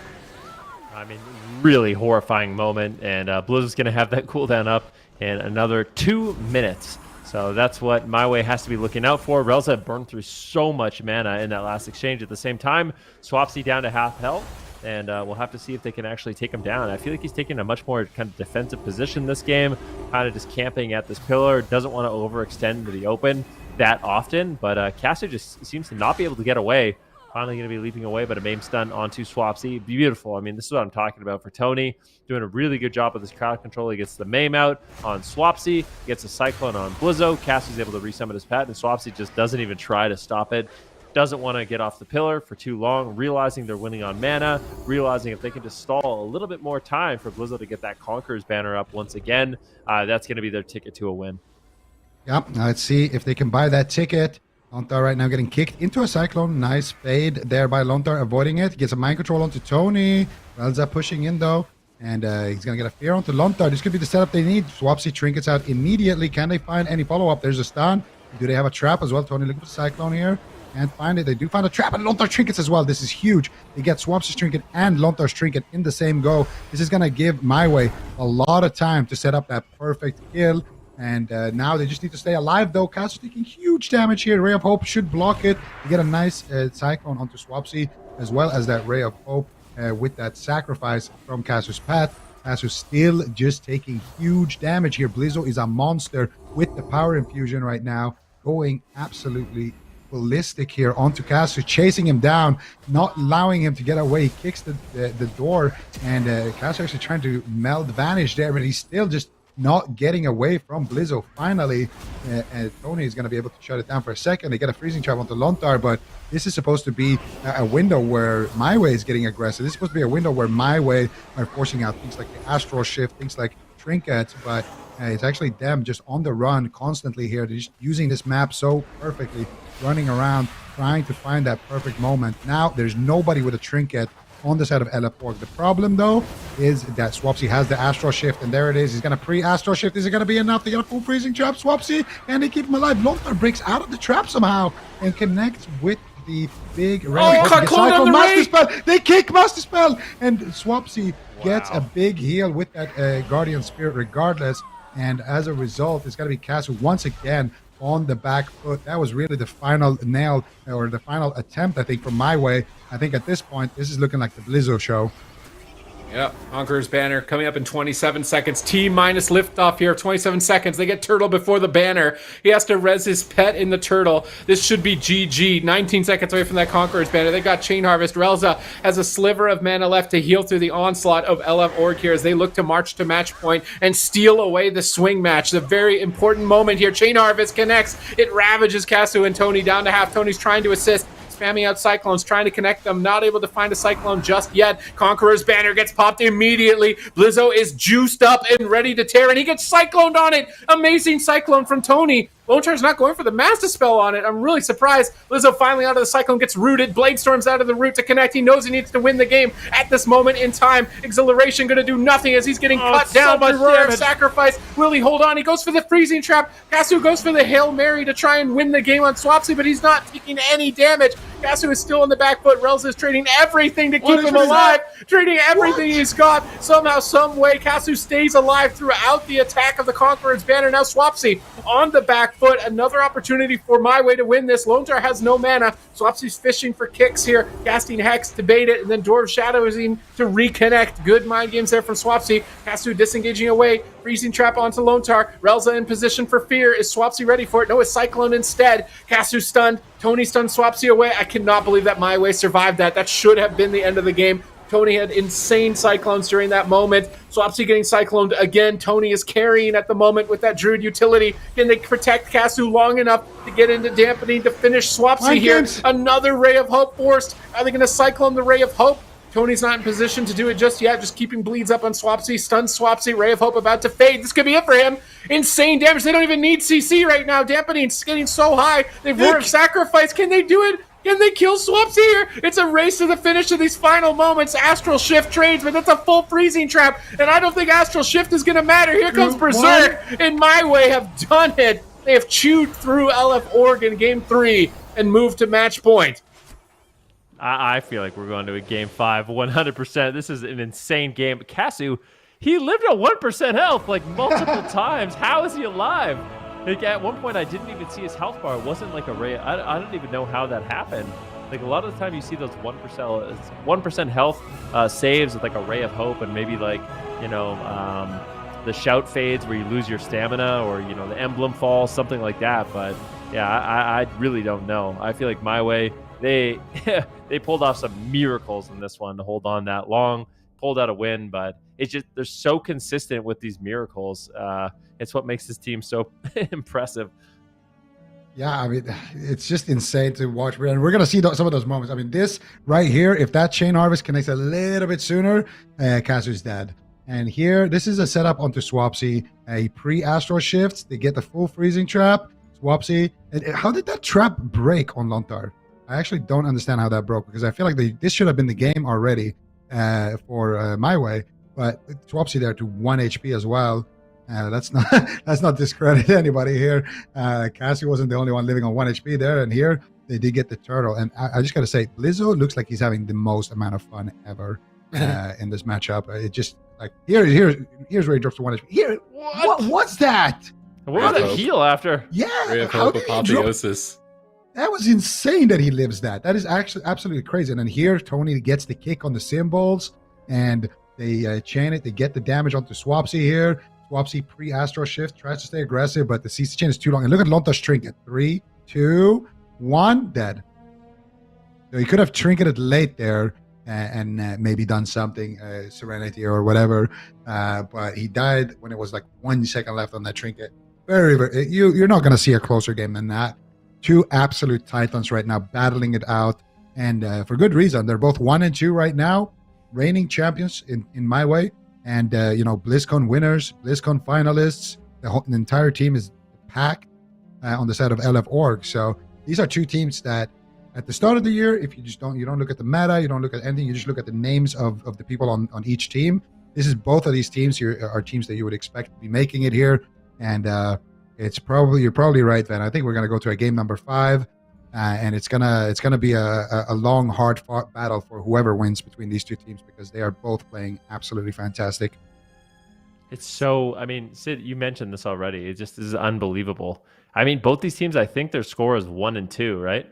Like they're both in the circuit so far. They're both 1 and 2. I mean, this is Blizzo, Swapsy, Lontar, Relza, Tony, Casio. I mean, these teams are incredible, and they are both struggling, and they have to go head-to-head now just to have an even score, to have any kind of chance of qualifying. I mean, it is a really dire. I mean, it is do or die. The team that loses this is going to be down 1 and 3 in the circuit. Of course, there's a chance they could battle it back, but that is not a position you want to find yourself in. So this series has a lot of ramifications for the rest of the top 4.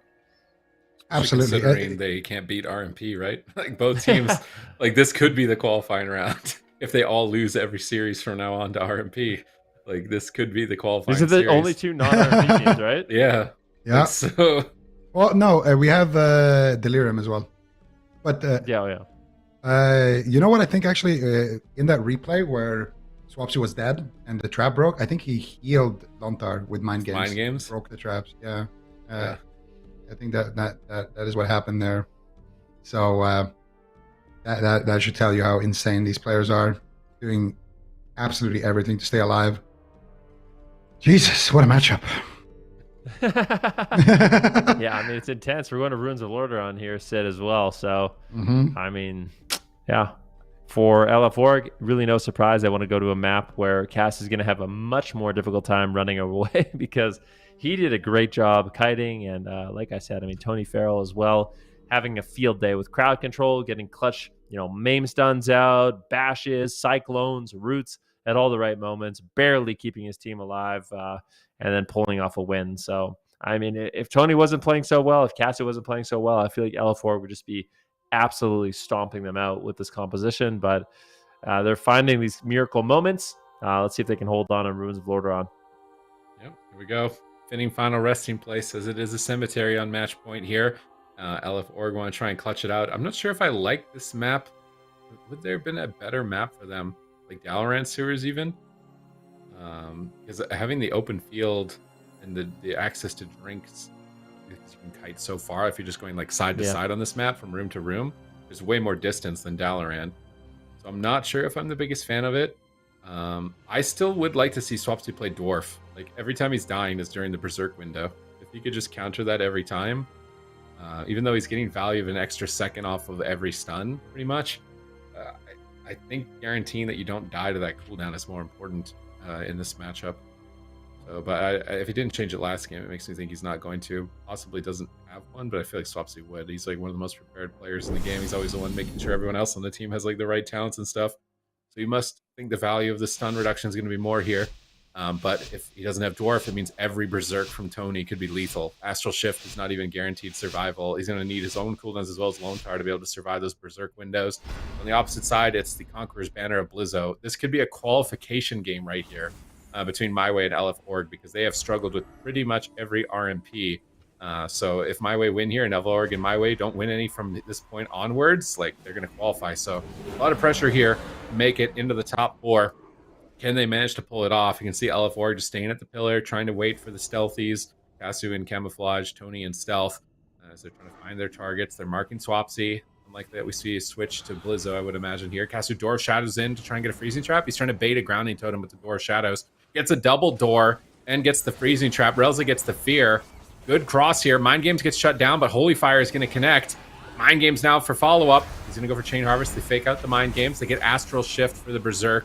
Trying to trade that, but it might not be enough on its own here, as those bleeds are going to be doing monstrous amounts of damage on Swapsy, cutting him down at the moment. Lone Tar finally getting a double fear and stabilizing him. Kasu on the back foot. Here comes the Conqueror's Banner, Blade Storm. Blizzo is powered up on that Fury Warrior, swapping his damage over to Tony, getting every defensive cooldown from him. Anything that Blizzo looks at will crumble, and Tony is trying desperately to bolster himself throughout this time, cloning off the Chastise, trapping Lone Tar. Insane crowd control play by My Way as they set up onto Swapsy, but it looks like Swapsy may have used that heal from Mind Games again to break the freezing trap. Here's if we can clip that for the replay, because that would be a potential game-winning strategy swap from Swapsy, is using the Mind Games as a weapon against Relza, making his healing do damage to break crowd control.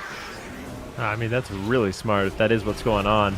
Right now, Swapsy down to 50% health, but Blizzo and Swapsy really punishing Tony, forcing him into bear form, and that is not what he wants. He wants to be able to get out the damage. But also, if he's tanking a lot of this damage in bear form, I feel like it's really unlikely we see Tony go down, and that allows Kasu a little bit more breathing room. He gets caught into a stun. Will trade out his Roar of Sacrifice to make himself immune to crits, limiting a lot of the incoming damage from Swapsy and Blizzo. Interrupt there on Lone Tar. I see done by Kasu, generating a little bit of pressure here on the Swapsy, but they need the crowd control. And right now, LF Org is looking kind of bulletproof. They have the Trinket, they have the Astral Shift, they basically have everything that they need. Kasu lands the full trap, but big pressure here onto Swapsy. Lone Tar gets out of the trap once again, and unfortunately for the side of My Way, they didn't really get any cooldowns from that last push. Yeah, and My Way, they're going to need it because, let's be honest, Kasu, he's definitely on a timer. The more Blizzo connects, the more that timer is going to be ticking down. And right now, Swapsy actually finds himself in the open field, taking massive hits, getting chastised into a trap, into a fear. They got a stun onto Swapsy. He's trinketing. He has the Tremor Totem. He actually popped it right there, and he did Tremor Relza's Fear with it, so nicely done. He gets the Fey Guardians as well as the Gladiator's Emblem there, so literally every cooldown has been traded here except for Lone Tar's Trinket. Kasu now, though, getting absolutely blasted. Blizzo, look at him with the power infusion. That is, whoa. You have to use the Guardian Spear with that ray as well. Blizzo is doing so much damage there, and Blizzo just swaps target, and Blizzo is just gonna kill him. Blizzo is just, he's not like any other warrior. Blizzo is just human, dude. Blizzo is like the Terminator, and every other warrior is just like a regular, like, little peon, man. What is this damage he's doing? Blizzo just takes control, man. He just deletes. He deletes Kasu, gets a ray, makes it negative, and then just hard swaps and deletes the Feral. Unbelievable. The deleter. You can always rely Harvest on there, Blizzo. man. You can rely on Blizzo to hold it down on the warrior. Well, there's no outlaw rogues holding him back, right? He's not getting dismantled and kidneyed 5 times. I mean, that's really what it comes down to, right? Like, let's not kid ourselves. Fury Warriors are very strong right now. It's just there's one melee that's a little bit stronger, and it's difficult. I mean, both these compositions overall really solid, and you can see the explosiveness of the Enhancement Shaman Fury Warrior. We can see exactly what Blizzo's going to be able to get done.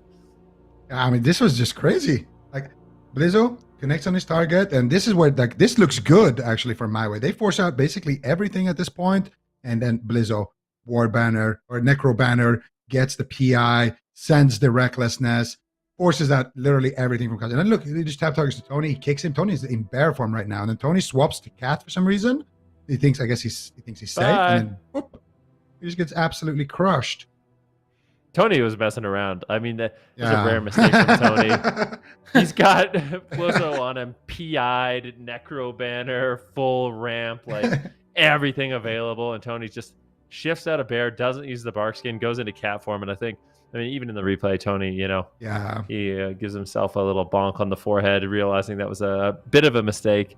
But you cannot afford those type of mistakes. Like, basically, the way I see this matchup is Relza, Tony, and Kasu have to play absolutely flawless. Like, they need a perfect game. And if they mess up, this is what's going to happen. And we will be going to a game 5. Yeah, that's the thing. They're really threading the needle when it comes to balancing the offense and the defense, because I think you bring up an important point there, Van. They can't just be passive, like if they're always in bear form, always playing passive, then they're just going to lose. Like, Casu's just going to have his on him the whole game and lose. They need the counter plays, they need the counter pressure, and that's why they won on Tolvir. That game that looked so hopeless, it's because of Tony, right? Tony was there casting cyclones, getting stuns, getting the kick at the end there as well, being an annoying feral druid basically. But under responded in that case, but that's good for us because it means we get to enjoy this matchup one final time. What do you guys say? Do we have any predictions in the lair or nah? We don't do those? I will give a prediction. I'm gonna put my faith in Blizzo for this one. I think the Turbo Cleave is gonna be able to pull it off, even on a big map. Good. I have to go. I'm not going to go last. I don't get to assess off the assessments to see what's going on here. It comes down to so much. Like, Tony, that game just kind of choked. I feel like if he doesn't choke, they're going to win. So do I trust that they're not going to choke? I feel like even if they play perfect, they can still lose. And if they play bad, then they're going to lose no matter, like, really hard. So why am I getting persuaded here? I don't want to get persuaded. Okay, well. Do I go with reigning European champs, or do I go with BlizzCon champion, 3-time BlizzCon champion Swapsy? That's Turbo. They owned them. Like, the games that they were winning, I was feeling like there's no way that they couldn't lose, right? Like, they're going to win every game as Turbo. Let's just say all the wins from my way have been sketchy. Yeah. But I don't know. I feel like they can win, though, even though it's like their entire ship is sinking while they're sailing across the sea the whole game. There's like plugging holes, but like they're gonna make it across the Atlantic in one piece. Like, I feel like they can do it. Their crew can do it. So I think they're trying to get across the Atlantic on like a little raft, man. If we're being honest here, I don't think they're gonna. I feel like they won't make it, but they could if the weather is good, I guess. All betting against my way. I'm just betting in favor. Instead of looking at the negative, I'm betting against my way. I'm betting in favor of LF4. Like, I'm really, really curious to see. I'm waiting until they lock something in. Maybe they change their comp. Maybe there's like a different MM Hunter comes out or something. I want to wait a second. I want to see what the timer runs down here. If they do like some insane thing we've never seen before. Okay, there's no insane thing coming out from my way. What am I thinking? Okay, I think LF4 are taking this. What? You're both going with LF4? Yeah, I think so. Yep. There's got to be someone going for my way. That's what I was saying, and I kind of wanted to do it, but... Oh, Aya says she's voting for my way. Like, that's her... Aya's going for my way? Yeah, Aya's going for my way. I'm with Aya. I'm going for my way as well. Although I think LF4 is going to win. Tied up. But yeah. I let Ricky persuade me, and Zico stayed firm with his choice. No, I swapped over, man. You swapped? What made you swap? Yeah, I was. Yeah, at first he was like, "Oh, I'm with Ven on this one," and then when you joined too, he's like, "No, I'm swapping." Oh, I see. That's what happened. Hey, we can't all be bullying my way here. I feel like somebody's got to be in their camp. I believe it's not going to be pretty, it's not going to be clean. But my way, they're going to walk through the gauntlet. They're going to ride their raft through the storms, and they're going to reach the Atlantic. You're gonna step through a pit of lava on glass with bare feet, like shredded glass. Let me ask you guys a question. Like, which one of these two teams do you think has the potential to beat RMP? Like out of all, like which one of these two teams They if they get want top to four? make it? If they make top 4, which one of these two teams has actually got a fair shot against the sea of RMPs that they're going to be fighting? Let me look at this and think about the roster again. Problem with Blizzo's team is that they don't have Lock Ellie. I actually think Lock Ellie could be important, and they also can't mirror. So, like, is Warrior Ellie really good enough to beat RMP? Maybe. They have to see. We have to see their bear. I think they have to play Guardian Druid. I actually think Swapsy's only chance of winning against RMPs is Guardian Druid, and they have to hope it works and that they don't figure it They have out. to play Tessie on Rogue? I don't know who's Rogue on their team. They were. Didn't we say that it was Swapsy playing Guardian? Someone on their team was playing Outlaw. Yeah, it was Tessia playing Rogue. He's going to have to really rise up in this one. Yeah, I think so. Okay. Well, let's see how this one goes. Right now, LF Org is looking quite strong. My Way has put 2 points on the board, kind of miraculously, in all honesty. They've had really good setups, really good defensive plays, but if they slip up even for a moment, it seems like Blizzo will crush them. So let's see what they can get done in this one.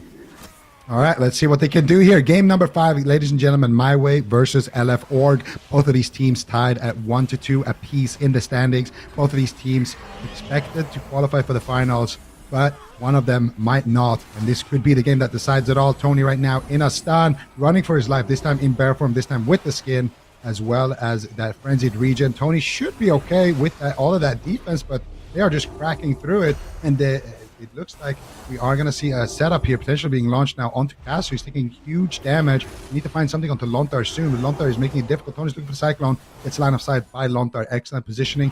Lontar also crossing the map there. Does not want to be anywhere near that jungle and just kind of PvE heal from max range. Let Blizzo take matters into his own hands here. Tony is going to get the Ray of Hope. Relza going for the flash heals. Swapsy holding onto his wind chair, though. He's not allowing Relza to cast. And there's the Mind Games. Relza's just going to use the second school. He connects with the Mind Games. Full trap onto Lontar. And there, Swapsy. You see that? He used the healing wave, but he used it on Lontar to break him out of the trap. 100% that's what happened right there. Swapsy actually saving Lontar from using his trinket right there with that intelligent play. And now they're getting aggressive onto Casu once again. Catches potentially a Guardian Spirit here if he can't get away. It actually does get away, but it's going to be Tony getting swapped to now. But once again, back to Casu. The damage is endless between Blizzo and Swapsy right now. The absolutely scariest turbo you could go up against. And My Way still putting up a good fight here. And they just need to land another trap here, trying to get Lontar's trinket out of the way. But it's so difficult with the way he's positioning right now. Going to go for the Intim stun. There's the freezing trap, but free Astral Shift by Swapsy. Another excellent read, and they won't get the trinket. And this means that Swapsy's trinket most likely will rotate back up as well. So this is all LF Org right now. They're baiting cooldowns. Like, they're baiting Swapsy's trinket. They didn't use Berserk. They're trying to bait Astral Shift without using Berserk. Right now, they're just trying to use their mini cooldowns, like the Bestial Rats and Feral Frenzy, and whittle away the defense that Swapsy has, and then they're going to push for a KO with Berserk. So right here, are they going to commit the Berserk? Still no Berserk. They see the Fey Guardians. Tony is playing a really slow game with his cooldowns, which means they are sacrificing mana. They're going to lose this 100% on mana. They have to set up the perfect window where this Berserk gets the kill. Otherwise, they're going to lose. Now they're going for the Feral Frenzy, trying to bait the cooldowns from Swapsy. Can they bait Astral Shift here with Feral Frenzy? They really are hoping they can get an Astral Shift on this push. Can they get it from Swapsy? They really need to. They're going for the Berserk. They don't care. They're committing it, but Tony gets feared on his trinket, and Swapsy can easily Astral Shift and survive through the Berserk. I'm imagining he's going to be able to survive. Lontar's still in a trap for a moment. Now they're connecting onto Tony, pushing him back. Here comes the Conqueror's banner on match point. Neither side can afford a mistake. They're both getting cut down. They're going for the kill, though, despite the pressure, trying to finish Tony as he bark skins the stun. Relza picks him up with the Guardian Spirit. He should be able to retreat and reposition, but because Tony is playing so slow with his cooldowns, he could have already had 2 Berserks at this point. He's only had 1, and Relza's almost out of mana. Yeah, all 3 members going to kind of group up to avoid the trap, but Cassie somehow snipes it. Swapsy on the run, though. He's able to top himself off with a big Chain Harvest, and it looks to me like he's going to be able to survive this trap Cyclone setup here on Lone Star. At the same time, though, Tony is caught into a stun, and Blizzo is ripping into him right now on that Warrior. Big damage incoming, a big swap onto Casu. Can they take him down? Can they get the turtle out of the way? And I like the way that LF Org is playing this one. Swapsy is not overextending. You can see Relza's mana is absolutely devastated. He was able to get the Symbols of Hope to recover a little bit of mana there, but after that, I mean, there's not really going to be too much left to work with. It's potential crowd control here on the Lone Char. Swapsy's going to have to hold on once again. He goes for the grounding totem, but just deciding to do as much pressure as possible. Stormbolt on Tony. Now, I like these swaps on Tony. Whenever they try to go for crowd control, just go after Tony, force him to play defensive. It's a good defensive maneuver to keep Swapsy kind of active in the fight and also deny the follow-up Cyclones now that Tony's going to be looking for in the match. Yeah, very, very nice strategy adaptation. Swapsy will have to use his trinket, though, and there could be a window here where Lontar doesn't have his trinket and Swapsy doesn't have his trinket for about 10 seconds or so before Lontar will have his trinket, and that freezing trap will be ready for Kasu. So maybe a small opportunity here that they can bank on. Let's see what they decide to do. Kasu procs the Guardian. He might just die through it. What is this damage coming out from Blizzo? He's swapping over to Tony right now. Tony got chopped up last time, and he did this. He swaps to cat form. This could be scary. He goes for the rake stun, goes back into bear form, catches a big heal with that ray. I'm hoping it can Negative rake. Taking massive damage from it. Can he survive? Tony on 1 HP, and this cat will not have 9 lives. It's going to be Blizzo chopping him up and taking the win for LF Org. My way came so far that it is going to be 3-2. LF Org picks up a very well-deserved, important win for their team. Feels good to be right, Ven, huh? Yeah, feels so good. That's all I was thinking. That's all we cared about. That was my entire day is made just from that. Yeah, unfortunately the opposite is true for Zico and Aya, but these things do happen. I mean, this is a crazy series. You did get the feeling though, watching all the games, I think we all kind of felt it, that the wins my way was able to pull off. Very impressive. It did not feel like they were supposed to win this matchup, but they still made it so incredibly close, to their credit. But I think LF Org, they had the composition, they played it well, and I mean, some of these plays coming in from Swapsy, where he's using the mind games to heal, aka do damage to his own healer and break traps. I mean, that's incredible. Blizzo going for huge damage. And every single time he had that Conqueror's banner up on that Necro Fury Warrior, he was able to put out devastating amounts of damage, Zico. Absolutely, and that's the thing. They're just able to look at this damage on Kasu here. They're almost taking him down there. They proc the Guardian, they got his turtle, and then they just swap over to Tony. And Tony, this is what he was trying to do the last game. Trying to use Battlemaster and then go for the rake with like the meld rake just to CC Blizzard. But Blizzard just trinkets out, continues the pressure, gets a negative ray out of it, and just sends him just insane. Blizzard finally getting some playtime on that warrior, finally getting to shine, because we joked about it a little bit, but those Outlaw Rogues, they've really held him back this season. But now we're finally getting to see him shine a little bit here, and that is some damage right there. That's definitely some damage. Look at Swapsy's healing and damage too. It's something to point out. In most of these games, Swapsy is doing equivalent healing and damage. So, I mean, he's really bolstering his defense, making sure he's as durable as possible, and the consistent damage the Fury Warrior pulls out, as well as all the defense the Holy Priest and Enhancement Shaman have, is what makes it so difficult for Relza, Tony, and Cassie to kind of push through and actually take someone down. Yeah, certainly impressive, and definitely a huge contributing factor to their win there. So well done. Looking for Org. Very tough series as well. My way still winning in my heart. So they've got a couple more games to go, so maybe they can get some more points before the end of the circuit season. I think they play Casual Dads tomorrow, so we'll see how they do there. But that's going to be Looking for Org walking away with that victory, and that's also going to conclude the rest of our European series for the day. So moving on, we're going to head over into the North American region, and the first up match that we do have is 3.5 Men versus Unitas. Subbutese, how do you think that these two teams have been doing so far? Well, based on Zico's RMP tier list, 3.5 Men are at the top right now. So if Unitas win this, they're like the underdogs going into this. It would be very impressive by them. There's still opportunities. It seems like the RMP mirrors are still pretty volatile, but that one clear identifying factor is whether or not you can force a cauterize from the mage. You know that you're massively behind in the mirror if you cannot get any of the cauterizes or blocks from the opposing mage's side. So that's what I'm mostly looking at here. Can Unitas show that possibility? If they don't, 3.5 Men likely walking away 3-0. I feel like it's the series after this one that is bringing a lot of hype. Yeah. Team Liquid versus KAWHI. Like that, settle which one's number one in NA, right? Like this is the best Team Liquid has been able to perform in a while. Seems like they were struggling with main block teams. Now they're not anymore. So coming into this series against KAWHI, they can really assert whether or not they are now the number one North American team. Yeah, 100%. We've got a, couple big matches coming up here. There's only 3 more left in the day. Yeah, we can see that one that Sid was just talking about, Team Liquid versus KAWHI. And then the last one of the day is Cloud9 versus Power Men. So a couple more series to go here, all in the North American region as well. 3.5 Men versus Unitas, that is coming up first. I was talking to both of these teams offline while we were getting through this last series here, and both of them sounded pretty good about it. 3.5 Men feeling like they can definitely best Unitas, but Unitas has been putting in that effort to try and just improve their standing a little bit here in the circuit. So really looking forward to this one. Looking forward to seeing, who is best in this series. If 3.5 Men can keep their tier standing in the eyes of Zico, and we'll find out soon enough. We're going to head to a break, and it's going to be 3.5 Men versus Unitas coming up soon. Full Dragon's Breath trying to close out the game, just trying to connect.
7%. Jenry blinks forward, gets a double drag.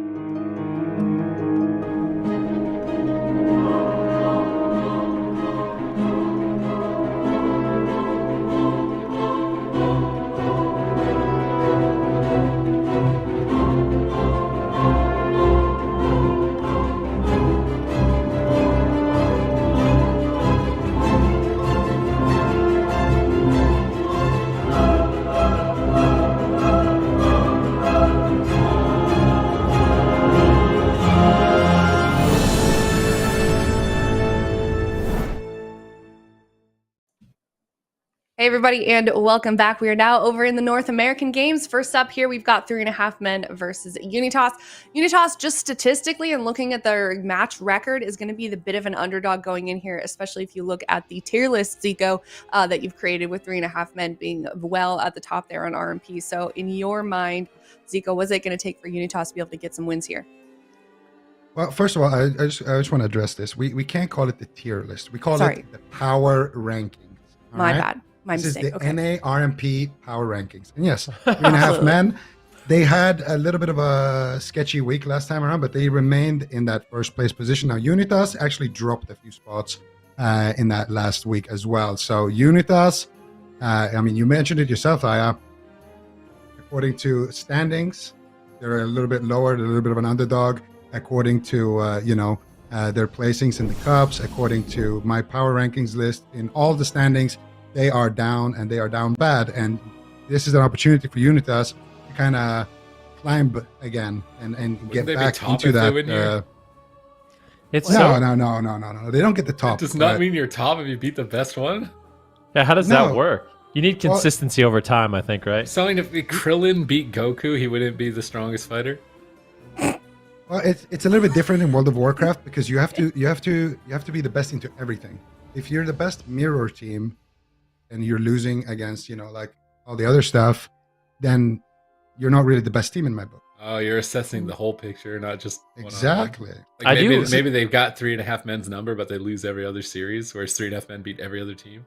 Exactly. I have that's some insider information though, a little bit. So one kind of cool thing that Unitas is doing this week is they actually had Aiden fly over to Abrua's house. So they're actually landing. He set up in his apartment. They're both going to be playing from there, kind of landing, playing that rogue mage duo. Wow. So that might give them maybe a little bit of an edge in this matchup. I mean, that is something they talked quite a bit about, just dealing with that ping, especially when there were more players on Unitas from that LATAM region. It was something that, like, not only the ping, but the schedule differences and the differences in time was something that this team was constantly struggling with. So I do wonder what that's going to do for them. Jacob, sorry. Yeah, absolutely. I mean, it's a big thing because obviously you want to have time that's good time in terms of like server time as well, where you can get practice where other teams exactly. You want to get a time slot where you can kind of get practice against other teams and all that, and also just hanging out with somebody in real life. It makes that connection a little bit like synergy. It moves it to a different level. So it could be great things, but we'll see how great it is now because the gates are open for game number 1, 3.5 men versus Unitas RMP mirror, and we are going to see exactly the same all across the board here. Everybody picked the same covenant, everyone's playing the same specs, everything is all identical except the gameplay. Let's see who wins. All right, what strategies is it going to be here from each team? I'm imagining Mage Race. There's no way we're going to see any major shifts, and with no mind games, I think Holy Priest swaps are off the table. Both teams running IQD. Corlick into the first Ring of Frost here. Opportunity for Abrua and Aiden. Aiden pre-evasions to avoid being stunned here during their push, but he gets chastised into a kidney shot, and they actually are swapping to the Rogue. So very interesting from 3.5 men. Just for a moment, though, just maybe poking and baiting some cooldowns and immediately trying to get back onto Abrua, whose combustion is currently rolling. And it looks like he is kind of forced to attack. Kalwish maybe nice, still going after Nuke. Big shields onto Nuke with that Aegis. Orlick sprinting towards the pillar. Blind on Kearney. These blinds are big pivot points, but they didn't chain the blind into any crowd control, so Kearney's going to restabilize Nuke here. Kalwish pre-evasioning on his kidney shot to try and anticipate crowd control from the Aiden as well. And did he actually manage to... I don't think he managed to hit anything important there. Polymorphed, but in Ring of Fire, so he's going to be able to break out pretty quickly here. Nuked slightly on the back foot. No, Kearney seems to have got him at the pillar. Right now, Corlick is out in the middle of the map. I'm trying to think of like positioning as far as strategy being a possible point of punishment. And this Corlick in the middle of the map makes him more susceptible to crowd control at the moment, whereas Kearney was at the pillar. Now Corlick pulls back, uses that life grip, and is at the pillar. Nuke trying to escape, but this is his combustion. He really wants to tear into Abrua. Abrua shifting power to reset some of those powerful cooldowns. Calvish blasting him with some big damage there. It looks like he's gone for the blind, but where did the blind actually go is the question, because it just got used and I didn't see it. So did he get pre-immune by something? Abrua and Aiden still low on HP. They swapped the Aiden and the kidney shot maybe. They've got cleave damage on 2 targets. We've not seen an RMP do this where kind of attacking 2 players at the same time. 3.5 men doing a little bit of obscure strategies here in game 1. Yeah, I mean, definitely just trying to put out maximum pressure so far in the match, and they do have a mana lead as a result. Maybe it's throwing Unitas off their game just a little bit. However, Nuke right now kind of under fire. A big setup here on Aiden once again. He's playing Relentless. These are big trinkets, a huge amount of damage, and Aiden gets dropped. Nicely done there by 3.5 men. Very surprising me. It's not that often in these RMP mirrors you see the rogues go down, but they had that extra little bit of damage. All 3 of them, I do believe, or 2 of them were using the Resonator, and that Resonator surprise ended up getting them a first-round win. Absolutely insane. And this is 3.5 men showing they are on a different level here. And I mean, we've been watching RMP mirrors a lot lately. And still, they're able to kind of innovate it a little bit and kind of put their own spin on it. And they were a team, especially during the sub meta, that really, and assassination rogue meta as well, that really liked to go after rogues, and that kind of was the go-to play. And we're gonna see it here with that setup. And I think here they get some pressure onto Nuked, and then here comes the setup onto Aiden, full kidney shot, combust, and chastise, interfere onto Corlick. Look at the resonators as well coming in there. And it's actually only 1. Alvish cloaks right there as well. Actually, I read there is a trait that is increasing the damage of sub rogue only of the resonator. Oh, yeah. You're right. It's sub rogue only. Increases shadow damage or something. But yeah, exactly. With cosmic for some reason, I think. But I haven't tested that myself to know 100%, but I remember seeing something like what you're talking about. This is kind of a staggering amount of damage difference, right? Like, that's normally something you don't see in these mirrors. I guess it's not staggering. It's not like, but it's like there is a difference.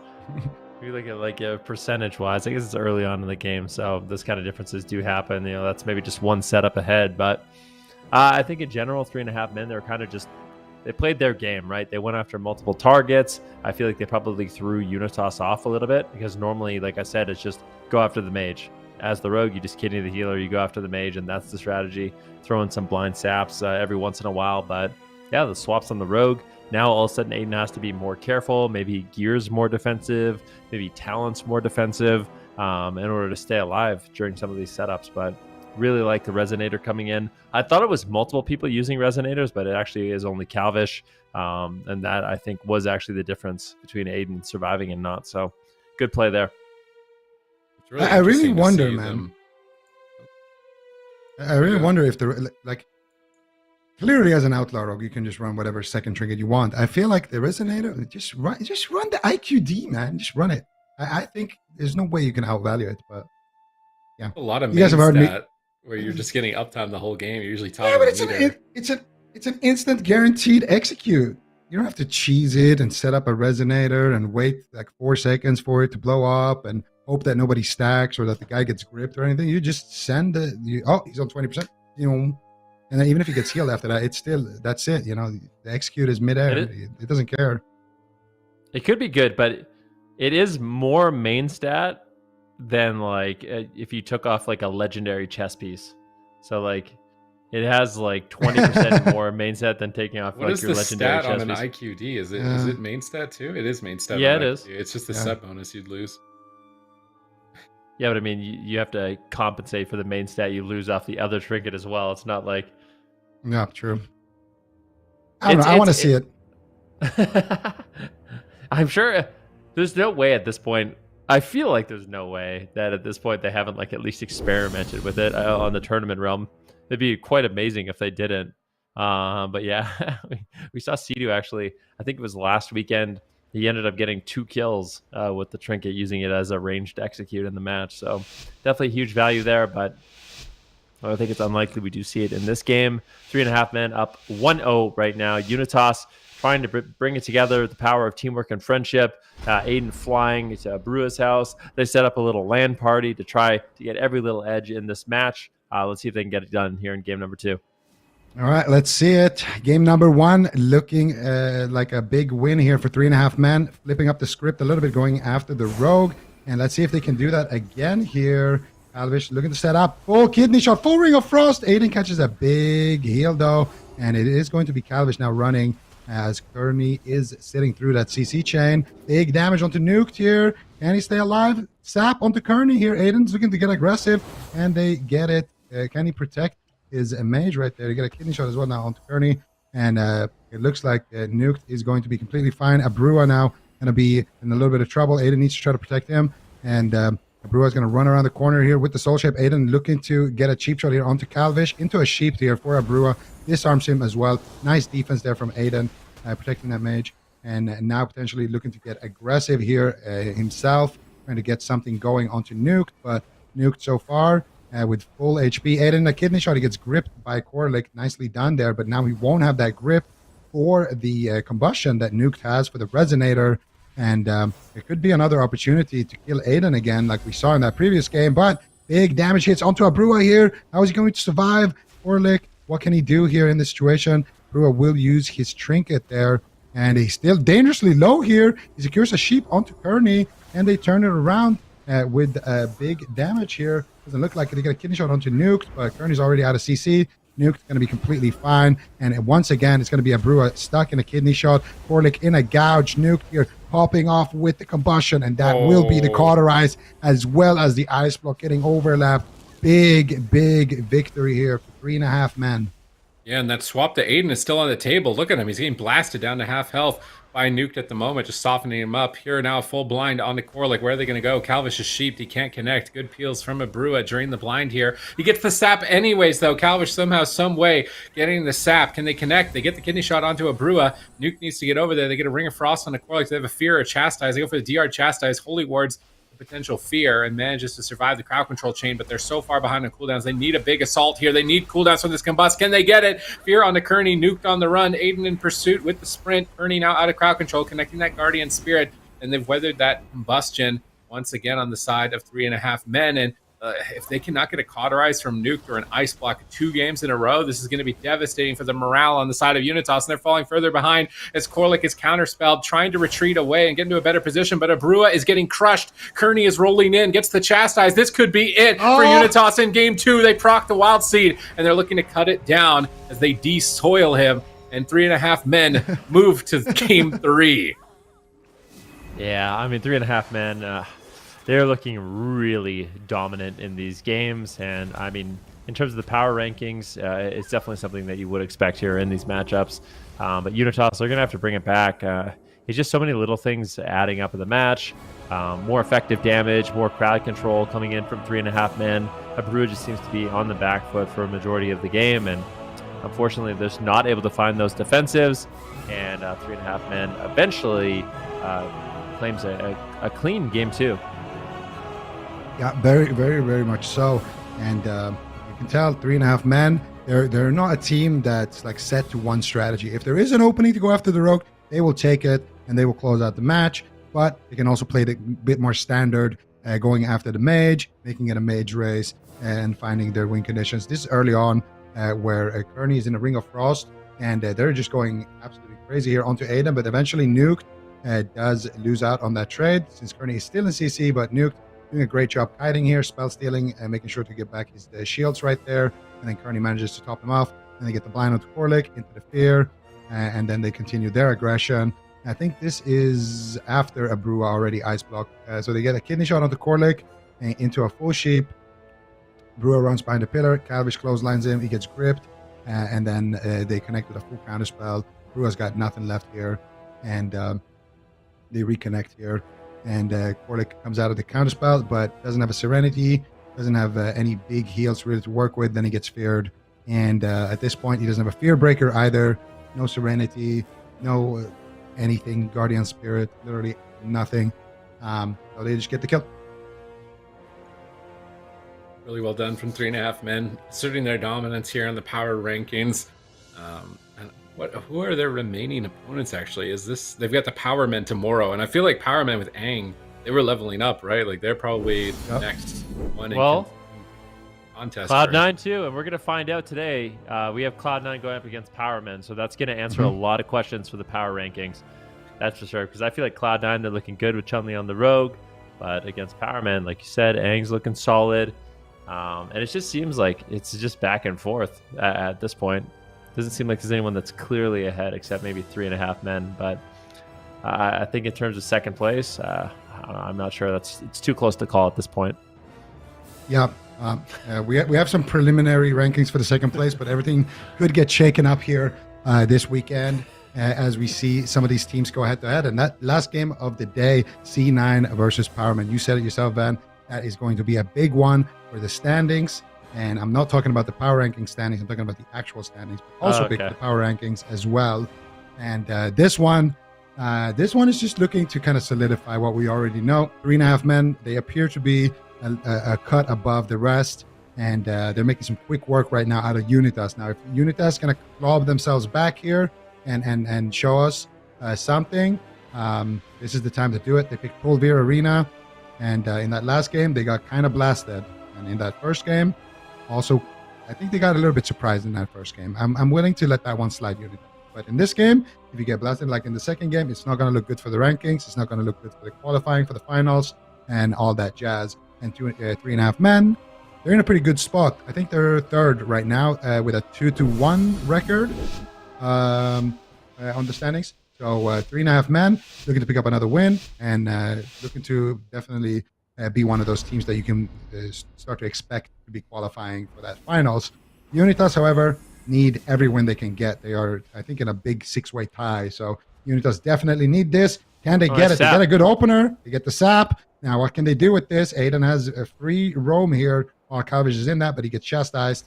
And now looking for the CC potentially onto Kearney. He gets a kidney shot onto Aiden. They're going after Aiden with combustion. Aiden gets gripped. So that first combustion not doing too much for Nuked here.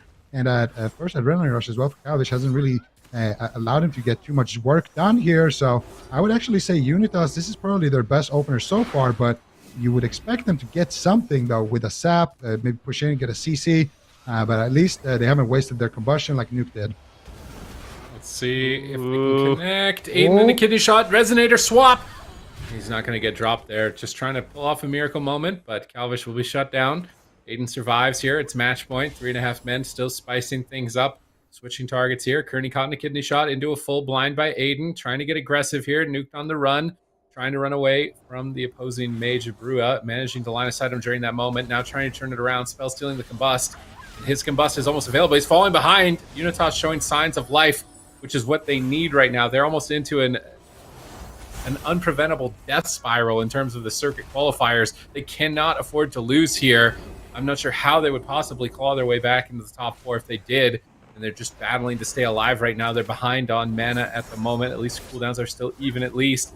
Calvish building up combo points, getting ready for the next assault. Massive damage onto a Brua, even without crowd control. Aiden's moving his way back to Nuke, back to Kearney, trying to find crowd control and damage. Kearney pre-Holy Wards and then fears Aiden away into a polymorph. Aiden is removed from the game so long right here. This is very bad for UNITAS. A Brua is just getting cut down. They swap to Aiden out of the polymorph behind the pillar. Can they drop him in the kidney shot? Doesn't look like it, but they bait Korlik to come in, and as he comes in, he gets blinded.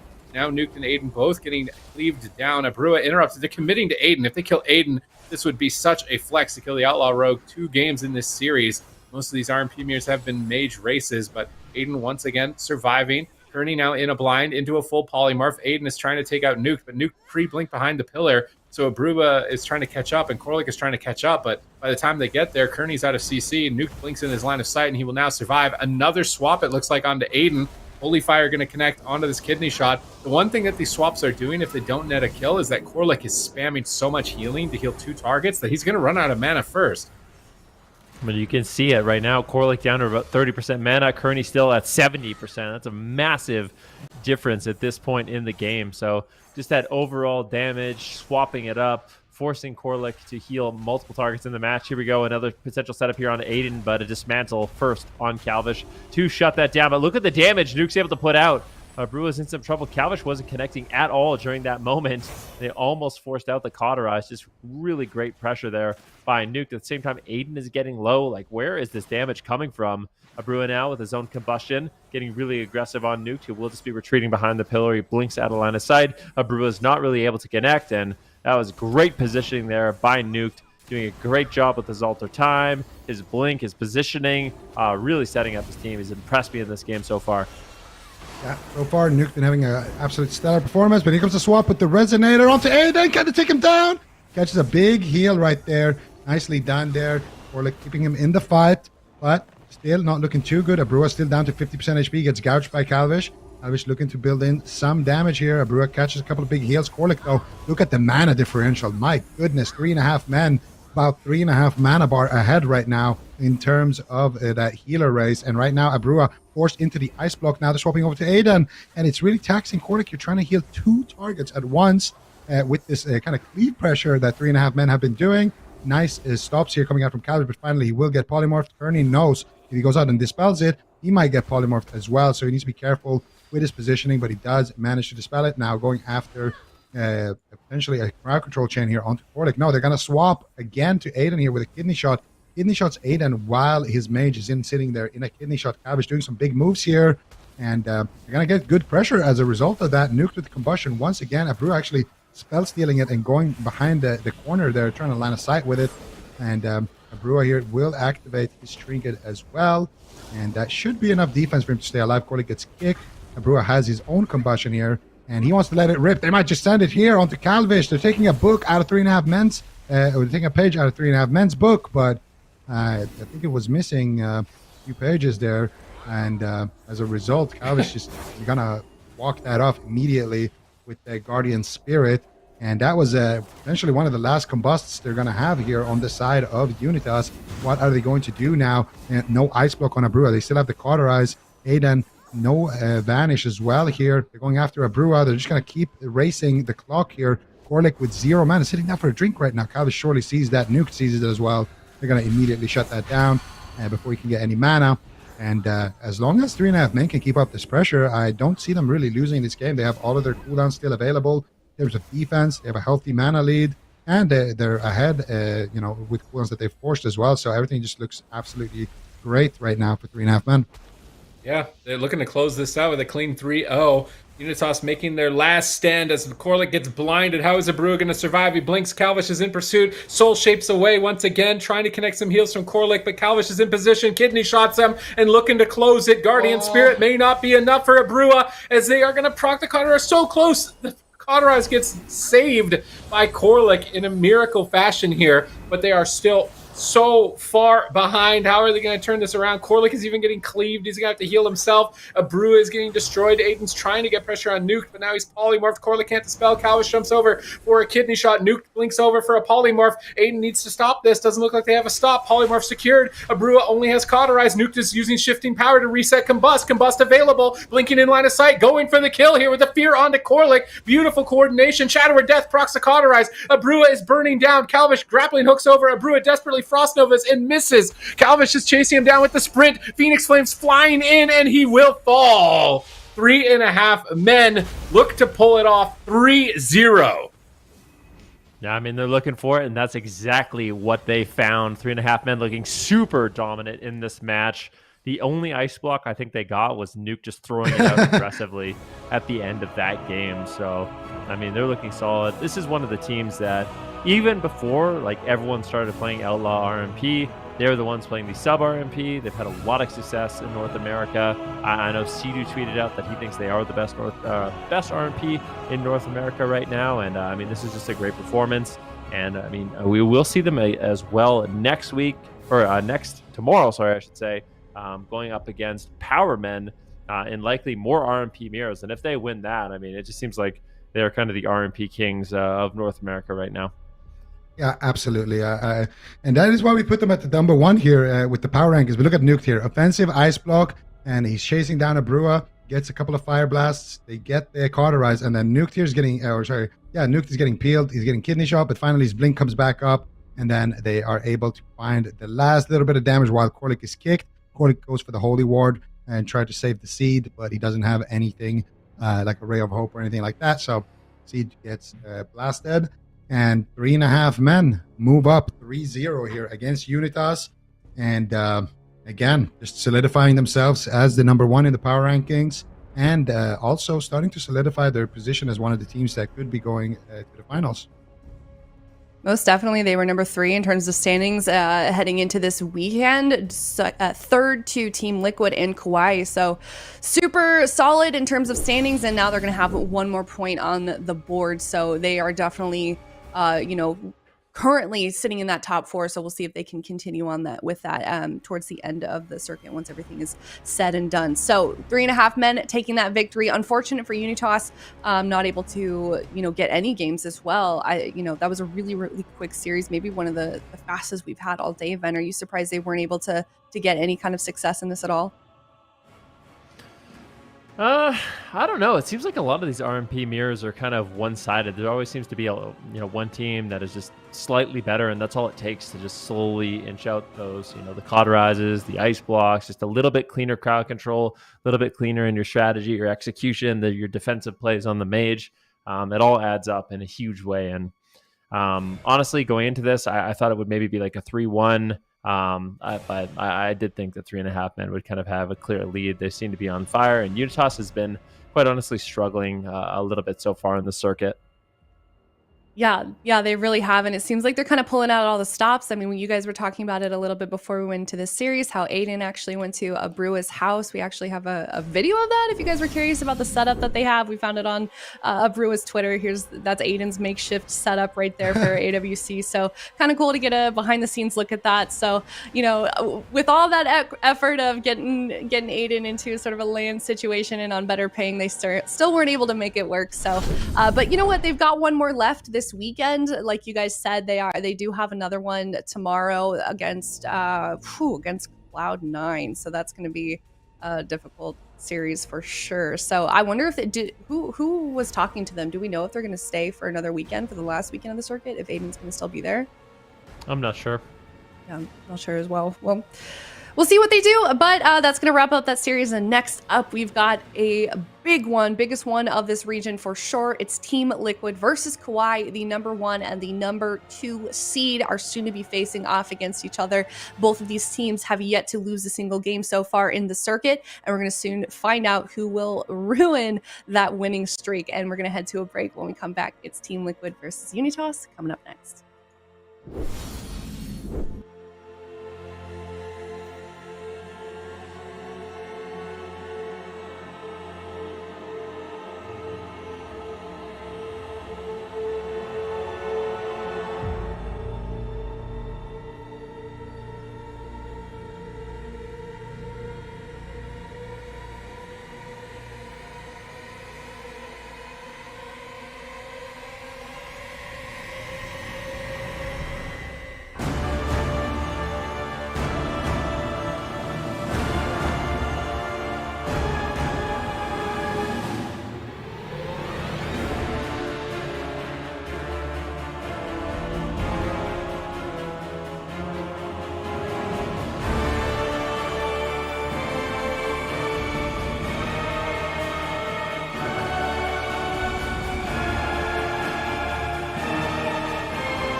was muted. Oh no. Anyways, I was just saying hello, everyone. Welcome back.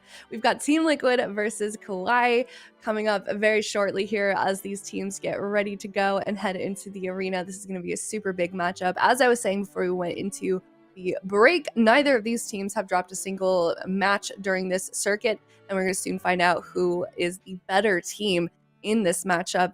Do we have predictions for this one? Is there an overwhelming favorite in this match, do we think, or do we feel like this is pretty even, Zico? I mean, if I had to give my prediction, I would say KAWHI is probably the team to beat. With that said, though, Liquid has been looking quite deadly in general. They picked up a lot of good comps, and they've stayed true to some of the comps that they used to run, like the Windwalker DK. So I don't think it's going to be easy, but I would say KAWHI is probably the team to beat here. Okay. Anyone have any counter thoughts to that? Supa, you making a weird face? Or Ven, I want to hear from you. Yeah, I mean, Team Liquid, they have basically all the good compositions right now, and this is so interesting. So what? I was talking to Sidu a little bit. He basically thought KAWHI will not run a Shadow Priest into them. He said, we have too many answers for Shadow Priest. It's very unlikely, and it's too risky for them to pick it. So they actually bring in a Retribution Paladin, Outlaw Rogue, Holy Paladin. And I think this was their answer for the double Outlaw. But Team Liquid had kind of called that bluff and bring in the RMP game number 1. Sam, I'm going to be playing the Mage, and I feel like in theory, Team Liquid should have come out ahead in this one. Yeah, Team Liquid actually playing 4D chess here in the blind pick, getting a nice opener, full blind onto Brain, into a sheep by Sam I Am. Big damage with the combustion onto Prev. Sam actually getting defensively blinded. He trinkets out of it, goes for another sheep here. Does he have the damage? We want to push through and try to force out the Divine Shield, but doesn't look like they will get it. And I do believe Prev's still actually in a little bit of trouble. Sam also in a little bit of trouble. Drake in a kidney shot here. Real just trying to slow things down. And Sam going to be going over to Sidu here. And Hammer of Justice onto Sidu. Double blinding lights coming out by Brain. But they're not really getting much work done with that CC chain. Finally, they're going to connect onto Sam, but Sidu's just going to grip him back up and keep him nice and healthy with that Apotheosis. Now Sidu pushing for Brain here, looking for the Chastise, looking for the Fear. They got a kidney shot, they got a Dragon's Breath Sheep. It's looking clean. It's a 3-2-1, and they get it. The Ring of Frost is casted, but Brain, with some lucky Fear pathing there, does not walk into it. Maybe could have ended a little better. Sidu jumps Drake into the ring. Nice Hammer of Justice by Prev.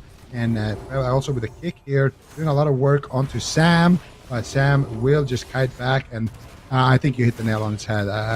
Like Sam has not been touched yet in this matchup, and slowly but surely, Team Liquid are getting good momentum here. So I think for sure Team Liquid came out ahead in this blind pick set. Yeah, I mean, we still have to wait and see this play out to the end. Ret Paladin still has a lot of burst damage, and right now they're cracking Sam 1%, but now Trill peels them away with a kidney shot. Double Fear from Sidu, setting up for a Crack Control on Brain. Kidney shot from Trill, pushing for Divine Shield here. Are they going to find it? Oh my god, I can't believe he gambled that right there. He goes for Word of Glory. Again, he gambles it. He's so low right now. I cannot believe they didn't trade a major cooldown. The greed is good. They managed to make it out and hold on to those precious resources for later on, but the momentum is not stopping right now. Prev is pressured non-stop. Really is going to have to show how astute he is on the Ret Paladin. He started as the balance druid for the team, had to flex over to Shadow Priest, and now flexing onto Ret, really showing how important it is to expand your 4-player roster and utilize all of these different classes and compositions. This is going to be a really good comp into that Windwalker DK, and if they can manage to win the RMP, then they're going to set themselves up for a great series here, but if they can't, it could be devastating. And right now they're on the back foot once again, breaking through the Shield of Vengeance, just cracking down onto Prev. He's trying to stay aggressive, trying to greed out the bubble here. He's pressuring Sam to get the Guardian Spirit onto Sam from Sidu. A surprising amount of damage from Prev at this point in time. The kidney shot him away, but it's more or less defensive kidney shot. They're trying to combo with a kidney shot now onto Brain. Combustion off cooldown. Prev is on the run, trying to line of sight while Drake is building pressure on Sam. Gets out of the Frost Nova, gets mind controlled away for a moment. Prev is charging in onto Sam. Sam has Combustion. This is a dangerous time to push as he pops that Combustion. Prev realizes that he needs to get back to the pillar. Line of sight Combustion, build up Holy Power, and assist Brain. Yeah, it's a good push there. I mean, one of the really difficult things here for KAWHI is Sam I Am.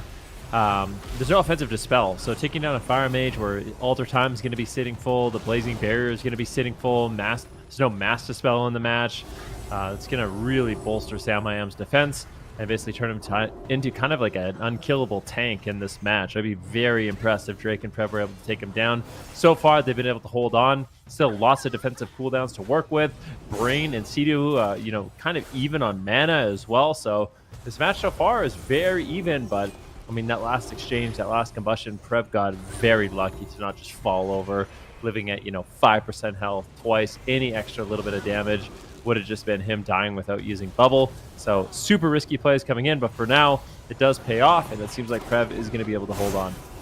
Yeah, and let's see what Sam can do here. He gets caught up in a full kidney shot. Prev looking to try to push him over, but Sidu actually in a full blind. He pre-guardian this though. I think this could be the ice block. Sidu using the trinket right there, the IQD, to save Sam, and that was a close call right there. Full blind onto Brain. Here comes the damage. They have the combustion. They just need to be able to hold him in place here. Nice mind control by Sidu, but they do find the polymorph here. Sam Iams with combustion. This short is going to be a divine shield, but you don't have the kidney shot, and Prev once again is just out healing it with those Word of Doors. I would have loved to see. Oh, actually, there's no way they could have known. I was going to say I would have loved to see a vent here, but there's no way they could have known in this blind pick that this is what they were walking into on the side of Team Liquid. Sam Iam though getting crushed behind the pillar. Needs to be careful. There's the kidney shot. There is the divine shield, and this was the Ring of Fire, Ring of Frost combo here. Sam Iam holding a keychain right now, just handing them out, and that's going to be an easy bubble from Prev as we just enter dampening. I don't know how they are going to turn this thing around on KAWHI, because right now, like Ben mentioned, there's no offensive dispel. Sam Iam still has all of his cooldowns as a result of that. KAWHI have been reigning North American champions for years at this point. Can Team Liquid show an uprising against their reign? So far in the blind pick, they're getting massively ahead, cooldown after cooldown. They just need to keep swinging here as Trill is tearing into Prev with massive damage. Drake grappling hooks over to connect onto Sam to try and put their team back in the game. Sam soul shapes away. Prev in pursuit with the freedom, connecting big final verdicts onto him. Full blind onto Sidu. Big opportunity to get caught or an ice block here, but I think pre-Fey Guardians from Sidu on the blind is reducing significant damage. Nice read by Sidu. He's able to safely sit all of this crowd control due to that play, but now those Guardians have faded, and they proc the Cauterize immediately upon their finishing point. But here comes Combustion. Prev bops it off. Instant spell steal from Sam. Combustion still going to be connecting for a moment, but Brain isn't crowd controlled. Now finally kidney shot away. Does break out of it with the Sanctuary from Prev. Trying to stabilize with Divine Favor, but Sam's all over him. He goes to the left side to try and line of sight. Is Brain going to be able to stabilize Prev? He's trying to get aggressive, trying to go for the ice block from him. Mana is even between these teams. Neither one can really afford to lose the blind pick because they have so many compositions they can switch to, but Sam is suddenly on the back foot. Is this Ret Rogue comp out of nowhere actually going to be able to beat RMP? Gouge into Blinding Light. They get the block. No way to remove the ice block as this comp. Sam can safely sit this as Sidu is still crowd controlled. They swap to Trill. Trill has to evasion immediately. Sidu greater fades, anticipating more crowd control. Has to stabilize two members of his team here at 11% dampening. No caught, no block, but no bubble for Prev. Brain likely having a sacrifice, though, and a bop. He's blinded. Is he going to bop the blind? He bops the blind and cancels it, so Sam doesn't steal it. Good play by Brain in this position. Prev being pressured. Combustion coming up in 30. Sam needs to win the game with this Combustion. His healer is almost out of mana. They got Fey Guardians coming up soon. They're trying to go for the win right now without the bust. They grip Sam across the map, shifting power to reset the Combustion. Combustion is available. Prev out in midfield. Any CC on Brain, they could take Prev out right now. Where's the CC? Where's the Chastise? Are they going to go for it? No, Sidu is crowd controlled first. They could swap to Trill in the Hammer of Justice. Big swap to Trill. Prev is owning Trill at the moment. He almost goes down. Full sap out of the blind onto Sidu. Trill vanishes away from the fight. Cloak evasion, but now Bust is out. Prev with almost nothing. Brain has no mana. Throws out a massive heal in a last-ditch effort to keep his team alive, to keep his team aggressive. They need this blind pick win. They cannot afford to be counterpicked the rest of the series. Can they manage to do it here? 0 mana remains for Brain. Prev is down at half. They're pushing for it. They stun up Trill. They swap to Trill. Sam peels it with a double Dragon's Breath. Sidu is in the Hammer of Justice, waiting to heal, now into a Gouge. They're trying to march towards Sam at the same time that they cleave Trill. Brain is trying to drink. Prev needs 30 seconds to his Divine Shield. 30 seconds. Can he live to that point? He trades out the Shield of Vengeance preemptively on the kidney shot. Drake gets dismantled. Both rogues dismantle each other during this burst moment. There's nothing left on either side. Avenging Wrath for Brain comes up in the nick of time here. Divine Shield is 18 seconds away. Prev is bunkering down, trying to stay alive from Team Liquid's assault. Is he going to make it? 12 more seconds to his Divine Shield. They could swap to Trill. He's got no cloak, no evasion, no block, no caught. Lots of targets here. Brain is drinking. Big play for Brain right now. If he gets some mana off of this, he's getting the tiniest bit. Sam is going to grappling hook away Blind into Sap onto Brain, but Bubble just came off cooldown for Prev, and he's connecting onto Sam. Is Sam just going to fall over? It's definitely possible. Sam, I am in desperation, going to be blinking away, but he pulls out a combustion. But Prev, he has his wings up, the Avenging Wrath, empowering his heals, empowering his damage, and then might be able to just take down Sam. A full kitty shot on Sea-Doo into a blinding light. Sam, I am on the run once again, but there's nothing left. He tries to get away with his will to survive, catches a big heal by Sea-Doo, but they just crack through it. Can they take him down? They did it! No way. Unbelievable. KAWHI. I feel like they got counter-comped in game number 1, but they somehow managed to pull it together. I mean, I feel like Prev would have loved to be a Shadow Priest in this match, but with the Retribution Paladin, they were able to push through. They didn't seem too scared in the match, and that Blessing of Sanctuary definitely really nice to get Brain out of crowd control. KAWHI with a very nice game number 1 win, and that's got to be super disappointing for Team Liquid, because I feel like in terms of like the blind pick, they definitely came out ahead, but unfortunately they just didn't get the win.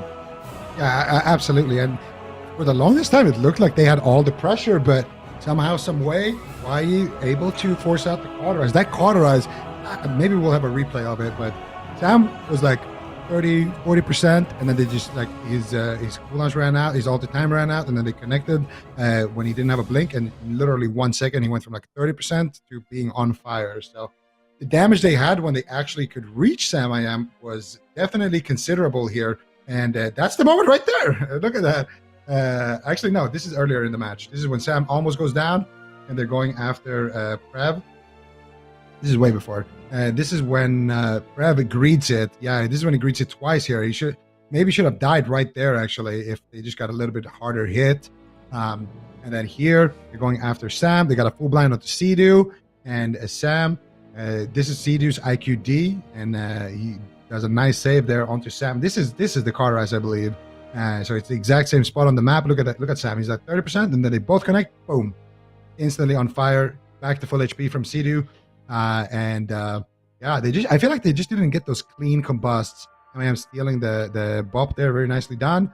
And then here, I believe those are the final moments of the game here, where they get the ice block, and then after that, Prev gets his divine shield back, and they go for that final push to try to win the game. And that's kind of what we see here. And this, like, Sam actually blinked out of his rune of power there. Maybe he should have actually trusted his damage to be able to pull back Prev, because it's a lot of damage you lose out on if you walk out of the rune. But at the same time, there's a rogue, there's the red running at him, and his healer's in CC. So it's one of those split-second decisions that maybe not. Either way, really clean game from KAWHI, despite what I would call a counter comp. They're able to pull it off. They're able to claw their way back into the game. And Prev, what a hero he's been so far in the circuit for KAWHI. From being the guy that they almost never used last season to being the guy that is here playing Red, playing Shadow Priest, playing Moonkin, just whatever they need, showing up for his team and doing so in a big way. This is a very important game for them here, because now they'll have the advantages in the swing matches. They'll have the map pick, the comp selection. This is a series that I think is definitely going to a Game 5. And then Team Liquid are probably shaken, because they went into that and they got what I think we all expected was the win on the blind pick, like 2 Paladins and a Rogue, like no MD, no Purge. Like you're thinking 100% as RMP, you're going to be winning this matchup.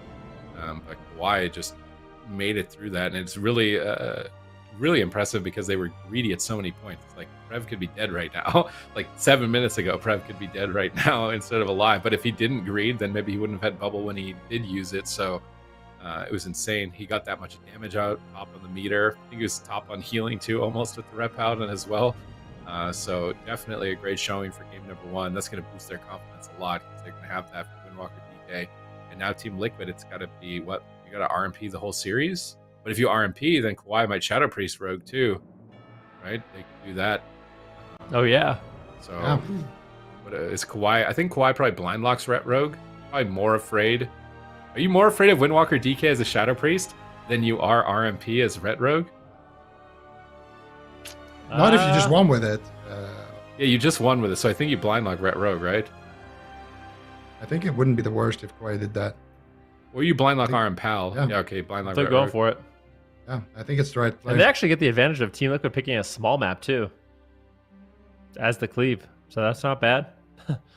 Definitely not a bad situation to be in if you are Kawhi, and I think this really throws a curveball. I mean, I would. I mean, you could have asked me what composition I thought Kawhi would be running, and I think this might have been like number 100 on the list. You know, like I would have never anticipated the Retribution Paladin, Holy Paladin, Outlaw Rogue, but you have a lot of answers for the Outlaw Rogue, crowd control, all the stuns that it's able to put out, and they're actually going to go with the Windwalker Death Knight, which is really interesting because none of this makes sense to me. Like Team Liquid playing RMP, in my mind, I thought that would have beat the Ret Rogue, and Kawhi was trying to counter comp like a cleat comp with this. Like they're trying to beat the Windwalker Death Knight. This is the matchup that they wanted in game number one. So I'm really surprised that Team Liquid's going to be running this. The one thing I will say is Frost Death Knights are really good into Cleaves. So Mez on the Frost Death Knight, the amount of setups that they're able to do, it really could work out for them. But I do fear for Trill in this matchup a little bit. Yeah, that's the thing. I feel like this is the matchup that that Team Liquid would have wanted, or sorry, that Kawhi would have wanted, because you would assume that Kawhi picked this to deal with whatever counters their SP. So I feel like for Team Liquid, maybe their best bet is their RMP into this matchup. I don't know. The thing is, Team Liquid, when they play the Windwalker DK, it's also like, I would say, better than anybody else that plays it. So if they think this is the matchup, I'm just gonna go with that. But I am a little bit skeptical. I will say that I am a little bit skeptical. But we'll just see. Maybe they have a plan that just makes it look super easy. But at the same time, I feel like if I'm on Kawhi, I'm kind of chilling. Like, I got my map, and I got a cleave v cleave instead of fighting a fire mage. I would be pretty happy with this. Yeah, I would definitely agree with that. The Retribution Paladin, Holy Paladin should be really, really good. And then, of course, the Outlaw Rogue with so many different stuns. He's going to have Dismantle. I think the most difficult thing about this matchup is just dealing with the setups, right? I mean, this is something that Mez is so good at. Every single time we see Mez tagged in, it's a very strategic, and he's able to kind of dismantle the teams by, gripping everyone together, getting the Blinding Sleet, and then getting big AoE stun combos with the Chill Streak. So I think if Kawhi can handle that situation, they'll be looking good, but it's not an easy thing to handle, especially when you have Mez setting him up. And this is going to be Mez's time to shine. There's no doubt about it. I wasn't thinking. I was a bit worried that Mez wasn't going to have a place on the team with how great RMP was at the moment. I was trying to think, like, Mez is going to be riding the bench. Like, how much use is he going to have on that Death Knight? Really good into the teams that only had Shadow Priest. But now, if he comes in and they can beat like the reigning champions of North America, Kawhi, like it's going to be key for his team's success.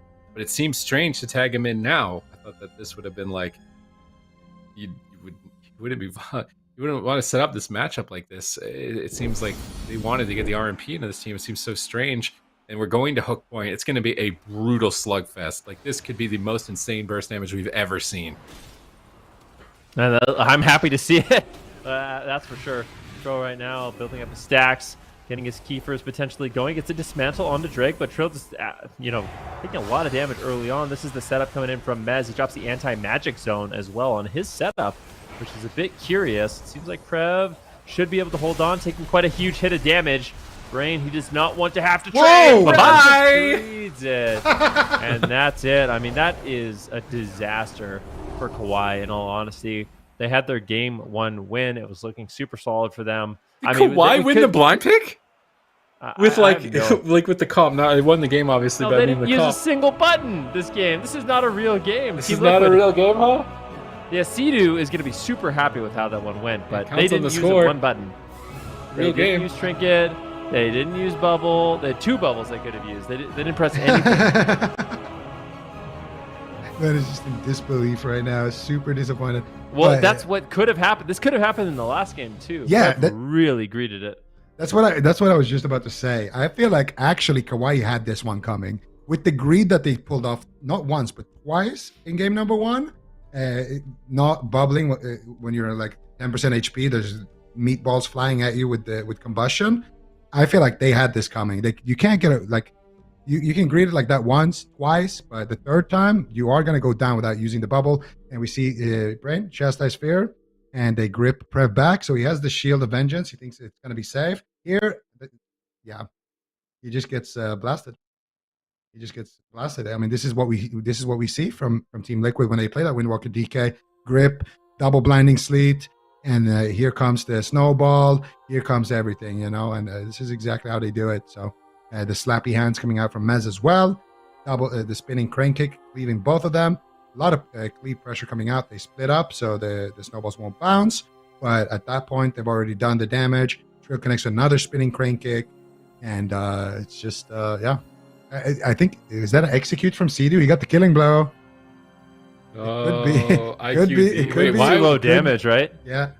Well, the Is there a death, scoreboard maybe? damage. Oh, does Would it the record if it's scoreboard damage? overkill? Yeah, would I don't know. it show the overkill? It might be. Yeah, details in. It didn't look like he used it. I'm gonna be honest. It looked like it Yeah. was just like a holy fire death or something like that. But this series is not going at all how I would expect. I have no idea what's What happening. is Team right Liquid now. gonna blind lock? RMP, I guess. And then if they pick Ret Rogue into RMP, then we know 100% that they wanted that matchup, right?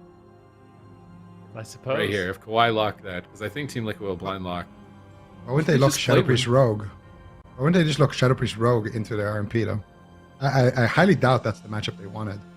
Because in the past, Hawaii always locked Shadow Priest Rogue, and in the past Yeah, they always into RMP. kind of farm RMPs. So Didn't they want to lock Windwalker DK into Shadow Priest Rogue? yeah, but that's the They thing. wanted to So avoid This is what I'm thinking. Okay, Kawaii. So Team Liquid, they want to play maybe RMP or double Rogue. Kawaii, they think, okay, they're gonna run Windwalker DK or double Rogue, and our priest is not gonna have a good time. So what we're gonna do is we're gonna run a cleave. So did they want the cleave into the Windwalker DK? Did they want the cleave into? I don't think they wanted it into the RMP because they wanted the SP Rogue into the RMP, and they didn't want to lock in the SP Rogue because there's too much cleaves on Liquid that can counter it. So maybe the Ret Rogue was supposed to be their answer for a cleave. But it just got owned. Yes. Yeah, but then they won, and then Yeah, they but then lost they to won the the cleave RMP. with Yeah, it. that's what So I'm saying. we could literally be in a timeline right now where both teams like they got the matchup they didn't want and beat it. That could be what's Never happening give as up. well. It's true. That's a lesson for you. Everyone watching right now, you never give up, even against all odds. I mean, if you're a Ret Rogue and you're facing an RMP, you got a low chance to win, but it can be done. And then once again, if you're the Windwalker Death Knight going up against a Ret Cleave, it's not the greatest thing, but you can pull out a win. Going into game number 3, my guess for the blind pick, what?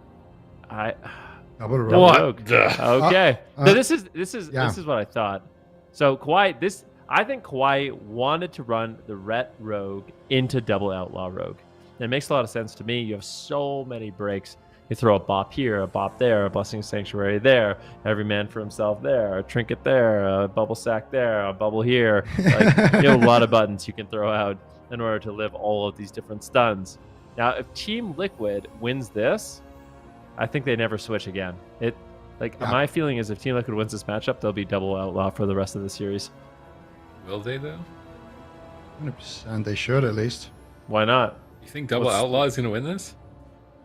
I'm not saying it's going to win. I said if double outlaw wins, Oh, they yeah. won't ever switch again.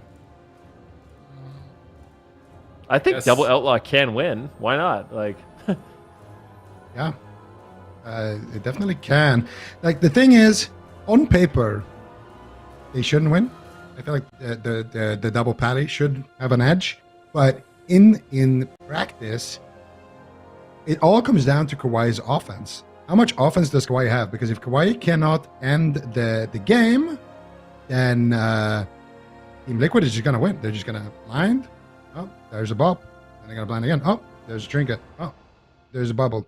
And eventually, if Kawhi can't kill anybody, they're gonna have no buttons left to press, and one of the Reds is gonna die in a blind sap. So that could happen. Also, we'll see. So I'm getting some feedback here. My boy Raiku's telling me I'm 100% right. They wanted the Ret Rogue or the double outlaw. So this is the matchup that KAWHI wanted. This Yeah. is for sure the matchup that they wanted. Now we're gonna see if this is what they can actually like. This is what if this works out the way they think it was gonna work out. Because I'm not sold. It all comes down to their offense. It really does. If they don't have offense on the side of KAWHI, like they can live forever, but they're gonna die in dampening. That's what I think. What's their target? Do they run at the Holy Priest? I feel like they have to swap between the Holy Priest and like Rogue. Do they even run at Priest? Yeah. What if Team Liquid I'm just scared. run at Brain and CC the whole game? What if they put like every blind on a DPS and train Brain? I feel like there's no guarantee to know who wins this matchup. Yeah, there is not. No, Like- I know. When has Double Outlaw gone into Outlaw Ret? Holy. This is the weirdest game. I've never seen a matchup like this in a tournament. I'm trying to think of the last time I saw something as weird as this. It was probably Double Demon Hunter. Also What played was- by Team Liquid, by the way. Yeah. It's the first team. You can play double something. Team Liquid's playing it. No. This is going to be entertaining, I think, nonetheless, to see how this series plays out, because both teams have these very strange compositions that they're seemingly unafraid to lock in. But winning that blind pick here, this is important. If Prev's team loses, they're going to lose swing match advantage. So they need this to be the counter. They need this to be... Rogue needs to be the counter to Double Outlaw, or they're going to get that Windwalker DK matchup, or they're going to get an RMP matchup. It's going to be tough for them, or a Double Outlaw matchup into their Shadow Priest. So this is a very important game for KAWHI. They need this. They need to bank on this being the answer to Double Outlaw. I mean, for their sake, I kind of hope it is. But I mean, one thing's for sure: Team Liquid, if they can figure out this matchup, if they can win this particular matchup, then I think this series is as good as over. Team Liquid is going to be looking really, really solid on that Double Outlaw Rogue, but KAWHI, they're kind of banking. That's kind of the counter. This is the answer to the Double Outlaw and some of these cleave comps that Team Liquid does have available.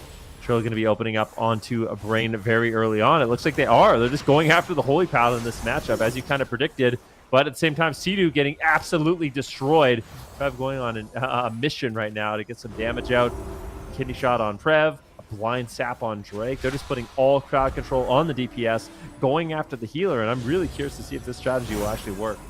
Yeah, let's see. It's a bit of a healer race right now. Sea-Doo with the pre-Fey Guardians gets blinded. Here, a nice double blind setting him up. Hodge on Trill, actually. Looks like they're going after Trill. They disarm Drake. Drake in a kidney shot right now. Prev with the wings, looking to get aggressive. Brain taking some damage there, using the Eternal Aegis to swap into Prev. Prev catches a big heal there from Brain. And Brain did have to use his Avenging Wrath. 2 Outlaw Rogues right now, just making him walk the plank. We got 3 Outlaw Rogues. Everybody's taking damage right now. Sea-Doo in a full blind kidney onto Trill. He trinkets out, uses the evasion, uses the Cloak of Shadow. Drake goes for the sap. And Sam, I am trusted the knight, potentially with a disarm there to catch Trill out. Trill is going to use his trinket now as well. And now Sam, I am looking to get aggressive, but he's disarmed. Looking to power through here onto Brain. He has a kidney shot ready to strike. Trill can make it there. Do they have anything for Prev though? Prev's probably going to just remove that. And Drake gets put in a kidney shot. Prev gets put in a kidney shot. Do they have a kidney shot for Brain as well? Sea-Doo is there potentially for the fear. Onto Prev. They get a kidney shot. They get a fear. Clean setup coming in here. That's going to be the human ratio coming out from Brain, freeing him from that stun. They can rinse and repeat that a couple of times. They're going to be in good shape. But Trill with no trinket, going to be the next one on the chopping block here for KAWHI. I don't know. Brain is still struggling to survive. He just used Will to survive. He might have to Divine Shield or Bop in the near future as well. Sam, I am tearing in. Trill trying to stay on target, evasions, and moves forward. Kidney shot on Brain. And it looks like he got sanctuaried out by Prev. They're going to need to make sure they cross CC, but even with the sanctuary, Brain is still struggling. The pressure from Sam and Trill is just endless right now. Both healers under a lot of pressure. Kidney shot on Sea-Doo. Are they going after Sea-Doo or are they switching targets? They're going after Sam. It looks like he's going to evasion. Blinding light out of the kidney shot. Doesn't look like it's going to be enough here. I'm starting to lose faith in the Ret Outlaw. I feel like this Double Outlaw, if they can stay on Brain, is looking more and more confident. They swap back to Sea-Doo, though, trying to put themselves back in the game. Kidney shot onto Brain. As he used Divine Protection to reduce damage. Prev sacrifices him prior to the stun here. Nice pre-sacrifice by Prev. Redirecting damage. Now big swap on the Sea-Doo. Hammers are down. Is he going to get cracked here in game number 3? Massive swings of damage, but a miracle heal saves him there with the Serenity on the Guardian Spirit. He's dying through it. He's dying through that massive heal. He blinks away from Prev, but he might just go down. Oh, Drake gets dismantled. He's going to Holy Ward Do they have a way to get rid of this Holy Ward so they can go for the kidney shot? They get rid of the Holy Ward. Can they connect another stun? Can they close it out onto Sea-Doo? Kidney shot connects. He triggers. And is he res legendary? Res. Nope. Oh. Okay. KAWHI, it was looking dicey, but as soon as they got that offense, man, Sea-Doo just got destroyed, and now they're on match point. What is KAWHI going to blind lock here? I feel like they should mix it up. I don't know. I feel like you can mix it up for this blind lock and then get this matchup at the last game. I don't think so. I don't think you need to. Like, you beat the RMP. I mean, I don't think they should beat the RMP, but I also feel like the Windwalker DK matchup was kind of a throw. Like, apparently what happened was Brain used the Blessing of Protection on the initial leg sweep, and it just instantly got purged off. And then obviously you can't use the Divine Shield. And I guess Brain didn't want to trade out his Trinket Sacrifice, but I feel like KAWHI has a shot with the Outlaw Rogue Retribution Paladin into the Windwalker DK.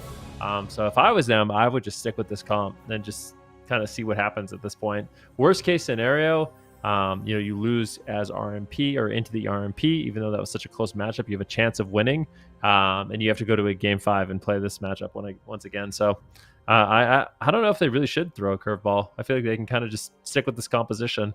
And what's really interesting about KAWHI in general is I feel like they're a team that when they go into a series, they pick one comp and just play it. Like 90% of the time we see them are like, that's a made up number, but very often we see them, they just pick one comp and it's just like, they feel like it's their best bet into any comp the team can run. They do their homework and they kind of just stick with it the whole time. So I would be really curious to see if they actually do end up swapping or just kind of keep going with the Strat Rogue. Yeah, well, I think right now this series is kind of wide open because there's a couple of things here. Like I can see KAWHI winning this one with the the kind of the path that you outlined, Ben, where they go Red Rogue and maybe they do win against the Windwalker DK with it, and then they can win. They're done. But also, I feel like Team Liquid, they can win this matchup. They got a lot of pressure on Brain. I feel like if Sea-Doo plays, the right build, I don't think he dies. I think if he's playing Res Legendary, he's playing, flying up in the air. Because was he playing Quantum Device as well? It looked like he was. I'm pretty sure, yeah. Like I think Sea-Doo was actually not ready for the fact that KAWHI was probably just going to tunnel him as the main target. And I think if you change that and you have the airlines and everything, I find it very hard to actually kill Sea-Doo. And as you can see, look at Brain, he's pressured. Yeah, if they get the Holy Priest airlines, I think Sea-Doo will survive. The Divinity airlines, like here, if Sea-Doo has it, he's gonna be in a great spot. So I feel like if Sea-Doo is more prepared, I think this matchup that we just saw, it could look very different as well, where the double outlaw can kind of get a win late in the game. Because aside from going on Sea-Doo, there really wasn't that much pressure on the Rogues. So yeah, I think they can peel for him if he has full defense build and he can survive that. And my biggest question is just if the Windwalker DK is the counter comp, I would like to see a more convincing game. Sure they won, in 10 seconds, it's pretty convincing, right. But I want to see a game where it's like a real game. Both teams are using their buttons and they win and it looks convincing. That's what I want to see. If that is their main answer. Why did they play Horde? Why was Sea-Doo undead in that matchup? There's no reason to be undead, right? There's nothing to will. Yeah, that's really weird. So there's zero reason not to be relentless with will, right? Because every stun is lower, or you still want... Why wouldn't you just be human? Like, why aren't they just... At least human, but... Yeah. I wonder what Trinket Relentless... They should definitely be Alliance into the Ret Rogue. I wonder, did they prepare? They've got to have Alliance characters as well, right? They played 100%. It last week. Yeah, they played it last week. That definitely just seems like a mistake on their part to not be Alliance. But they're getting that Frosty K matchup, so KAWHI, hopefully they got their fingers ready over the bubble buttons, because the amount of damage here, it could pop them. Hopefully they're not overconfident either, because that pre-bop on the leg sweep might not be worth it. If they can strip it off and then rush you down, like you're not surviving. So respecting that initial go, it's like that is easily the scariest go of the game. Is the first one from Team Liquid. If they've committed Zwen, it's the grippy, slappy hands from Mez. Like you need to fully respect that. Like I think it's more than fair to be ultimate sack there or bubble there to survive that first attack. And I wonder what the matchup looks like after that, because I mean Mez, even on his own go, he's like, well, we really want one. Like, you could tell how much Mez wanted and values momentum in the matchup, because he had both of them blinded and he pre-dropped a zone on himself. He's like, yeah, they might try to counter pressure. I'm going to protect us. Everyone's full health. No one's used a single cooldown yet. And he dropped the zone. So, I mean, that's how much he values momentum in the match. And we'll see. I mean, if KAWHI can hold on, they can trade out those cooldowns. I can see them, like, outside of the grip goes that Mez has available. Like, once Slappy Hands is down, the A-bomb's limb. I think KAWHI should be able to out-trade Team Liquid in this match. Like, I think there is a hope for them. Yeah, that's kind of where I'm at as well. I feel like since we didn't see the first game play out properly, like, I mean, maybe it's a bit of a maybe it's not a mistake at all, and this is, you know, like, they know the matchup super well, and this is a great matchup for Team Liquid. But as a spectator, I would pick RMP into this like any day of the week. Like, this should be free for RMP. Like, I really don't think, like, the only way they can kill RMP is maybe killing the priest. I really don't feel like an RMP should lose like they did in game number 1, and I think that they did lose in game number 1 has kind of made Team Liquid maybe question some of their picks, and maybe the fact that they won in the opener actually gives them false confidence and could lead to their demise right here. Either way, we are live here with game number 4, match point for Team Liquid. If they lose here, it's going to be KAWHI with the number 1 spot in the standings. Both of these teams are undefeated. And Team Liquid looking to extend this to a game 5. They won the last time these two comps played. Sidu going to be playing the Undead Priest here once again. And Trill is going to be the target of choice. Here comes the double blinding sleet. Sidu's chasing Drake, trying to get the fear. Drake cloaks it. And really nice cloak there by Drake. Lines up Trill and shuts down the setup here. They only get Prev's Trinket. And they do get the Anti-Magic Zone for Prev's Wings. So all in all, pretty good opener actually for KAWHI.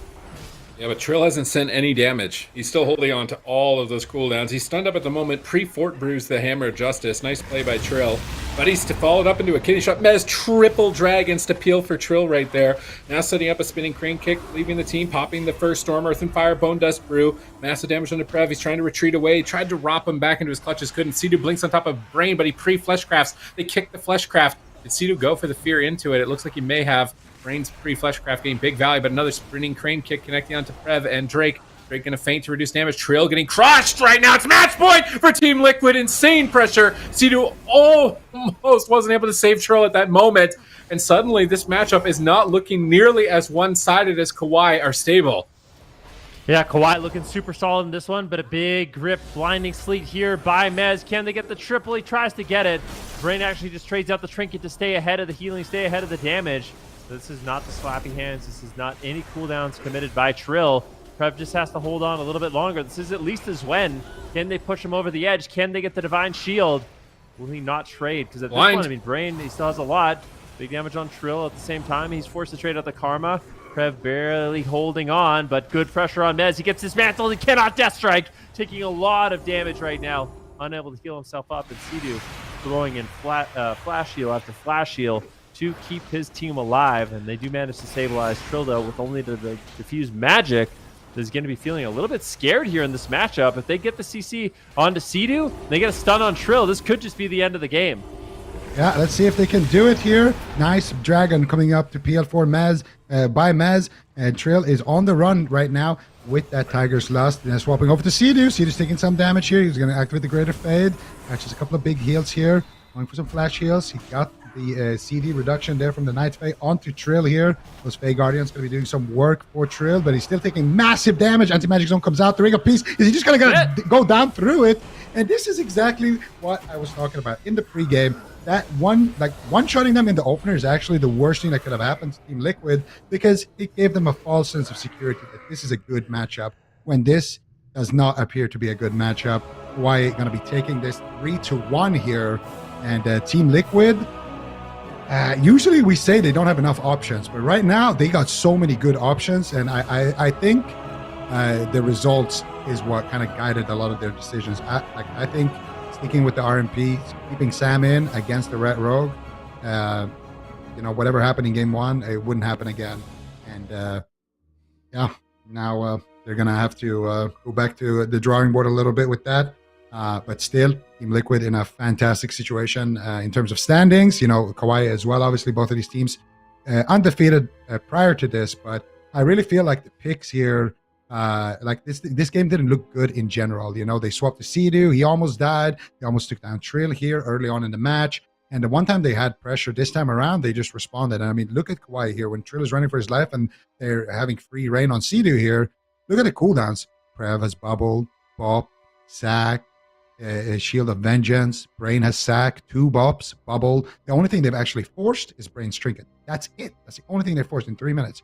And then, you know, like random stuff that Drake has been using, like blinds and stuff like that. But yeah, I feel like this just isn't a good matchup because they have 2 squishy targets. The Rogue can go after the DK, disarm him and stun him and kill him, or they can go after the Windwalker and kill him in a stun as well.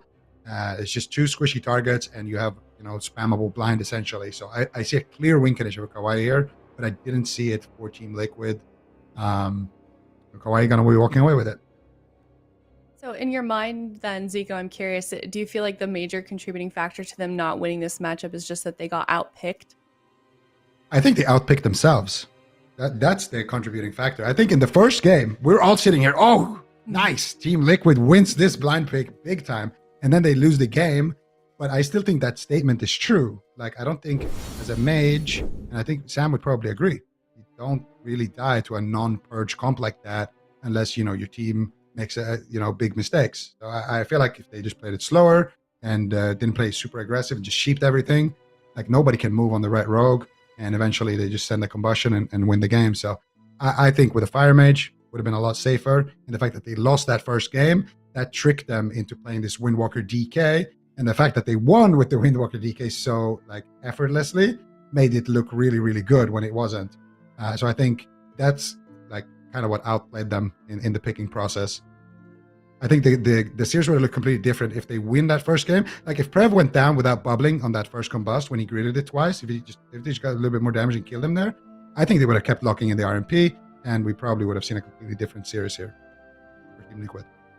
Yeah, I mean, it's definitely a really hard decision. What's why those draft processes can be so long sometimes between games is because players are making that decision. It's like, well, that was a really good game, but do we stick with it for a second one and try it again and hope for the best, or do we have to switch off of it? And that's definitely, I feel like, one of the hardest decisions that these players make during these games, and we can see, you know, how detrimental it can be sometimes. So unfortunate for Team Liquid, but it's really not much of a setback. They're still very solidly in that top 4. That is their first loss in the entire circuit, and it's week number 3. So that was going to be their hardest game to begin with, and I feel like it's not really going to be much of a, you know, no sweat off of their back. So moving forward, they do also have another game tomorrow against Novus, so we'll see what they do with that one, but KAWHI going to be continuing on with their winning streak, no losses. And honestly, at this point, Sid, I don't know what you think, but I wouldn't be surprised if they ended the circuit with no losses at all. I think we're going to have a mirror between KUNGARNA and EU and KAWHI and NA. There's both undefeated. We get the cross-region tournament. We finally get to see one of them lose. Is that what it's going to take? The most anticipated match, like at least for me, point, by far. Oh, yeah. Like, there's no doubt about it. I mean, KAWHI, KUNGARNA, both kind of just dominating the respective regions. I would love to see it. I forget what the stat was. They did flash it on screen between Team Liquid and KAWHI, but I think I think it said 7-0, KAWHI versus Team Liquid. Oh, here it is. Yeah, this expansion. In this expansion, KAWHI leads 7-0 versus Team Liquid on broadcast, winning 22 out of their 26 games, and that's before that match. So I mean, that's pretty dominant. KAWHI they're just unbeatable in North America. Yeah, and that's, I mean, I would love to get their just entirety of the existence of this team and their match record, because they really don't lose often. I mean, they've been the team to be in North America for so long, and with KUNGARNA having such a good season, and kind of also having that parallel as well over in the European region, I'm really looking forward to that matchup. So that being said, we are going to be moving on here to our last series of the day. Next up, we've got Cloud9 facing off against Powermen. We're going to head to a break before we see those two teams, and we will be right back.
everyone, and welcome back. It's our very last series of the day. It's going to be Cloud9 versus Powermen. Both of these teams looking to get into that top 4 in terms of standings. Cloud9 right now, they're tied 4th with like basically half of the North American region, and that includes Powermen. So these teams, they basically have the same record, Benricky, in the circuit. So we will see who comes out on top here for the last match of the day, Cloud9 versus Powermen. Yeah, picking up a win here will be massive. We're going to be jumping right into the game. Cloud9 has been leveling up on that Rogue Mage Priest. Chun-Li and Daysville stepping it up on that Outlaw Rogue. Both Wealthyman and Aang doing a phenomenal job on that Fire Mage. And then obviously Flop and Tuna playing that Holy Priest as well. I think both of them are actually Restoration Druid mains, trying to just survive in a Holy Priest world. And they've kind of risen up here. And I think a win for either one of these teams would be massive for them making it into that top 4. Absolutely. And it all starts here. And remember, there's a lot on stake here. Qualifying. Oh, Aang right now taking a lot of damage here. Sap onto Tuna. And they connect a little bit more damage with that combustion. Aang playing very defensively right now. We've seen him pull off some miracles previously on the last week in terms of survival. He's going to need to do the same here. He will survive. He will catch that Guardian Spirit. And he will survive. And now looking to get aggressive here onto Wealthy Man. And this is a very even matchup in terms of the RMP power rankings as well. Both of these teams are basically neck and neck in the standings there. So there's definitely power rankings on the line here as well, as we see Chun-Li get put into a mind control. Wealthy Man taking huge damage here from Daze. Daze looking to crowd control Flop. He gets the kidney shot. Do they have anything out? They get the sheep as well. Wealthy Man in a lot of trouble here to get a fear onto Flop. Wealthy Man, does he have an altered time? He does not have it active right now. It's just ducking for cover there behind the pillar. Nice Frost Nova. And Wealthy Man will stay alive here for now. Tuna now in a CC chain. Big damage onto Aang potentially. And Wealthy Man will get picked up here slowly but surely. Aang should be able to survive here unless they can get the sheep. Wealthy Man does get the sheep. They continue the chain. One more sheep, but no damage to back it up as Chun is sitting in crowd control. And it is going to be, once again, Wealthy Man now on the back foot. Let's see if they're able to restabilize and counter-aggress here. Combustion available for both sides. A big power play opportunity. Tuna with Holy Ward active will be able to immune the next blind. Flop pre-fades, anticipating crowd control. Daze gets pre-dismantled. Chun-Li gets pre-dismantled, anticipating each other's moves. But now those abilities will not be there to save them when they are in trouble. Combustion ripped out from Wealthy Man. Aang blinks back to the pillar, line of sighting the combustion. They have to swap back to Daze. Daze Cloak of Shadows immunes it. Wealthy Man's combustion getting cloak, but no cooldowns from Aang. Now blind on Tuna, pursuing after Aang. Will he be able to connect here as Daze grappling hooks back to assist with Chun-Li. Chun-Li going for a blind, now into a sap. Aang down at half. This is where they need to be forcing Cauterize. Aang blinks back behind the pillar, proccing that blazing barrier. Wealthy Man getting shredded down. Now Flop into the full blind. An opportunity for the Powermen as they power up with that combustion. Wealthy Man breaking out of the stun. Dragon's Breathing Dazed away into a dismantle. Buying time for Flop to get out of that Ring of Frost. So they follow up. They have a half Psychic Scream. I don't think they're killing Wealthy Man through the Aegis. They stun up Dazed. They're swapping targets. So Cloud9 adapting 3.5 men strategy of cleaving down 2 targets here, but might be a little bit late to start doing it when they're already behind on mana. Definitely. Daze still in hot pursuit of Wealthy Man. Wealthy Man's had excellent positioning the last like 30 seconds, just avoiding that combustion from Aang, making it really difficult for him to actually connect that damage when it matters most. Big fear here onto Daze, not getting dispelled. Ring of Fire is going to be dropping down by Wealthy Man, trying to bolster up his damage, but Aang not falling for it, not going to be running into it. I think Flop's actually sitting down for a drink right now, able to recover maybe a little bit of mana, but unfortunately pressure is too high, and he is forced to come back to heal up Wealthy Man. Chun-Li in a stun. Daze continuing the pressure here on Wealthy Man, just trying to slow down Chun-Li, slow down any kind of damage that he can. A gouge on Flop, kind of out of nowhere. It doesn't look like there's any other crowd control. So, yeah, both these teams going to be playing Night Fae Priests, and I mean, today in these RMP mirrors, we've seen it all. We've seen Venthyr, we've seen Night Fae, we've seen Kyrian. The only thing we haven't seen is Necrolord, but yeah, it's just really interesting to see how these two teams make adaptations. Full Ring of Frost here onto Tuna, and getting incredibly low. This could easily be the Cauterize, but Guardian Spear trades with a Serenity, and Aang gets topped off. Beautiful stuff here. Aang will survive once again. Now it's Wealthy Man's turn here on the chopping block. Aang actually still taking some damage, but he does catch a big heal there. Wealthy Man also getting healed here by Flop. Flop chasing Tuna, and he catch him. Nice preemptive Fey Guardians. Flop is going to duck away as soon as that Apotheosis and those Fey Guardians come out from Tuna. And he's not even going to bother to crowd control into that. Aang still taking some damage though. Wealthy Man with the Rune of Power doing a lot of just free casted damage here onto Ang. Daze put in a kidney shot by Chun-Li. Gonna allow Wealthy Man to just continue tearing in here onto Ang, but now finally Daze coming out of CC. Ang actually dropping super low here. Can he get anything onto Tuna? It looks like Tuna is going to activate the Greater Fade and go for the grip. And now Ang with the combustion here, looking to hook up Wealthy Man. Wealthy Man is going to just blink to the other side of the pillar, activate his trinket, and he should be completely fine with that. And now Wealthy Man has his combustion ready. Tuna is in a full blind. Do they have anything to follow it up? Wealthy Man looking for the sheep. He gets the sap by Chun-Li, but Wealthy Man has the combustion. He can't reach Ang with it, though. Ang with just excellent defensive positioning here. And this is a situation where we saw Calvish actually go after the rogue, but they're still holding on to it. Now Wealthy Man's going to pop the combustion, but Ang is already in his healer's line of sight. His healer's out of crowd control. Tuna has a little bit of work ahead of him, though. He's still taking a decent amount of damage. He's going for some flash heals, trying to fake cast Wealthy Man, and he is successful in doing so. And that means Ang will survive. And still, it is anybody's game. Both of these teams are pretty much dead even here. Tuna with slightly less mana. But aside from that, both teams right now still looking to push for their first big cooldown. Yeah, who's going to grab momentum? Who's going to be able to raise the morale of their team off this first game victory? Ang is falling behind. Tuna into a blind. Big opportunity for Cloud9 to secure some powerful cooldowns, but Tuna breaks free. Activating the Fey Guardians. Now Ang trying to turn it around, shifting power to reset that combustion, getting ready to tear into Wealthy Man, but Chun-Li is still on his back. He is unrelenting in his chase as he gets Frost Nova'd by Ang. Fakes out the Shadow or Death. Nice fake by Ang. Gets the poly onto flop, but it's already on DR. It looks like Ang now down at half health. Chun-Li still just cutting in. Chun-Li's been getting way more momentum, it seems, at this point. Daze is going to have to get some big damage out soon. He gets out of the Frost Nova. Reconnects onto Wealthy Man. Tuna going for Symbols of Hope. Gets Blink Counterspell. Big power play by Wealthy Man. Big opportunity for Cloud9 to get Cauterized and Ice Block here. Can they get it? They grip him to the pillar. No, they get the block force. Hold on to the Cauterized, though, at least in this chase. Now combustion available for Ang as he counters attacks back, but they're desperately going after Chun-Li. I think swapping to the rogue right now just reeks of desperation, which is not where you want to be with dampening already at 11%. Ang is falling further and further behind. Cloud9 beginning to assert dominance here in game number 1. Wealthy Man kidney shot, but recovers. Tuna is almost tapped on mana at this point. Is he going to be able to get a drink off while keeping Ang alive? Yeah, really nicely done there by Chun-Li. Daze goes for the kidney shot on Wealthy Man. Chun-Li just counter kidneys him, vanishes, and then kidneys Ang. So completely peels the situation, keeping Wealthy Man alive. And Cloud9's defense is looking impenetrable at this point. Wealthy Man still has his Ice Block, still has his Cauterize, looking really good in terms of mana. I'd say Cloud9 leading in kind of all fronts right now, 15% dampening. And how is he going to hold on? There is no Ice Block, but luckily he has that Lifeline, that Cauterize still available. But unfortunately for him, Tuna really doesn't have that much mana left to work with at this point. Potentially wants to go sneak off for a drink, but I really don't think Cloud9 is going to give him a moment to breathe to actually do that. They push in, his combustion, it gets stripped off and purged. Unfortunately for Wealthy Man, really not getting too much value there, but Ang still, I mean, he's just under pressure. Constant assault here by Chun-Li. Full kidney shot lands on Ang. He's going to get gripped away, but it's still, this is so desperate here for Powerman.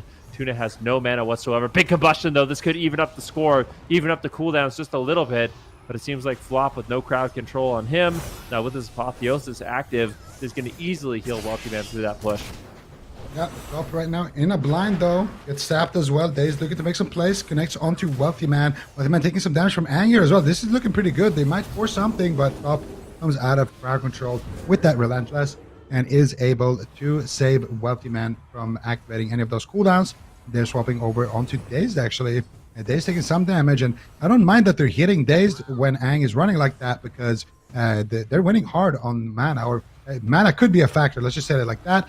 Tuna doesn't get Ring out of the blind, doesn't get Sheep or Sapped, so that means Ang is actually going to be pretty good in this situation, and is going to be Dazed with that next blind advantage. Wealthy Man with the combustion. If he can get another counterspell onto Tuna, he could go for it. He actually blinks, he gets the Sheep, and Wealthy Man looking to rip in here with the combustion. It gets the spell, though. Tuna actually, I think, uses IQD in that exchange, but still Ang on the run here. No Ice Block available. Tuna with basically no healing. He's got no Serenity, but the Fey Guardians doing some work here, keeping him alive.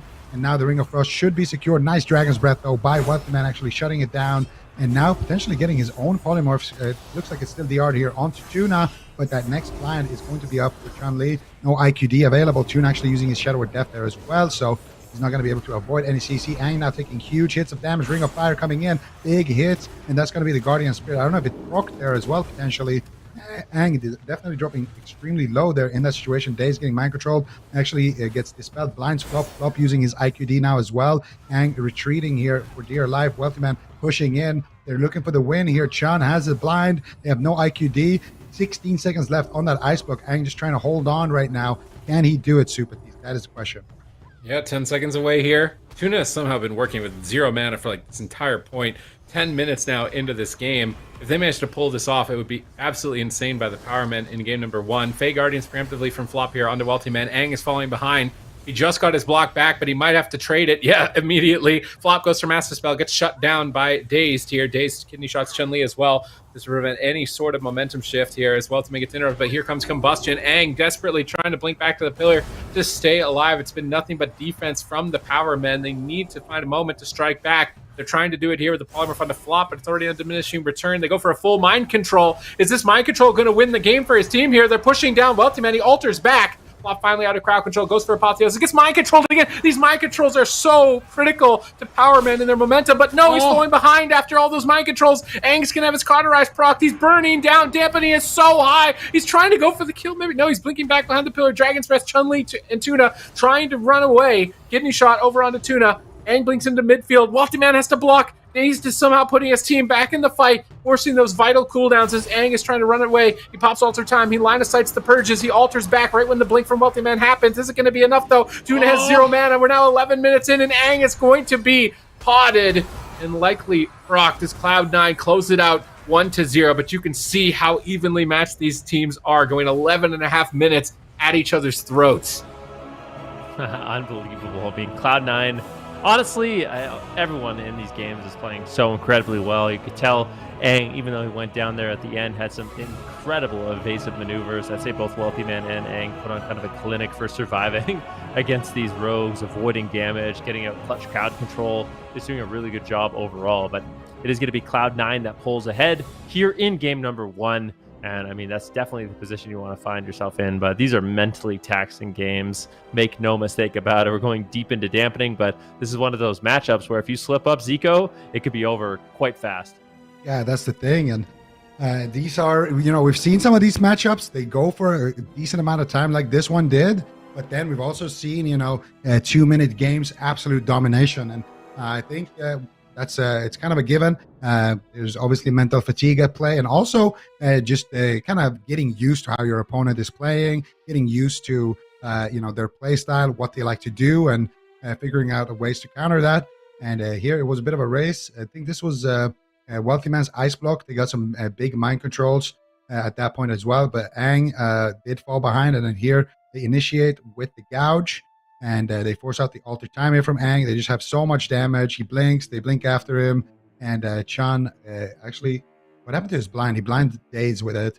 And then he gets blinded. And the reason why he blinds Daze there, not Tuna, is because Tuna zoom anyway. Daze is the one who can shut down his damage with the kidney shot and the disarm. So Chun-Li on the rogue, making some intelligent moves, topping the damage here, and making a case for himself for the power rankings later. All right, he's trying to climb up to 3.5 men status here as Cloud9 had to kind of restructure their roster, rebuild their composition pool as well, and now we're finally seeing them start to pick up their stride. This could be the key series for them to get that momentum to get into the top 4. I think this would lock them into the top 4 if they win this, tied with Power Men right now 1-2, with 3.5 men, KAWHI and Team Liquid already in 1, 2, and 3. So very important series for Cloud9. They put so much effort and work into kind of restoring their team after all that restructuring that you would hate to see them lose it here. But you can see that those efforts have paid out with that Game 1 victory. Very confident position. Although they lived for 11.5 minutes, it didn't seem like they were able to get through the defenses of Wealthy Man until literally the last second. So Cloud9 looks strong here in the series. Now I'm wondering, is it a bluff? Has the bear just been a bluff the entire time? Is he just he's just saying it's a threat to get other people to not play RMP or something so he can get RMP into a different matchup? Is what I want to know. And yeah, see, if you're not going to put the bear where the money is, I'm not going to, I don't believe in it. I don't think it's a real thing. So Powermen continuing the RMP mirror. Yeah. I mean, the game is just so close. I feel like it's really hard if you have RMP on your team to not just play RMP, right? I think everybody knows at this point there's not that many comps that beat it. Like what is the only I think the only comp Double we've Rogue. seen that beats well, there's two. So KAWHI when they play Shadow Priest Rogue Paladin, that's one thing. And then the other thing is the double Outlaw Rogue. But to be honest with you, only one team has made the double Outlaw Rogue work as well. So those are the only like convincing answers we've seen so far into RMP. Other than that, I feel like it's just so hard to switch off the composition. I feel like at this point, most of these teams, in my estimation, I mean, Powerman and Cloud9 probably put most of their practice and effort into this composition. I think that's fair to say, right? I mean, why wouldn't you? Yeah, 100%. I mean, this is what has gotten them the furthest, right? They played Mage Lock, then it got nerfed, and that was their kind of bread and butter. What else can you do at that point? I mean, you're going to go back to the Windwalker Mage. You're going to be the only team that's running Windwalker Mage. I think playing the Outlaw, having your Windwalker player pick up Outlaw, they're pretty similar, you know. You roll around the map and you gouge stuff and you stun stuff. It's a pretty similar role. So I think you're absolutely right. I think not just these two teams, I think most of the teams that we're seeing run the RMPs like Casual Dads, I wouldn't say that they were an RMP team, but they're definitely, it shows that they've been practicing it. And both of these teams definitely been putting in some heavy reps here for the RMP. Let's see if it can pay out, because these two teams are each other's probably biggest competition for qualifying. You know, whoever picks up a win here will deny the other one. And both of these teams, I could easily see them qualifying. So let's see who takes it. Game number 2 here on Asherman's Fall, Powerman's map selection. Let's see if they can get the equalizer. Yeah, here we go. Asherman's Fall, big map. Aang already on the back foot, though, here. Chun-Li gets feared away, trying to stabilize Aang throughout the initial attack. Daze just trying to build momentum. Seems tough so far in the initial stages. Chun-Li makes his way back to target. Both rogues on target. Daze grappling hooks over to Chun-Li. Kidney shots. Chun-Li going to break out of the kidney shot, dismantle Dazed, and get aggressive here onto Aang. Tuna's crowd controlled for a moment. Now into a kidney shot. Big opportunity for Cloud9, pushing for the Cauterize. Was that the IQD of Tuna? Looks like he's going to be able to stabilize him. Now Combustion coming out from Aang. Needs to get some value, but Wealthy Man, I think, alter-timed all this damage. Did he manage to hit it? No, it looks like it got removed if it did, as he is behind the pillar. Frost Nova's Daze. Daze cloaks out of the Frost Nova to stay on Wealthy Man. Kidney Shot going to connect here. Flop going to use some cooldowns with the Apotheosis and get some big heals. Now Aang the target, but Chun-Li gets mind controlled. And these mind controls from Tuna were actually really critical in his team's success in terms of getting cooldowns in Game 1. And something that Cloud9 need to be aware of here for Game 2. Yeah, there's no doubt about it. Aang right now still on the back foot in the Ring of Fire. Can't really run anyway. Wealthy Man has him kind of pinned down in this position. I like Flop's positioning. Aang actually goes for a blink counterspell. Does he land it? He doesn't. Flop fakes it. So a risky push there by Aang, but luckily he's backed up and able to get gripped away. Chun-Li in a kidney shot, Dazed, committing that defensively, vanishing, resetting his kidney shot and putting one onto Flop into a Chastise. Is there anything else? No, unfortunately not. Tuna getting caught into a blind, into a polymorph in the middle of the map, trying to get aggressive, but he gets clotheslined there by Chun-Li and Wealthy Man. A good defense, really slowing down that crowd control on Flop. And Aang once again trying to push in. You can see Wealthy Man is really low right now, but unfortunately Aang just cannot commit to being offensive. Chun-Li has him pinned far away, putting out a lot of pressure. Kidney shot, Ring of Fire, big damage coming in from Wealthy Man. And I would say this is still looking good for Cloud9.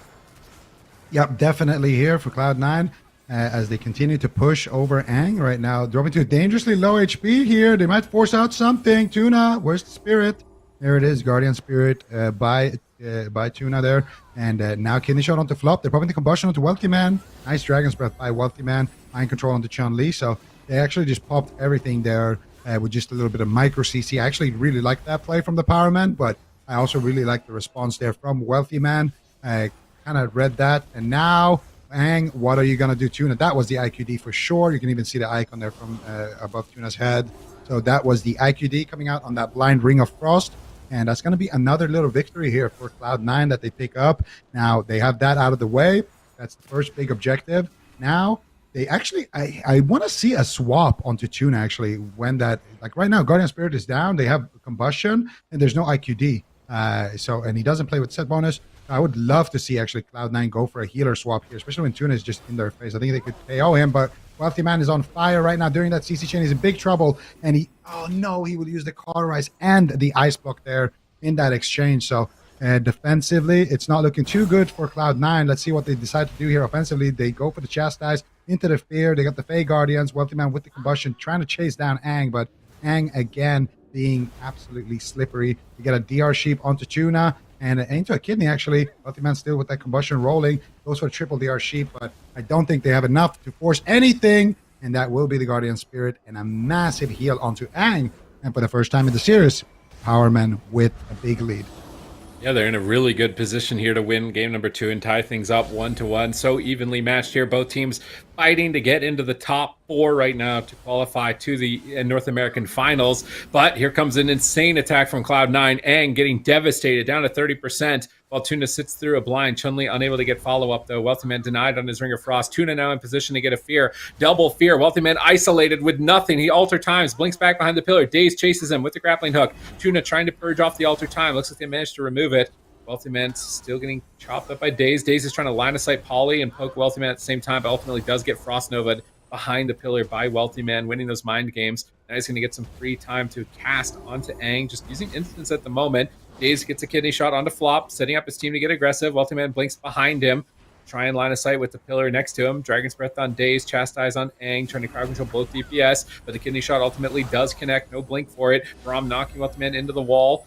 Chun-Li pulls back to assist Wealthy Man. It's Cloud9 that needs to somewhat focus on defense here. They swap to Dazed. Kidney shot. Is he going to go down? Gets gripped back into midfield and survives. And a combustion used on the Outlaw Rogue means a combustion that's not going to be available to get an Ice Block or a Cauterize. Kind of a desperation moment for Cloud9 here to try and put themselves back in the game. But in the meantime, Tuna gets sapped. That sap from Chun-Li could be critical towards getting a Cauterize or an Ice Block, but it looks like Wealthy Man is still the one struggling as he gets gripped by Flop back to the pillar. Daze chases him, but the big heals have already connected, and he is back in the fight. Mana slightly in favor of Power Men. Cooldowns definitely in favor of the Power Men. And if we can keep up this momentum and stride, they're looking to tie it up 1-1. Yeah, looking good so far. 5% damaging at this point. The last one ended at closer to around 40%. So let's see how much more defense these teams can play. Ring of Frost going to be dropped down, but unfortunately Ang misses that big combustion, though. Going to be looking to get really aggressive here on Wealthy Man, who trades out his Aegis and should be able to survive. He uses actually the Emblem. And is he playing Emblem and Aegis? Wealthy Man literally doesn't have a PvP. He's just running double tank trinket. That's really interesting. He's not even playing Relentless in this match. He's just playing 2 defensive trinkets. No wonder it's so difficult for them to actually take him down. I've never seen that. It's very rare where you see that play. Wealthy Man right now going to be using his combustion, trying to get aggressive on Ang. Ang's just going to hightail it out of there, blink behind the pillar, avoid all of that incoming damage, and now he can look to make a push. Right now, Powerman's still in the lead, 10% dampening mana, still even for both of these healers at this point, but Wealthy Man's going to have to play scared for another 20 seconds. If Cloud9 can hold on another 20 seconds, that Ice Block will be available, and then Wealthy Man will have a bit of a safety net in this matchup. Yeah, let's see. Can he connect with the crowd control and the damage right now? Full blind onto Tuna. Can they get anything out of it? They blind Chun-Li actually defensively, and full sheep, actually DR sheep onto Tuna. I don't think they will have enough damage here to get anything going. Wealthy Man with the Fey Guardians right now. Dazed, getting a little bit cleaved here. Ang still not out of the woods just yet. Tuna with no Guardian Spirit. Might have to cast some heals here. Wealthy Man, can he sneak in with a counterspell is the question. And Ang will get topped here by a big Serenity. Still another Serenity charge as well available here for Tuna. And Chan getting defensively Kidney. Double Dragon's Breath coming out from Wealthy Man. Wealthy Man dropping to about 50% HP, 30% HP. Gets a Guardian Spirit. Blinks away here from what was the combustion of Ang here. He actually spell steals it, and he's going after Dazed with Ang's combustion.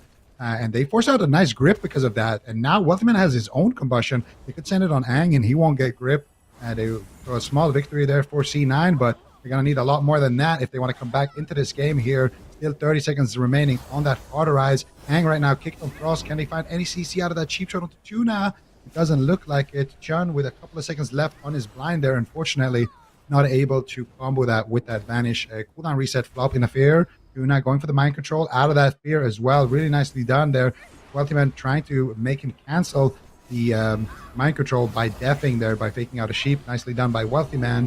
And Wealthy Man will hold on. He has his Cauterize in about 10 seconds. In Cloud9, slight, just a tiny bit of mana lead. And right now, pressure lead. Full blind onto Tuna. Full Ring of Frost. Can he connect onto Ang? Ang is so good at this. Every single time that they put his healer in CC, he just crosses the map. Defensive Ring of Frost kites Chun into it, and follows up with Novas, follows up with counter spells, alter time, things like that. And Aang's just been an all-star so far, holding on, but now he doesn't have any of those buttons, and they got a full kidney onto Tuna, but no follow-up. The Fey Guardians coming out from Tuna, and Tuna, with that lack of mana, is starting to look like a fish out of water. How is he going to keep Aang alive at this point? C9, I would say, for the first time in this game, are taking a lead. Yeah, he's going to be struggling to breathe in a moment here as the cooldowns have evened out at the 9-minute mark. Aang is trying to power him down with the combustion. With a counterspell onto Flop. It's not looking like it's enough just yet to take out Wealthy Man as Wealthy Man repositions to blast Aang with his combustion. Linking back to the pillar with Flop as he's caught into a Ring of Frost for a moment. Can they get the block here or cauterize? Kidney Shot connects onto Wealthy Man, but Flop's in position, stabilizes him. Tuna's managed to snag a little bit of mana, keep his team going. It may be a battle upstream. Are they going to be able to pull it off? Chun-Li gets dismantled for a moment. Aang, Frost Novas, Dragon's Breath to dispel, trying to stall their offensive push here as Tuna's get put into a kidney shot. Big opportunity. Tuna manages to break free of this, uses the Guardian Spirit, and grips Aang back to the pillar as Aang uses Shifting Power to reset some important cooldowns. He can have Barriers, Blink, as well as Combustion coming up pretty soon here, 30 seconds away. Wealthy Man's Combustion not getting too much value. Big opportunity for the Power Men to stand on top of Cloud9 and get a power position. But Aang is still on the back foot. Chun-Li is just owning Aang with damage at the moment. Tuna is once again zeroed out on mana. Chun-Li looks like he's grappling, hooking over to try and get aggressive and gets crowd control. Tuna could get swapped to. He's in a kidney shot. Desperate Prayers, Greater Fades onto the swap here. Manages to survive it. Gets behind the pillar. And we can see Fey Guardians preempted from Flop. This is on Wealthy Man, reducing damage. Trying to just stay ahead of the damage and keep his team aggressive. Try and push through to find a block or a cauterize. The second one of the game here. We're almost 10.5 minutes in. This game ended at around 11 minutes last time. Which team is going to take it? Blind onto Flop. Opportunity for the Power Men. Kidney shot on Tuna, though, as Chun-Li just keeps his team in the fight. He gets Frost Nova. It looks like it got dispelled. Both mages falling behind here, deep into Dampany. Who's going to take it? Pyro's traded back and forth. Aang is one falling behind and has to block first in this game of Combustion, chickening out. The Math Dispel and Cloud9 are doing it, looking to move to match point. Massive damage as Aang is desperately trying to retreat, but cannot escape. And Cloud9 close it out, 2-0. Yeah, up 2-0 right now, looking really solid, but super back and forth games. Once again, ending at around 40% dampening. And I mean, I kind of said it last week, Cloud9 looking really solid. I feel like Wealthy Man has been doing such a phenomenal job. And I couldn't believe it when I saw it. I was like, wait a minute, he used his Emblem and his Eternal Aegis at the same time? I mean, I really don't remember a time we've seen that. Just not opting for Relentless. I mean, I guess that kind of makes sense. He's being trained, and the only thing that's hitting him is stuns. And he just blinks out of every stun. So not really having to deal with any crowd control. Very true. And that's the thing about Wealthy Man. I really like that. He's very original, and he has a really great style of playing mage, and you can see it here. He's just so hard to actually take down. Definitely not afraid to play defensive, drag a game on for a long period of time, but he can also turn it on offensively. And this was one of those moments where he had to kind of block there, and unfortunately it was overlapped with the cauterize there as well, but he kind of had to because he was so low. And he got the blind onto Flop here, into the kidney shot onto Tuna. Wealthy Man going for the sheep, and then here they're just trading blows, both mages here, and it's going to be Tuna sitting through that CC chain, and then they get the sap out of the blind, they get the MD on the block. Wealthy Man with a ring onto Dazed and Aang, and the annoying thing about that ring is as well that it's a Night Fey mage doing it, so if Aang walks into it, it does slow him it puts Chains of Ice on him for a second basically, so it's going to make it so Aang also takes a little bit extra damage, but obviously they get the crowd cross control, the cross crowd control, and they get the resheeps, the Dragon's Breath, and they had the damage to back it up.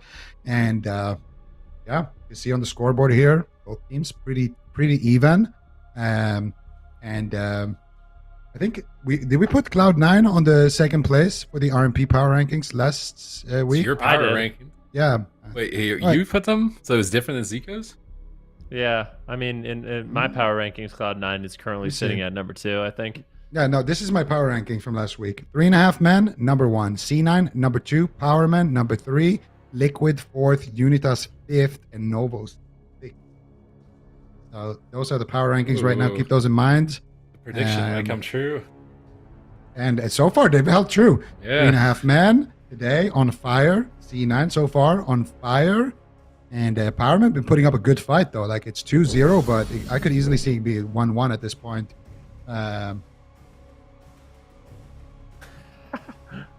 I'm confused here. Is this making fun of us, or is this just I like don't so know. people Pretty sure it understand is. the word? Yeah. The action The producer is action gonna of have predicting something is going to happen, observing something else happen, and then smoothly adjusting the originally prediction. That's Zico's special. He's talking about you, Zico. No, I don't believe Why that. doesn't this say Zico caster prediction? I have this in writing. Okay, if you guys don't believe me, I have this in writing. Go check the talent Discord, and you guys will see it. Okay, this is word for word the power rank. All right. So production, they're definitely talking about somebody else. Could be even Root Z, could be Supertees. It could be I even. It could be anyone. Wow, unbelievable.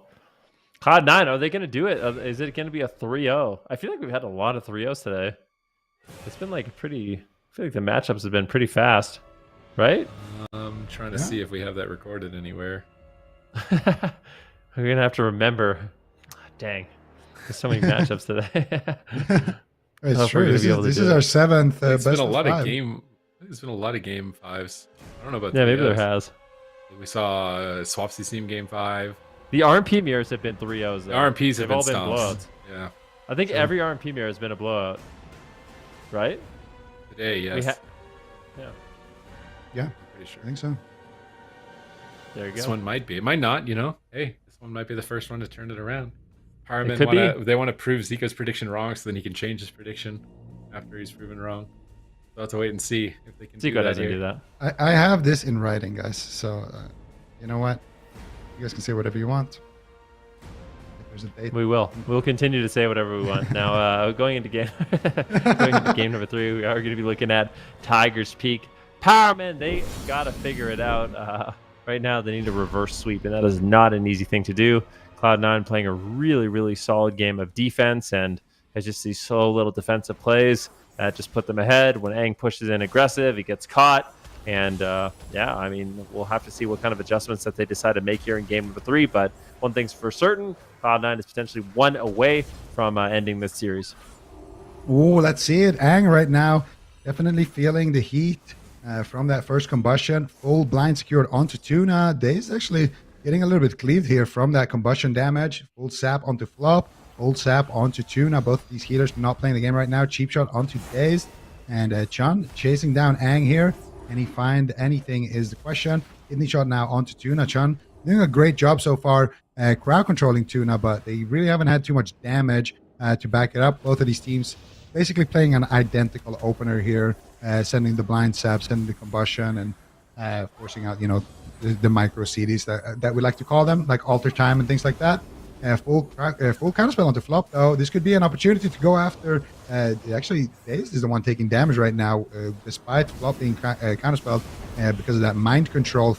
Daze still actually taking huge hits here. He doesn't have a Cloak of Shadows. Luna gets counterspelled. Had to use the Fey Guardians there onto Daze. And Wealthy Man still chasing him down with that combustion. Can he find anything more?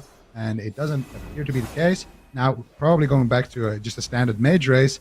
I think they overcommitted a little bit there on that rogue. On the side of Cloud9, but I do like that they're making Dazed scared. It allows Wealthy Man to be a little bit more aggressive and just take less damage as well. So not too bad. Flop is going to avoid that Ring of Frost. Ooh, he gets counterspelled though. Not the best time to get counterspelled. He tries to save it with a double fear. He gets blinded out of that counterspell. So definitely going to be putting a long CC chain here. But Dazed stuck in a poly and he goes for the vanish, but Flop already in combat. Too late. Nice poly by Wealthy Man. Shuts it down. And Daze is going to waste his vanish there essentially as well. And Cloud9, once again, pretty even here in the matchup. But I would say that next setup will be a little bit cleaner potentially from them. If they can find it here, they have a little bit of an opening. I feel like last week, the RMP mirrors in EU, everyone was Night Fae, but NA was Kyrian and they were Venthyr. And it was so weird. And I was saying, like, why aren't the NA RMPs playing Night Fae? Now this weekend we see EU was playing Kyrian and Venthyr, and it's NA that are all playing Night Fae Holy Priest. Like it's like they traded which covenant they wanted to play. I'm convinced none of them have any idea what's going on. Yeah, they're just copying each other. They're like, wait, the NA team that kind of looked good. I want that. But then the NA team's like, wait, their Night Fae play kind of look good. I kind of want that. Like, I feel like Boon of Ascended is the best one. It's my favorite at least. It's like it can get a block on its own. So I don't understand why you wouldn't want that. It's a button that can get a block. Whereas Mind Games is like meh, it doesn't really get anything. And then Night Fae is nice if you're going to dampen like this and just try and stay alive as long as possible. But you could also just win the game. I think I'd rather just win the game with the Tyrion one. But these teams are playing out. Winning the game is fun. Winning the game is fun. Wealthy Man right now could be in trouble as he blinks back to midfield. Big heels come out from flop with the Guardian Spirit. Blind. Oh, Polymorph on Tuna. Chastise on Daze. 3 versus 1 on Aang. Match point for the Power Men. And this could be their last chance to qualify into the top 4 as Cloud9 will be taking that position if they win this series. Dazed is stunned up. He's getting swapped to Cleave onto 2 targets. Tuna's going to have to make a costly exchange of mana to heal up 2 players at the moment. Managing to get through it still efficiently. Wealthy Man starting to fall a bit behind, but Dazed gets feared. Pressure's going to be subsiding. Chun-Li back on target towards Aang, working his way through the Blazing Barrier. Getting ready for the next attack, waiting to see where that is going to be coming from. It's going to be either a Kidney Shot or a Poly. Wealthy Man just shoves his Combust. Does not care whatsoever. Just trading out damage there to try and blast down Aang with no CC whatsoever. So this is a big opportunity for Power Men. They do get crowd control with their combustion onto Wealthy Man as he soul shapes back to the balcony, line of sighting with Flop. Aang trying to get on top of him with the blink. Wealthy Man's not looking too stable. Blinks again. He's chasing him down. And is he still running the double trinket, the BM, as well as the Aegis? So just wants that double dipping stamina boost here. The first time anyone has done this in a tournament. Really strange to not pick a talent that lets you escape crowd control, but with the human racial, it doesn't seem like it's entirely necessary. It's like he's almost prepping for Wrath of Lich King with the double trinket usage here by him, but it seems to be interesting. I'm curious to see if it does work out for the rest of this series or if any other mages decide to pick up this build. I mean, what I don't get.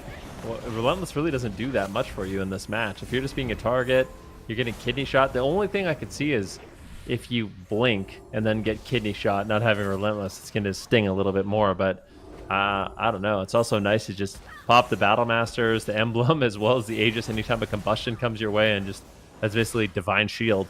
Like you're more than likely going to be able to survive. So I personally like what Wealthy Man is doing here. I'm really curious to see if it is something that more mages decide to adapt to.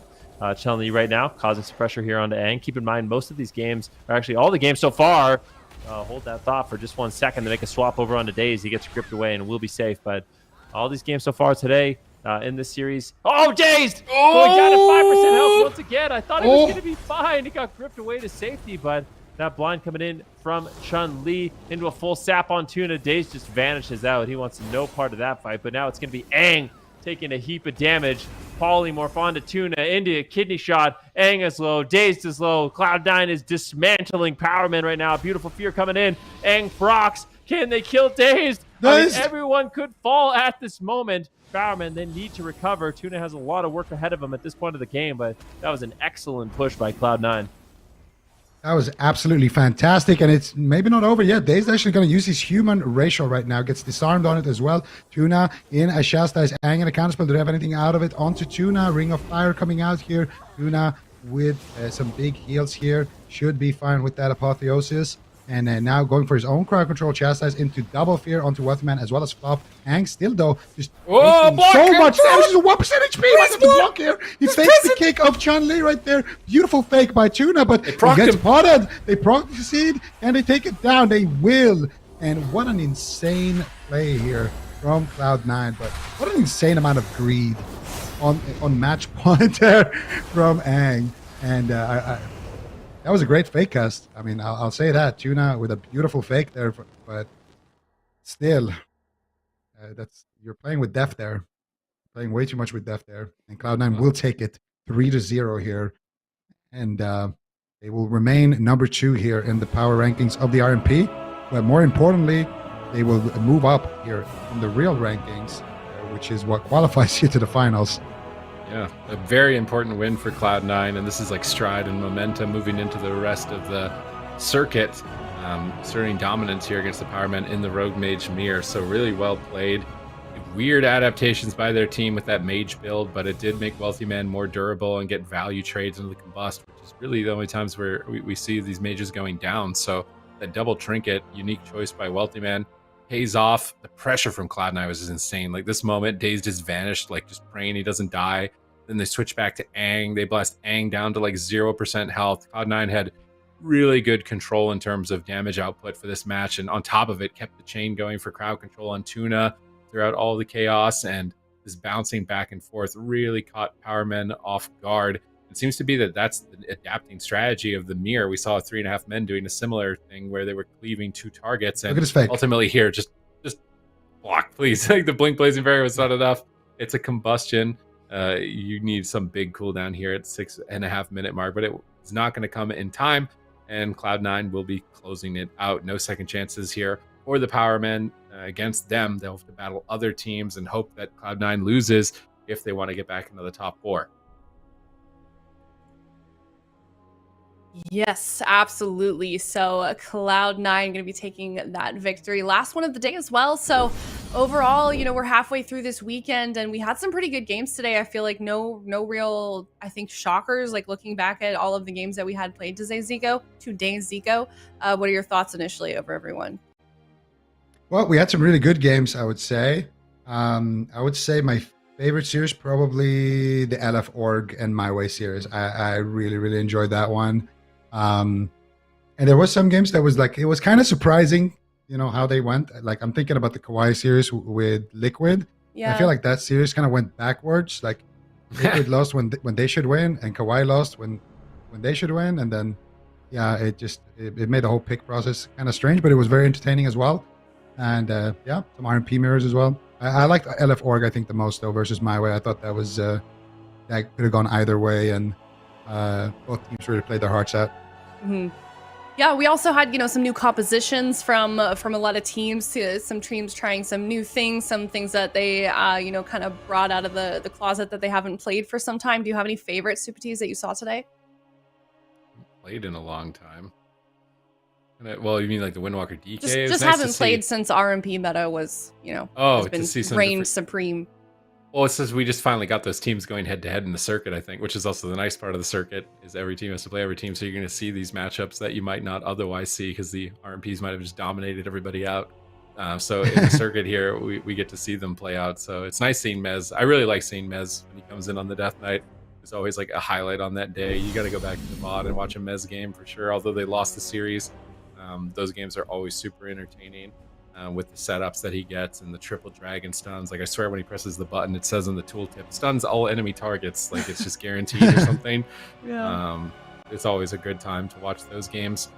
Moving into tomorrow, what's going on tomorrow? So Powermen have a second chance if Cloud9 lose to Unitas to get into the top 4, but the power rankings from Seeded put Cloud9 ahead of Unitas, so that shouldn't be likely to happen.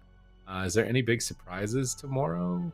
I think My Way Golden Guardians. Golden Guardians versus KAWHI. So that's the save series. Like Golden Guardians can't lose anymore, right? Yeah, Golden Guardians. I don't think so. If they can beat KAWHI, there's still a chance. Golden Guardians basically has to win out at this point to have a chance. So if they lose tomorrow, I think their dreams they're done for that top 4. So that's going to be a massive series for them if they can go head to head. Maybe we'll see some Shadow Priest Rogue mirrors, which I think would be really fun. I also feel like the thing about Golden Guardians is like when they are in a situation like this that they have to win, it seems like it's more often than not they figure something out and they're able to get those victories. It's like everything is working against them. There's their back's kind of against the wall, and I feel like Golden Guardians is always that team that's ever able to pull out that victory. So I'm looking forward to that one and seeing what they can do here. But KAWHI at the end of the day still hasn't lost.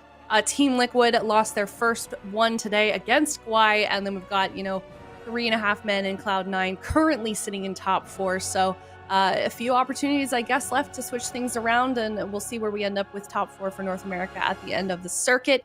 That's also, we've got the European teams. We can take a look at the standings that they ended up in towards the end of the day. Same story over here. KUNGARNA still haven't dropped a single series. They were able to win that victory against SK Gaming, giving those guys their first loss. So Europe and North America, Ven, looking pretty top heavy at the moment. What would you say? I mean, yeah, just looking at it, you can see for sure there's a lot of big teams too that you wouldn't really expect to be struggling as much as they are. I mean, even LF Org right now in that 4th position, they're just 2-2. You know what I mean? Like they've only won 50% of their games. You have My Way, who's currently 1-3, really struggling. Bugs, No Money, Just Funny, also But the thing is, when it is that close, like if you're in that 4th, 5th, 6th, 7th position, I'd say the only team that's likely not going to make that top 4 is Delirium, but everyone else is just one away from basically tying up, the amount of wins. Yeah. So it still is anyone's game for that 4th spot. And I think casual that's going to be really important for them to kind of hold on. They only have 3 right now, and if they were to kind of lose out, their position might be jeopardized. But if they can pick up a few more wins, they're definitely going to be looking good. Yeah, they're most certainly not safe. It's those teams in the sort of the 3rd, 6th position that are going to have those really, tough, intense matches. We know that there are teams that can't make it, unfortunately, at this point, and teams that are definitely going to make it. So really want to be keeping an eye out on those sort of middle positions, because things could for sure be changing around quite a bit when we get to the end of the circuit. But that being said, super excited to, see what's been shaping up so far for the finals for both of these regions. But honestly, Sid, I think I'm most excited for the cross-regional tournament with like how things have been going. Yeah, I mean, it's just KAWHI versus KUNGARNA, right? I feel like Yeah. this is like, we want to see it. It's been years that both these teams kind of own in their regions. And with the compositions they have, they should put on a really insane series. So yeah, the cross-region tournament is something to look forward to after the European and North American finals. They'll be invited to an online cross-region tournament. And they'll be trading games based on their home and away kind of ping servers to try and even out the fact that they're not playing at a LAN, they're playing online. And it's going to be determined by the higher seed. So getting a higher seed is going to be important here for the initial rounds of the tournament. Or actually, I wonder what happens if they both go completely undefeated. Are they technically a higher seed than the other? That'll be interesting to see how that gets decided, if they never lose a single game to qualify. I don't know either. Maybe on individual game wins or something like that. I'm not. Oh man, what if Jamie's win? Wait, how many games has KAWHI lost overall? Oh, they've lost more than. Yeah, the KAWHI's lost more. Yeah. Okay, Yep. I thought it was close. I thought it was like maybe 1-1, and like Jamie's like the secret win against KUNGARNA that like makes it even or something. But yeah. Mm. Yeah, well, I mean, there's one thing for certain. I think that we are all super excited for that. And we'll have to do like a poll or something on Twitter to see, who would think wins that matchup, KUNGARNA versus KAWHI. I think it's been long anticipated for quite some time. But that being said, we still have some circuit games to get through. We've got Sunday, and then we've got the 4th and final weekend coming up next weekend. So make sure you guys are subscribed here. You've got notifications on, and also that you are following us here on Twitter at WoW Esports. All kinds of great information over there, and you can get nice updates throughout the day of all of the matches and how they ended up. So we will be here same time, same place tomorrow, youtube.com/Warcraft at 10 a.m. Pacific and 7 p.m. CEST. So thank you guys so much for hanging out with us on Saturday, and we will see you for tomorrow's Sunday's games.